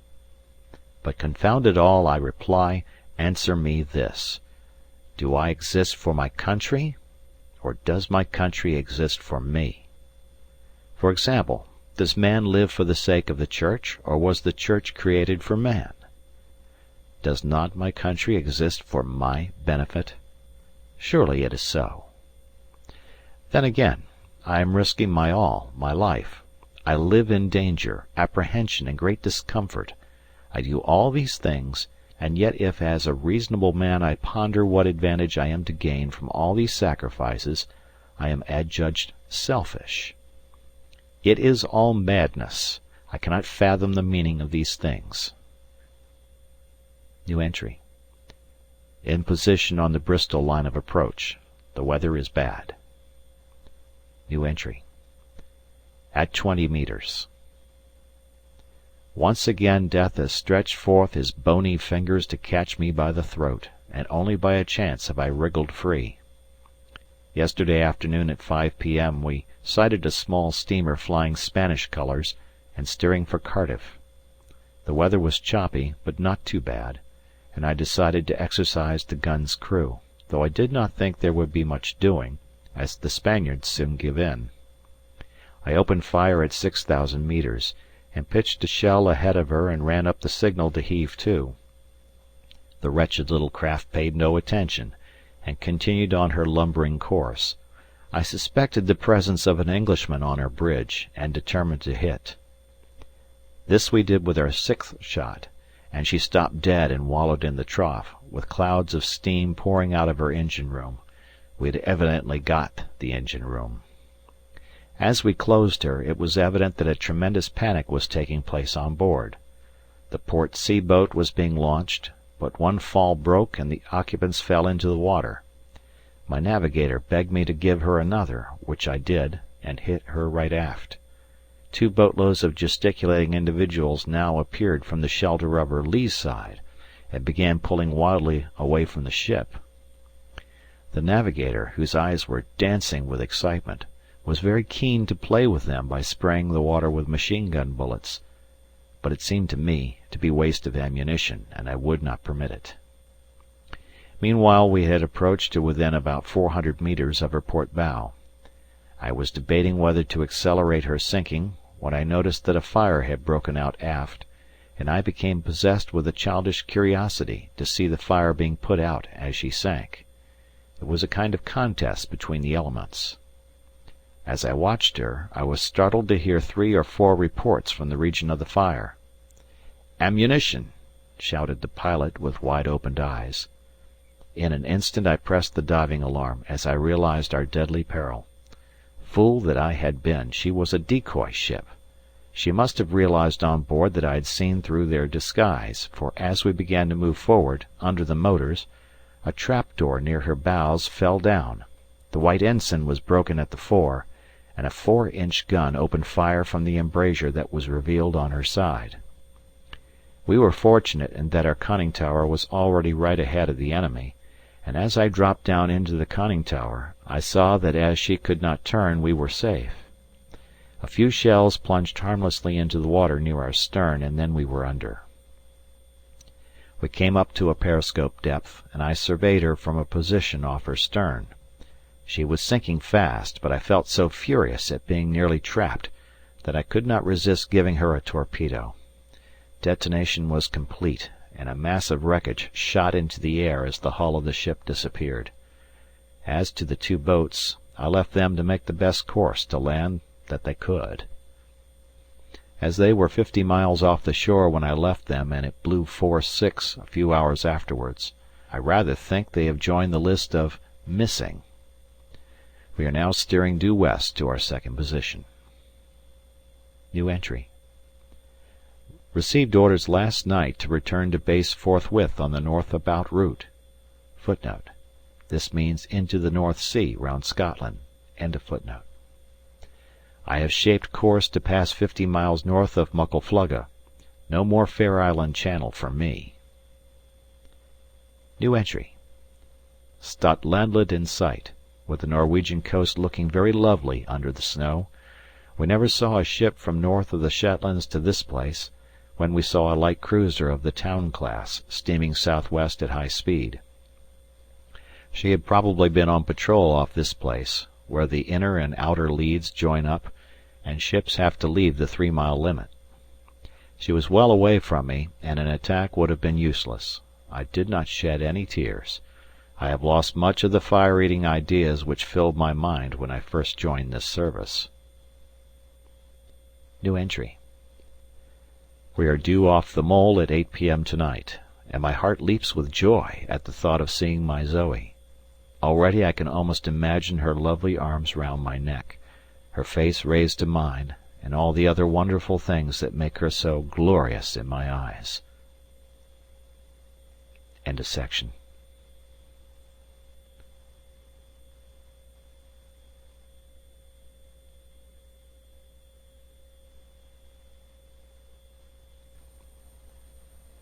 The Diary of a U-Boat Commander by Stephen King Hall. Section 11. Note by Etienne. Before quoting the next entry in Karl's journal, it is necessary to explain the situation which confronted him when he arrived in Zeebrugge. In his absence his beloved Zoe had been arrested as an Allied agent, and she was tried for espionage within a day or two of his arrival. There is no record of how he heard the news, and the blow he sustained was probably so terrible that whilst there was yet hope, he felt no desire to write. But, as will be seen, there came a time when he turned to his journal as the last friend that remained to him. It is a curious fact that, with the exception of an entry at the beginning of this journal, Karl makes little mention of his mother and home at Frankfurt. Though he does not say so, it seems possible that his mother had heard of his entanglement with Zoe, and a barrier had risen between them. This suggestion gains strength from the fact that in his blackest moments of despair he never seems to consider the question of turning to Frankfurt for sympathy. Interest is naturally aroused as to the details of Zoe's trial. The available material consists solely of the long letter she wrote to him from Bruges jail. It may be that one day the German archives of the period of occupation will reveal further details. Information on the subject is possibly at the disposal of the British Intelligence Service, but this would be kept secret. All we know on the matter is derived from the letter, which has been preserved inside the second volume of Karl's diary. There seems no doubt that she was caught red-handed, but to say more would be to anticipate her own words. It was a matter of some difficulty to know where best to introduce Zoe's letter, but with a view to securing as much continuity of thought in the story as possible, it has been decided to quote it at this juncture, although he did not receive it until after he had made the entry in the journal, which will be quoted directly after the letter. I would like to appeal to any reader who may happen to be engaged in administrative or reconstructive work in Belgium, to communicate with me, care of Messrs. Hutchinson, should he handle any papers dealing with Zoe's trial. Etienne. Zoe's letter. My best beloved, when you get this letter, cease to sorrow for what will have happened, for I shall be at rest, and in peace at last, freed from a world in which I have known bitter sorrow and, until you came into my life, but little joy. For these past months I am grateful to God, if such a being exists and regulates the conduct of a world gone mad. For in a few hours I am to die. It is harder for you than for me. One moment of agony I suffered, a moment that seemed to last a century, when, amidst the sea of faces that swam in a confused mass before me at the trial, I saw your eyes and the torture that you were suffering. When I saw your eyes I knew that the President had said I must die. I am glad that I was told this by you, the only one amongst all these men who love me. I suppose the President spoke. I never heard him, but I saw your eyes, and I knew. My darling, it was cruel of you to come, cruel to me, and cruel to yourself. But I loved you for being there. It showed me that up till the last you would stand by me, and until you read this you cannot know all the facts. That to you, as to the others, I must have seemed a woman's spy, and that nevertheless you stood by me, is to me a recollection of unsurpassable sweetness, compared with which all other thoughts of you fade into insignificance. Know now, oh, well beloved, that I was not unworthy of your love. I have a story to tell you, and I have such a little time left that I must write quickly. The priest who has been with me comes again an hour before the dawn, and he has promised to deliver these my last words of love into your hands. My real name is Zoe Xenia Olga Spilitz, and I was born 29 years ago at my father's country house at Inkovano, near Koniesfol. I am Polish, at least my father was, and my mother comes from the Don country. There was a day when my father's ancestors were princes in Poland. Poor Poland was torn by the vultures of Europe, just as your countrymen, my Karl, are tearing poor Belgium and France, and so my family lost estates year by year, and my grandfather is buried somewhere in the dreary steppes of Siberia because he dared to be a Polish patriot. My father bowed before the storm, and under my mother's influence he never became mixed up with politics. Thus he lived on his estates at Inkovano, and nursed them for my younger brother, Alexandrovitch, the child of his old age. Alex would be 19 now, had he lived. The estates were large as these things go in Western Europe, but they were but a garden as compared with the lands held by my great-grandfather, Boris Sibylitz. My father had a dream, and he dreamed this dream from the day Alex was born to the day they both died in each other's arms. My father dreamt that one day the Tsars would soften their heart to Poland and raise her up from the dust to a place amongst the nations, and my father dreamt that Alexandrovitch Sibylitz would become a leader of Poland, as his ancestors had been before him. And so my father nursed his estates, and pinched and saved, in preparation for the day when his beautiful dream should come true. My poor idealistic father never realized, oh my Karl, that when one wants a thing one must fight to the death. Alex was the apple of his eye, but I was much loved by my mother. Perhaps she dreamed a dream about me, I know not, but she determined that I should have all that was necessary. Paris, Berlin, Munich, Dresden, and a season in London. Then I came home at 21, perfectly educated according to the world, beautiful according to men, and dressed according to Paris. But I was only to find out how little I knew. My mother and I used to take a house in Warsaw for the season, and I met many notable men and women. In these days I, also, thought I could do something for Poland, but after 2 or 3 seasons I found that I, too, was only dreaming idle dreams. Oh, my beloved, beware of dreaming idle dreams.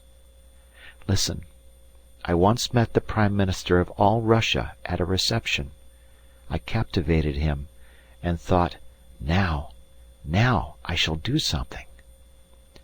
I sat next to him at dinner. I talked of Poland, and I knew my subject. I talked brilliantly. He listened, he hung on my words, and he, the Prime Minister of all Russia, the Tsar's right-hand man, asked me to drive with him next day in his sledge.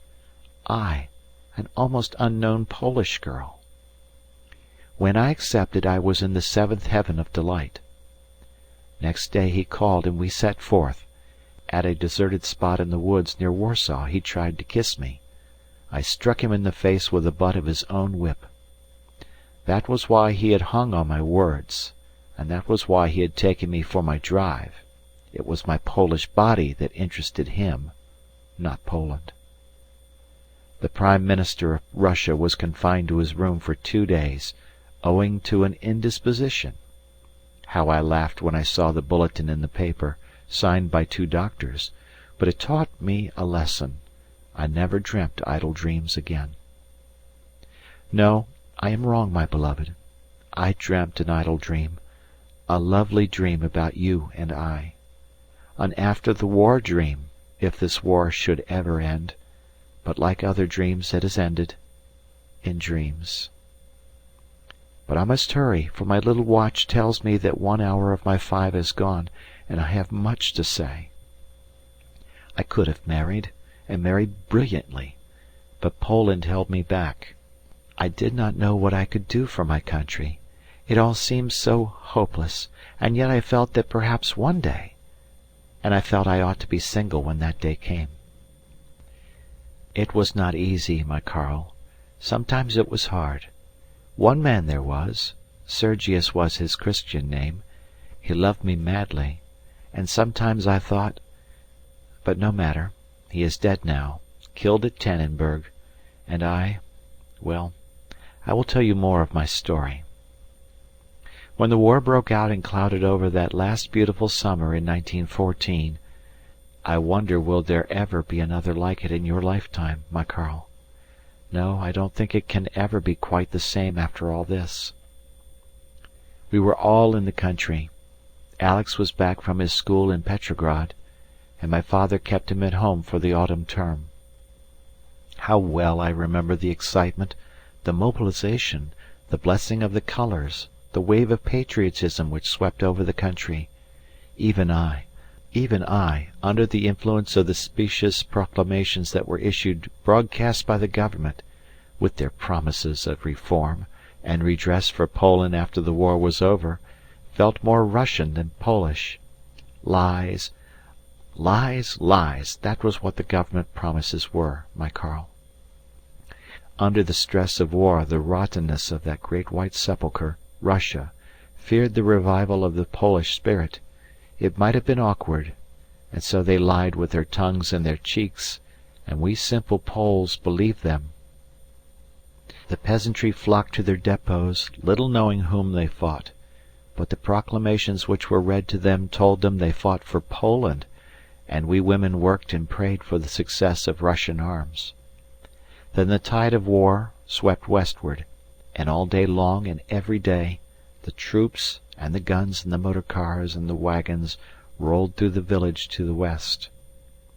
Guarded hints in the papers seemed to say that all was not well in France, but France was so far away, and all the time the Russians were going west through our village. Mighty Russia was putting forth her strength, and the Austrian debacle was in full swing. These were great days, my Karl, for a Russian. Then, one day, the long columns of men and all the traffic seemed to hesitate in the sluggish westward flow, and then it stopped, and then it began to go east.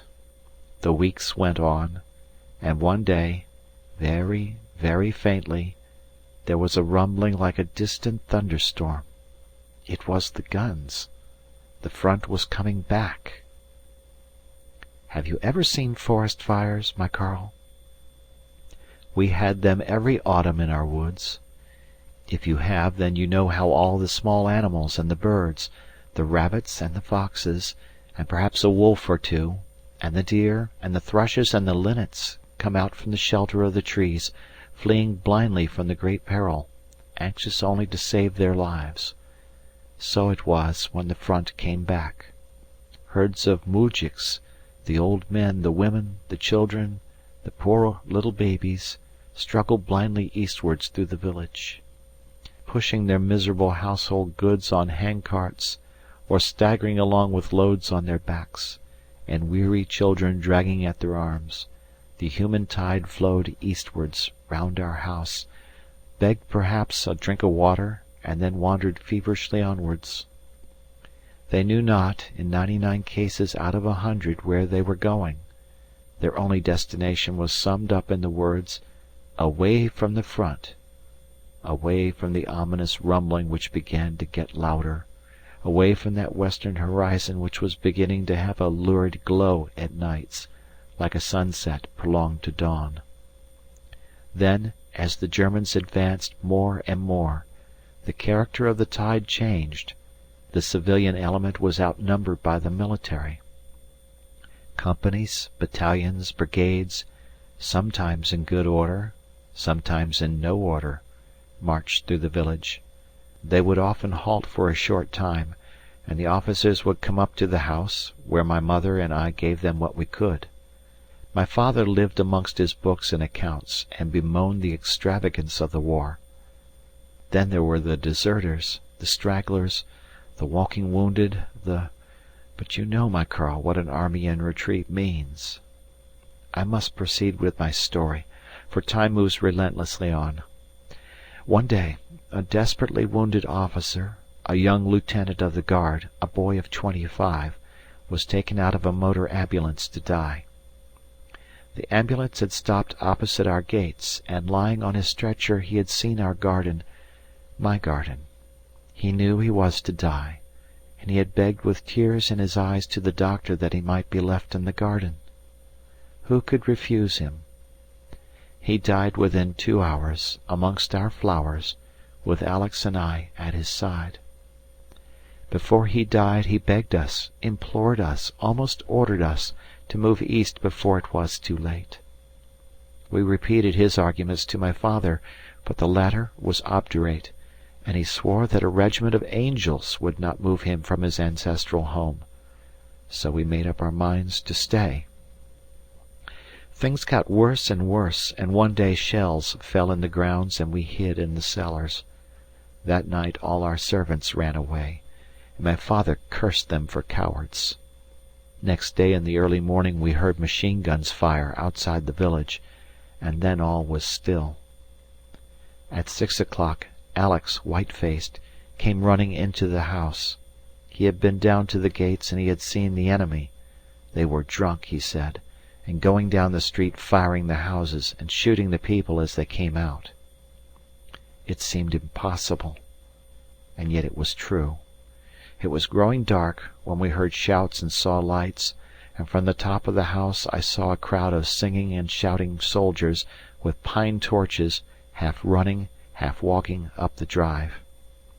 They massed in a body opposite the house. Paralyzed with terror, I looked down on the scene and shuddered to see that every second man seemed to have a bottle.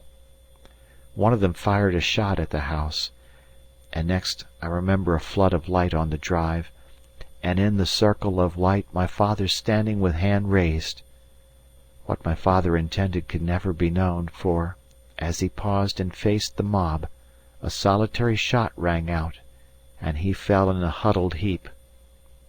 As he fell, a boyish voice from the door shouted, "Murderers!" It was Alex. With his little pistol I had given him for a birthday present in his hand, he ran forward, and standing over my father's body, head thrown back, he pointed his pistol at the mob and fired twice.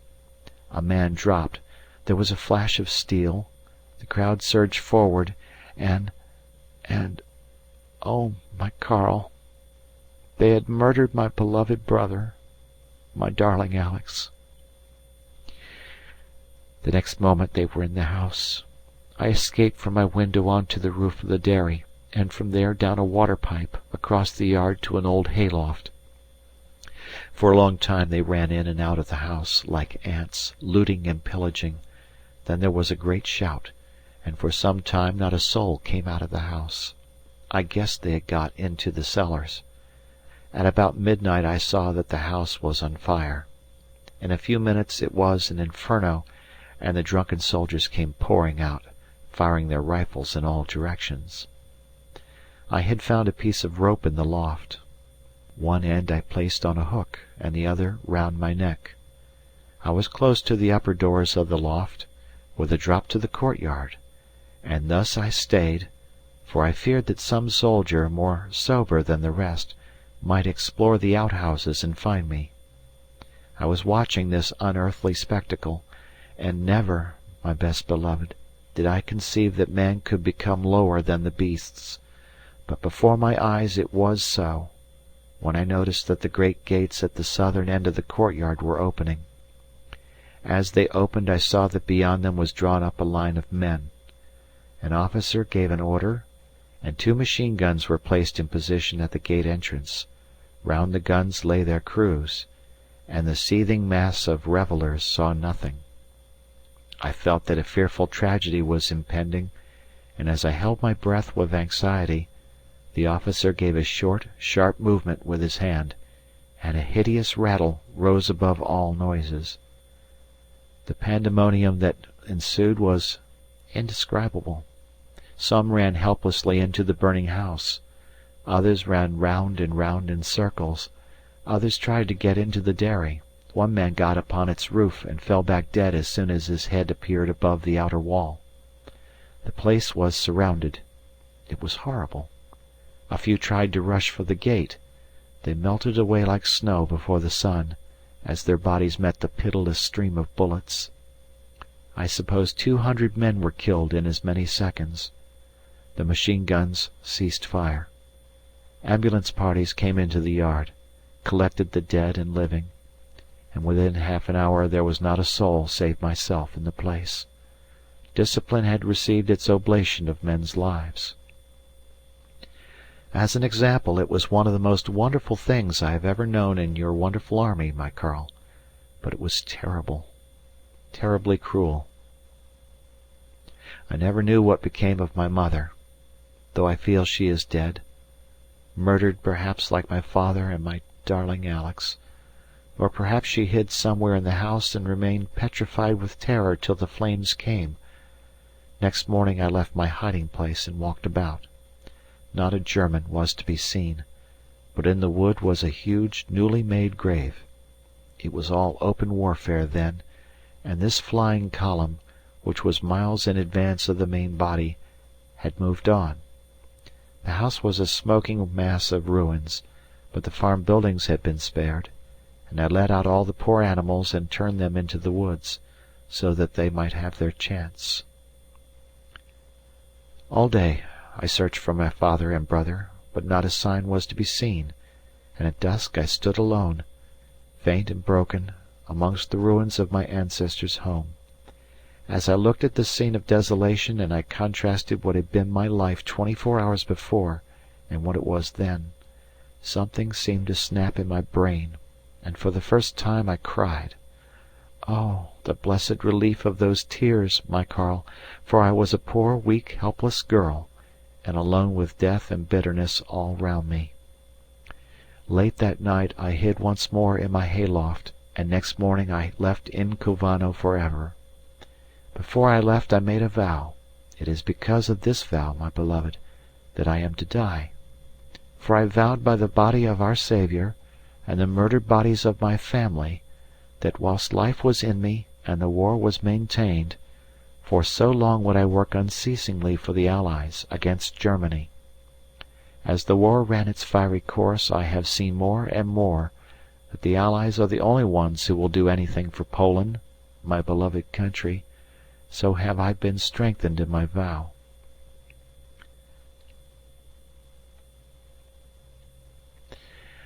I struck south on my feet, as a poor girl, I, the daughter of a princely family of Poland. No hardships were too great for me, provided I could reach Allied territory.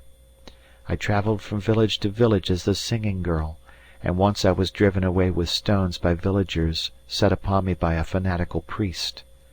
I came by Cracow and across the Carpathians, helped to pass the lines by a Hungarian lieutenant, but I tricked him of his reward.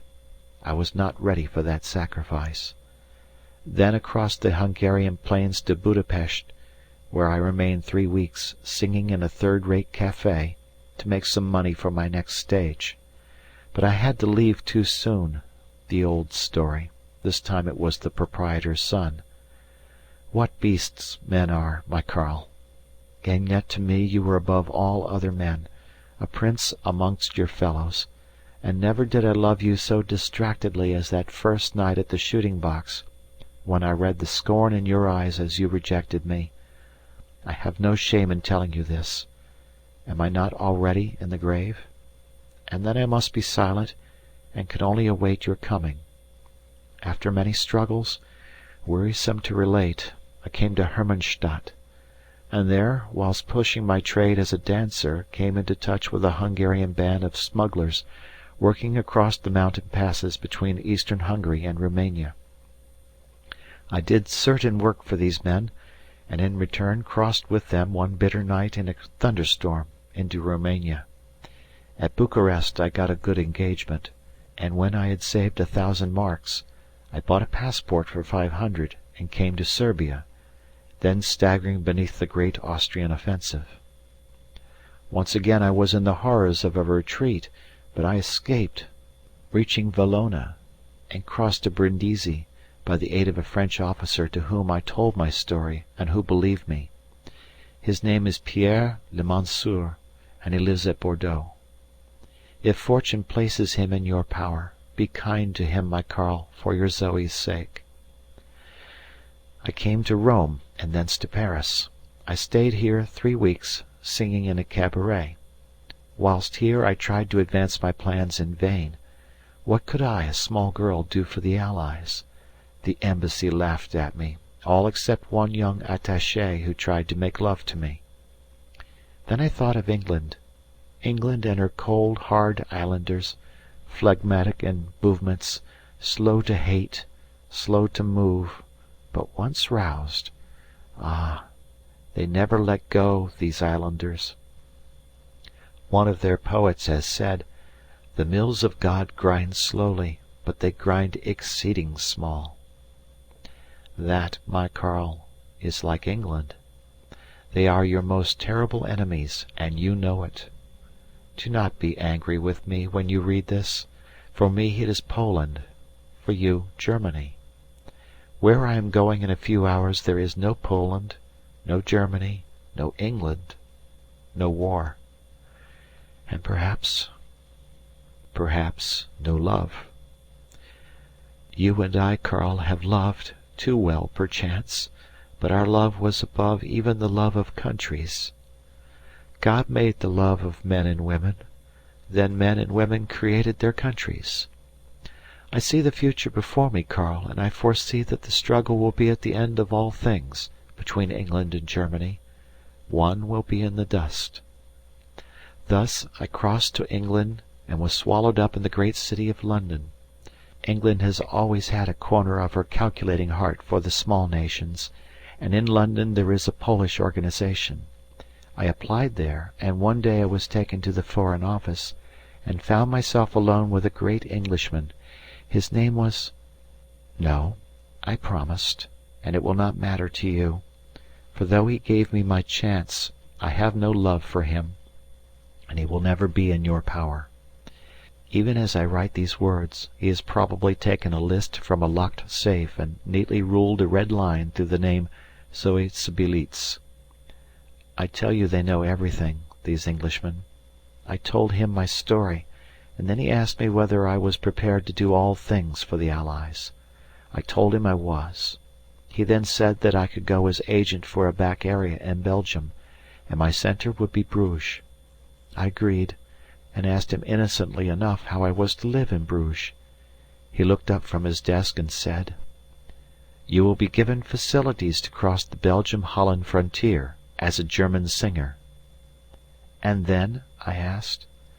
"You will go to Bruges and make friends with an army officer. He must be high up on the staff." I guessed what he meant, but hoped against hope, and I said, "How?"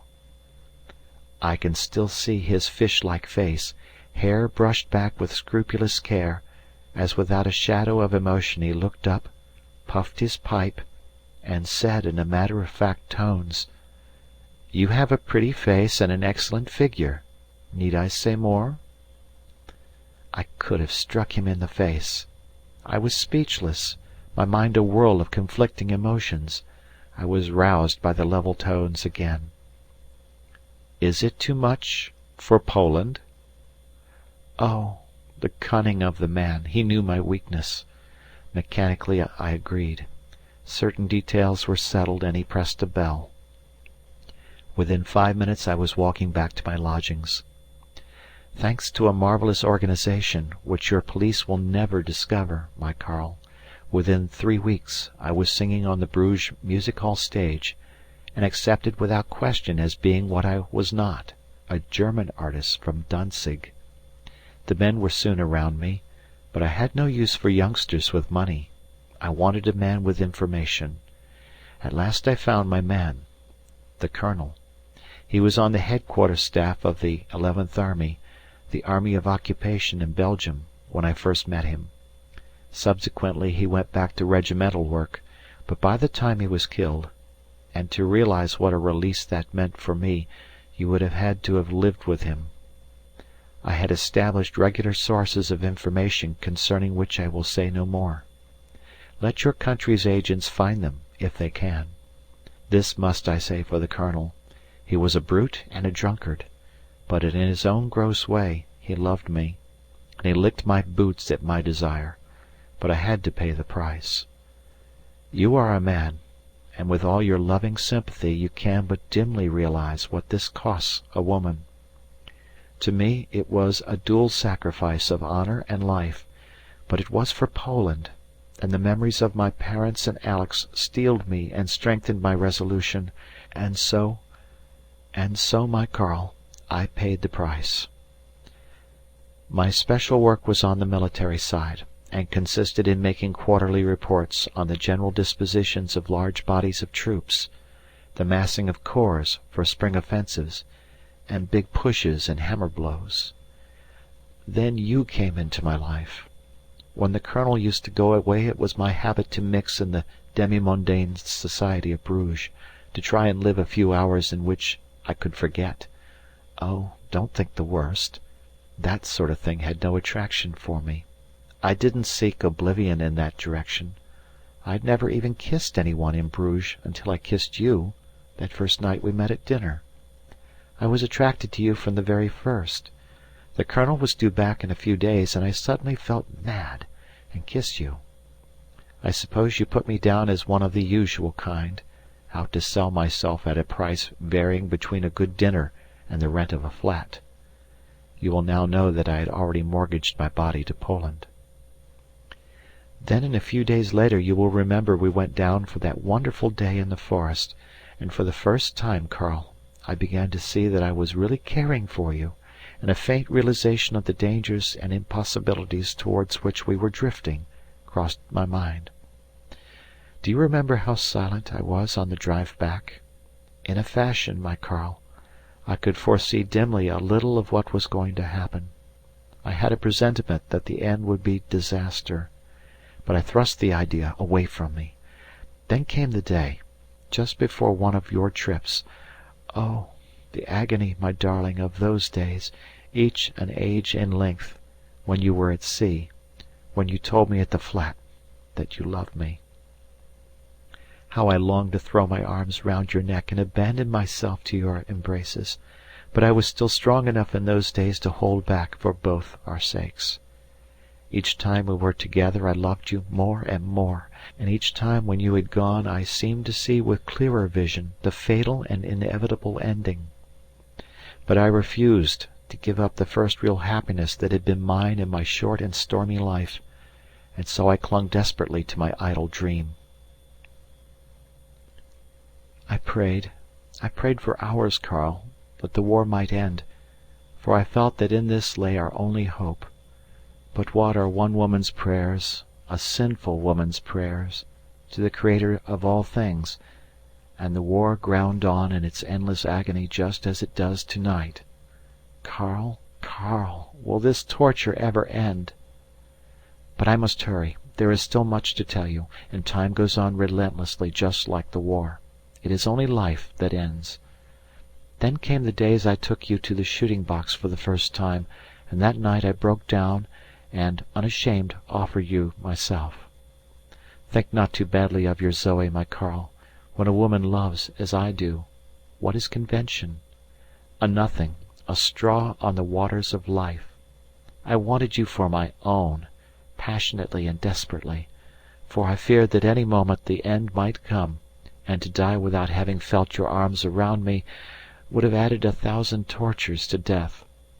Though I could have welcomed death with joy when I saw the look of sorrowful contempt which you cast upon me that night.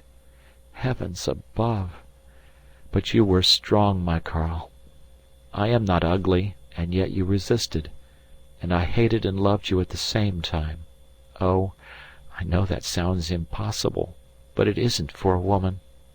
I slept little that night, and feeling that I could not look you in the face in the morning, I left for Bruges before you got up. I felt that I could trust you not to try and find out the secret of the shooting box. What a relief it is to be able to tell you everything frankly, and how I hated the perpetual game of deception which I had to play. I used to rack my brains for answers to your perpetual question, why won't you marry me? It was a desperate risk taking you down to the forest, but you loved me so much that you never questioned the reasons I gave you for my secrecy. I can tell you now, Karl, that in the early days when I used to disappear from Bruges, it was to the shooting box that I went. But I will write more of that later. Did you suffer the same agony as I did before you left for Kiel, and your pride would not allow you to come to me? You understand now, my darling, why I could never marry you, and when the colonel was killed, it became harder than ever. Once during that terrible interview before you went up the Russian coast, I nearly gave way and promised to marry you. But how could I? I had sworn my vow, and even tonight, though I stand in the shadow of death, I do not regret my vow. It is inconceivable that I could have married you and carried on my work, a spy on my husband's country, and if I ever thought of trying to do this impossible thing, a vision which has partially come true always restrained me. I saw a submarine officer disgraced and perhaps sentenced to death because his wife had been convicted as a spy. No, it was impossible. But if I could not marry you, I still wanted your love. Then you went up the Russian coast, and I heard of your return in a submarine terribly wrecked. I guessed what you must have gone through, and determined to see you, but when I entered your room and saw you lying open-eyed on your bed, with no one but a clumsy soldier to nurse you, I could have wept. You know the rest. You can perhaps hardly remember how I led you to my car and took you down to the forest. Oh, Karl, are you angry with me for what happened? Do you sometimes think that I took an unfair advantage of your weakness? Please, please forgive me. You were so helpless, and I loved you so.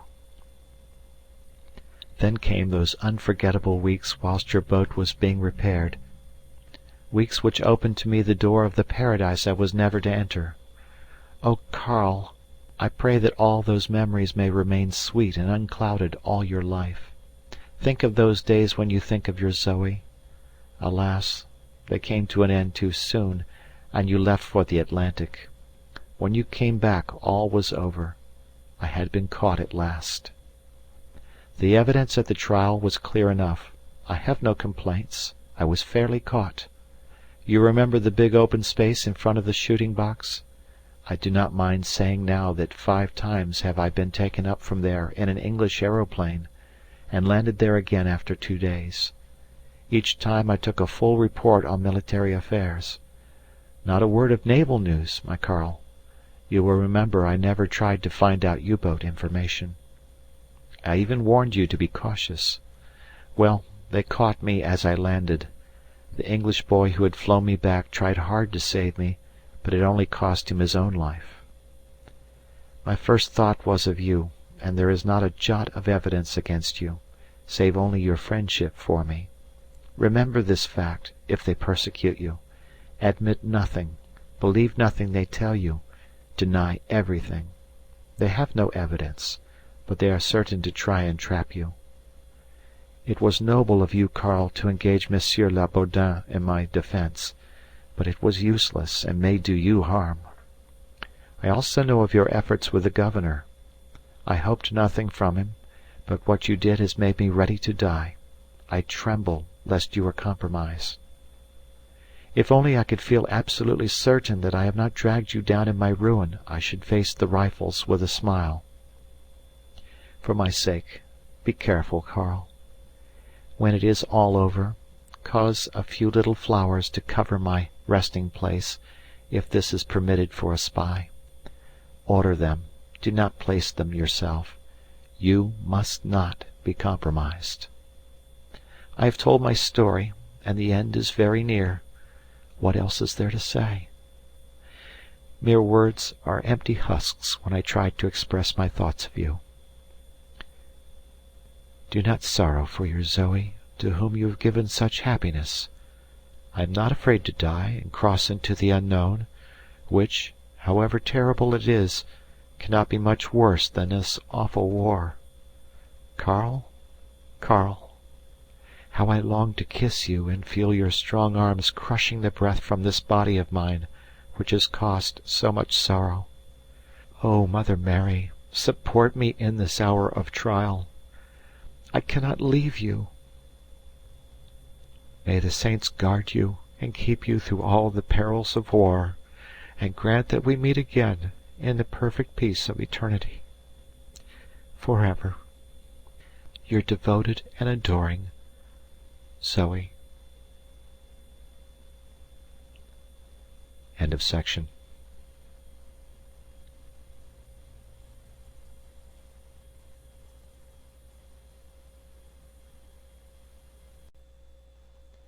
The Diary of a U-Boat Commander by Stephen King Hall.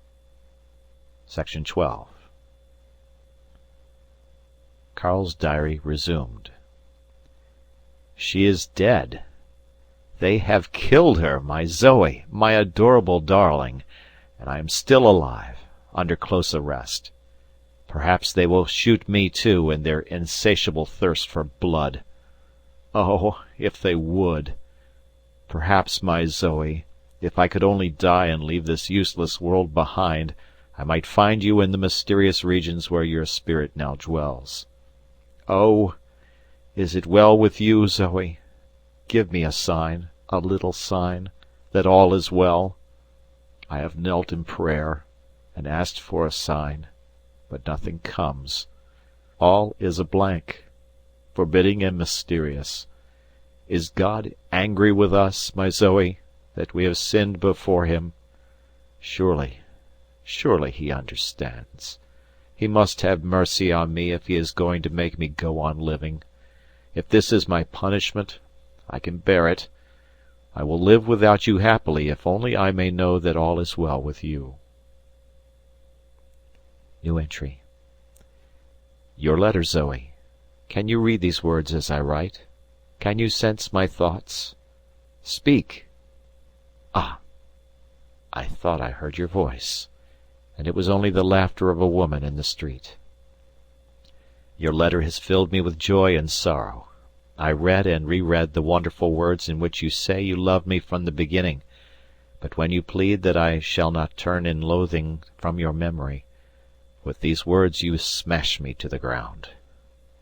Most glorious woman, I never loved you so well and so passionately as the day you stood at the trial, ringed round with the wolves, the clever lawyers, the stolid witnesses, the ponderous books, the cynical air of religious solemnity with which the machinery of the law thinly cloaks its lust for blood, for a life. Even when my ears heard the sentence, I could not believe it would be carried out. The firing party, the chair, the bandage. O God! Spare me these awful thoughts. To think of your breast lacerated by the... Oh, this is unendurable. Stop, madman that I am. New entry. I am calmer now. I have read your letter again, and rescued the journal from the grate into which I flung it. The fire was out. I am not sorry. My journal is all I have left, and in its pages are enshrined small, feeble word pictures of paradise on earth. To read them is to catch an echo of the music we both love so well. Music! You were all music to me, my Zoe. Your voice, your movements, your caresses all seemed to me to speak of music. I asked myself, I shall always ask myself until the last hour, whether all that could be done to save you was done. I tried to telegraph to the Kaiser for you, Zoe, but the wire never got further than Bruges post office.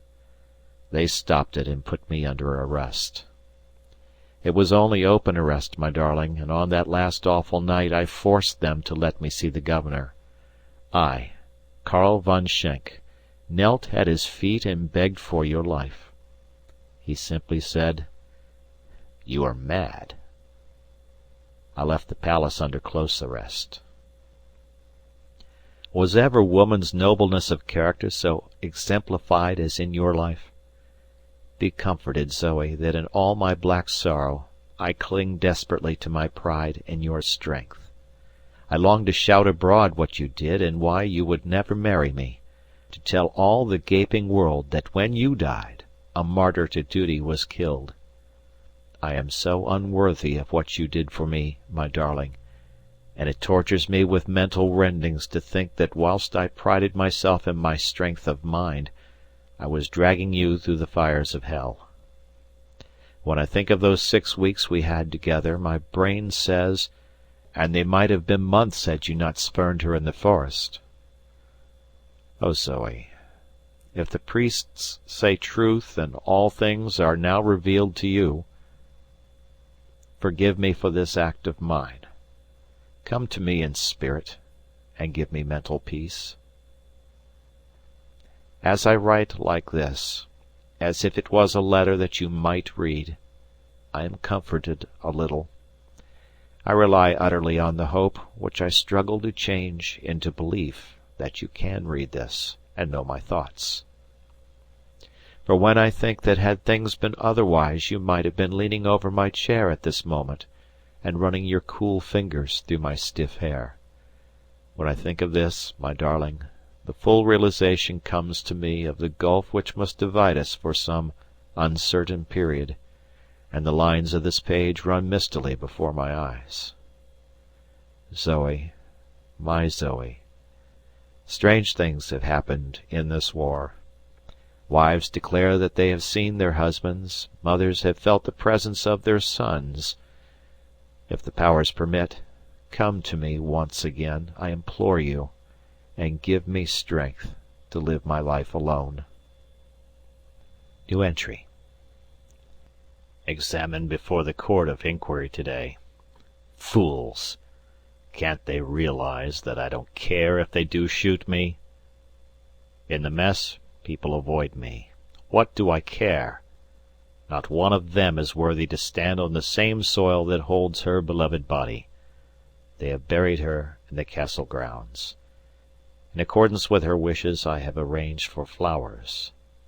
Perhaps one day, when all this is over, I may be able to live here and tend the place where she sleeps, free at last from all her cares. New entry. At the court of inquiry they tried to cross-examine me on our life together. Dolts! What do they aim at proving? That I loved you? I hardly listened. When they finished the evidence, the President asked me if I had anything to say. Anything to say! I felt like telling them they were cogs in the most monstrous machine for manufacturing sorrow and destruction that mankind had ever devised. I could have shaken my fist in their solemn faces and shouted, "Beasts! You murdered her! You destroyed that most wonderful woman who lowered herself to love me!" Actually, there was a long silence, and then the Vice President, Captain Fruhlingsohn, said, "Speak, we wish you well." It was the first touch of sympathy, the only sign of humanity I had received in all those awful days, and it touched my stubborn heart, and the longed-for tears flowed at last. I murmured, "Gentlemen, I am no traitor, but I loved her as my own soul." Dissolve the court. Remove the prisoner. Like the clash of iron gates, officialdom came into its own again. New entry. So, I am not to be shot, not even imprisoned. Don't fall in love with enemy agents again. That summarized their verdict. Ha ha ha! It is all horribly funny. The real reason is that they need me. I am a trained and skilful slaughterer on the seas. I am an essential part of the great machine, and they haven't got any spares. I was in the mess yesterday when the English papers we get from Amsterdam arrived. Oh, a pretty surprise awaited the first man who opened the Times. These English had published the names of 150 U-boat commanders they had caught. There they all were, Christian names and all complete. The only thing missing was a blank space in which to fill in our names when the time comes. Dinner was a silent meal last night, and next morning some rat of a Belgian had posted the list on the gate-post of the mess. The machine has offered 500 marks for his apprehension. How foolish! As if by shooting him they would take any names off the long list. New entry. I am to sail at dawn tomorrow. I shall not be sorry to get away for a space from this place with its mingled memories of delight and death. New entry. Back again, and I haven't written a word for 3 weeks. My billet last trip was off Finisterre. I sighted 2 convoys, but there were destroyers there. They are so black and swift I don't go near them. I don't want to die in a U-boat. It's not worth while. It is easy to avoid these convoys. I dive and make a great fuss of attacking. Then I steer divergently. Nobody knows where the enemy is except me. I am the only one who looks through the periscope. I take good care of that. And then how I curse and swear when I announce that the convoy has altered course, and there is no chance of getting in to attack. None of them are so disappointed as I am. The mines get on my nerves. There is no way of dodging them, and, Lord, how they sprout on the Flanders coast. I am to go out in 6 days. It is very little rest. I believe they want to kill me. But I won't die. Not I. I went to her grave yesterday for the first time. I had thought I should weep, but I did not. In fact, it left me quite unmoved. I feel she's not really dead. She comes to me sometimes, always at night when I am alone, and when we are at sea. There's nothing very tangible, but I catch an echo of her voice in the surge of the sea along the casing, or the sound of the breeze as it plays along the aerial. And so I will not die until she calls me, for up to the present her messages have told me to live and endure. New entry. A very awkward incident took place last night. We were off the Naze and saw a steamer some distance away. We dived to attack. When we were about a mile away I had a look at her, and something about her put me off. I half thought she was a decoy ship, and I privately determined I would not attack. I steered a course which brought me well on her quarter, and as soon as I saw that it was impossible to get into position to fire, I increased speed on the engines and shook the whole boat in efforts which were ostensibly directed to getting her into position. At length I eased speed and bitterly exclaimed that my luck was out. The first lieutenant suggested that we should give her gunfire, but I pointed out that I had good reason to suspect her of being a wolf in sheep's clothing, and as he had not seen her he could hardly question my judgment. I was going forward when I accidentally overheard the navigator and the engineer talking in the wardroom. I listened. The engineer said, "The captain doesn't seem to have the luck he used to command." "Or else he has lost skill," replied Ebert. "We never fired a torpedo at all last trip, and it looks as if we are following that precedent this time." I had heard enough, and without their realizing my presence I returned to the control room. I considered the situation and came to the conclusion that they suspected nothing, but it was evident that their minds were running on lines of thought which might be dangerous. I looked at my watch and saw that there was still 2 hours of daylight left, and then decided to play a trick on them all. I relieved the first lieutenant at the periscope, and when a decent interval of about half an hour had elapsed, I saw a ship. This vessel of my imagination, a veritable Flying Dutchman in fact, I proceeded to attack, and after about 20 minutes of frequent alterations of speed and course, I electrified the boat by bringing the bow tubes to the ready. The usual delay was most artistically arranged, and then I fired. With secret amusement I watched the 2 expensive weapons of war rushing along, but destined to sink ingloriously in the ocean, instead of burying themselves in the vitals of a ship. An oath from myself and an order to take the boat to 20 metres. With gloomy countenance I curtly remarked, "The port torpedo broke surface and then dived underneath her. The starboard one missed astern." So far all had gone well, but 10 minutes later I nearly made a fatal error. We had been diving for several hours, the atmosphere was bad, and as it was dusk I decided to come up, ventilate, and put a charge on the batteries. I gave the necessary orders and was on my way up the conning tower to open the outer hatch. The coxswain had just announced that the boat was on the surface when a terrible thought paralysed me, and I clung helplessly to the ladder trying to think out the situation.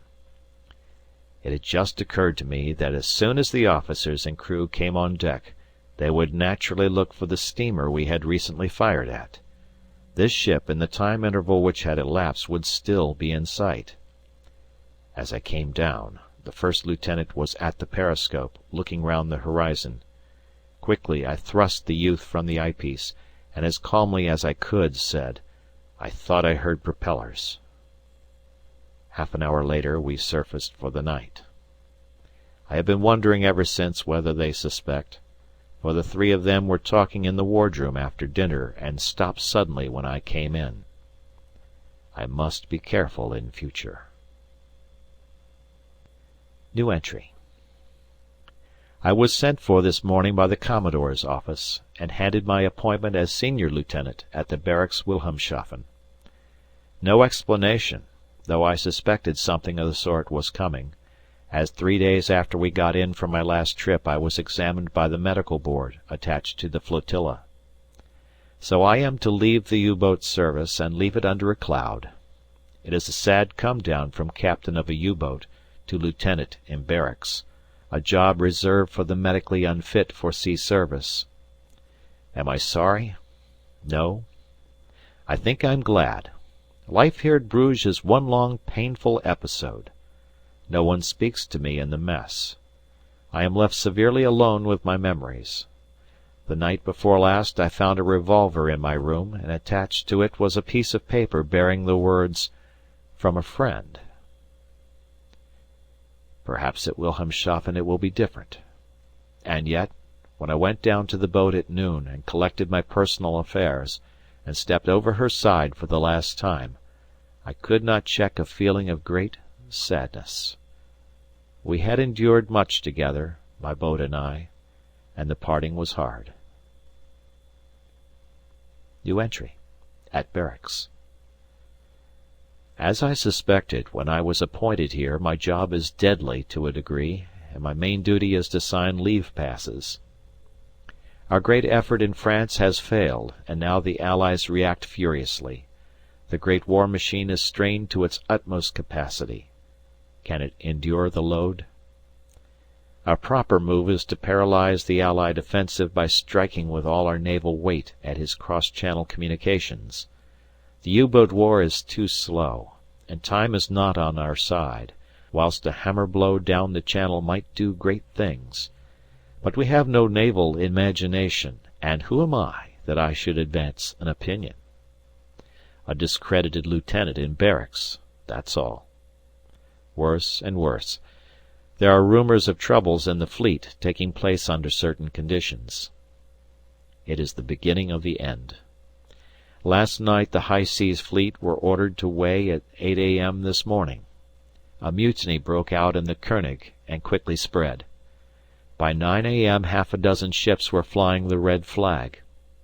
And today Wilhelmshaven is being administered by the Council of Soldiers and Sailors. There has been little disorder. The men have been unanimous in declaring that they would not go to sea for a last useless massacre, a last oblation on the blood-stained altars of war. Can they be blamed?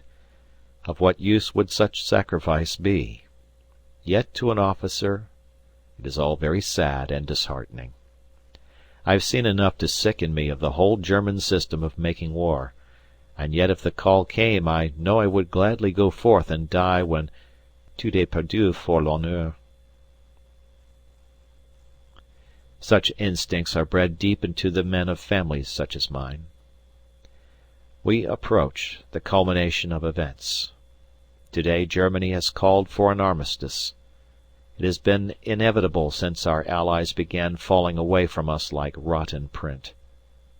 The terms will doubtless be hard. New entry. Heavens above, but the terms are crushing! All the U-boats to be surrendered. The High Seas Fleet interned. Why not say surrendered straight out? It will come to that, unless we blow them up in German ports. The end of Kaiserdom has come. We are virtually a republic. It is all like a dream. New entry. We have signed, and the last shot of the World War has been fired. Here everything is confusion. The saner elements are trying to keep order. The roughs are going round the dockyard in ships, looting freely. Better we should steal them than the English, and "There is no government, so all is free," are two of their cries. There has been a little shooting in the streets, and it is not safe for officers to move about in uniform, though on the whole I have experienced little difficulty.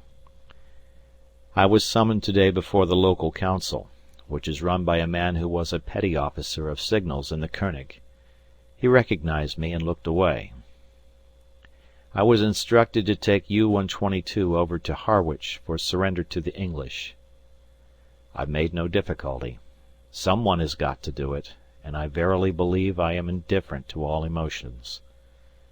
We sail in convoy on the day after tomorrow. That is to say, if the crew condescend to fuel the boat in time. 3 looters were executed today in the dockyard, and this has had a steadying effect on the worst elements. New entry. I went on board 122 today, and on showing my authority which was signed by the Council, which has now become the Council of Soldiers, Sailors, and Workmen, the crew of the boat held a meeting at which I was not invited to be present. At its conclusion the coxswain came up to me and informed me that a resolution had been carried by 17 votes to 10, to the effect that I was to be obeyed as captain of the boat. I begged him to convey to the crew my gratification, and expressed the hope that I should give satisfaction. I am afraid the sarcasm was quite lost on them. New entry. We are within 60 miles of Harwich, and I expect to sight the English cruisers any moment. I wrote some days ago that I was incapable of any emotion. I was wrong, as I have been so often during the last 2 years. In fact, I have come to the conclusion that I am no psychologist. I don't believe we Germans are any good at psychology, and that's the root reason why we failed. I do feel emotion. It's terrible. The shame, the humiliation is unbearable. I wonder how the English will behave. What a day of triumph for them. The signalman has just come down and reported British cruisers right ahead. It will soon be over. I must go up on deck and exercise my functions as elected captain of U-122 and representative of Germany in defeat. One last effort is demanded, and then. Note: this is the last sentence in the diary. It is probable that he suddenly had to hurry on deck and in the subsequent confusion forgot to rescue his diary from the locker in which he had thrust it. Etienne. End of section. End of book. Thank you for listening.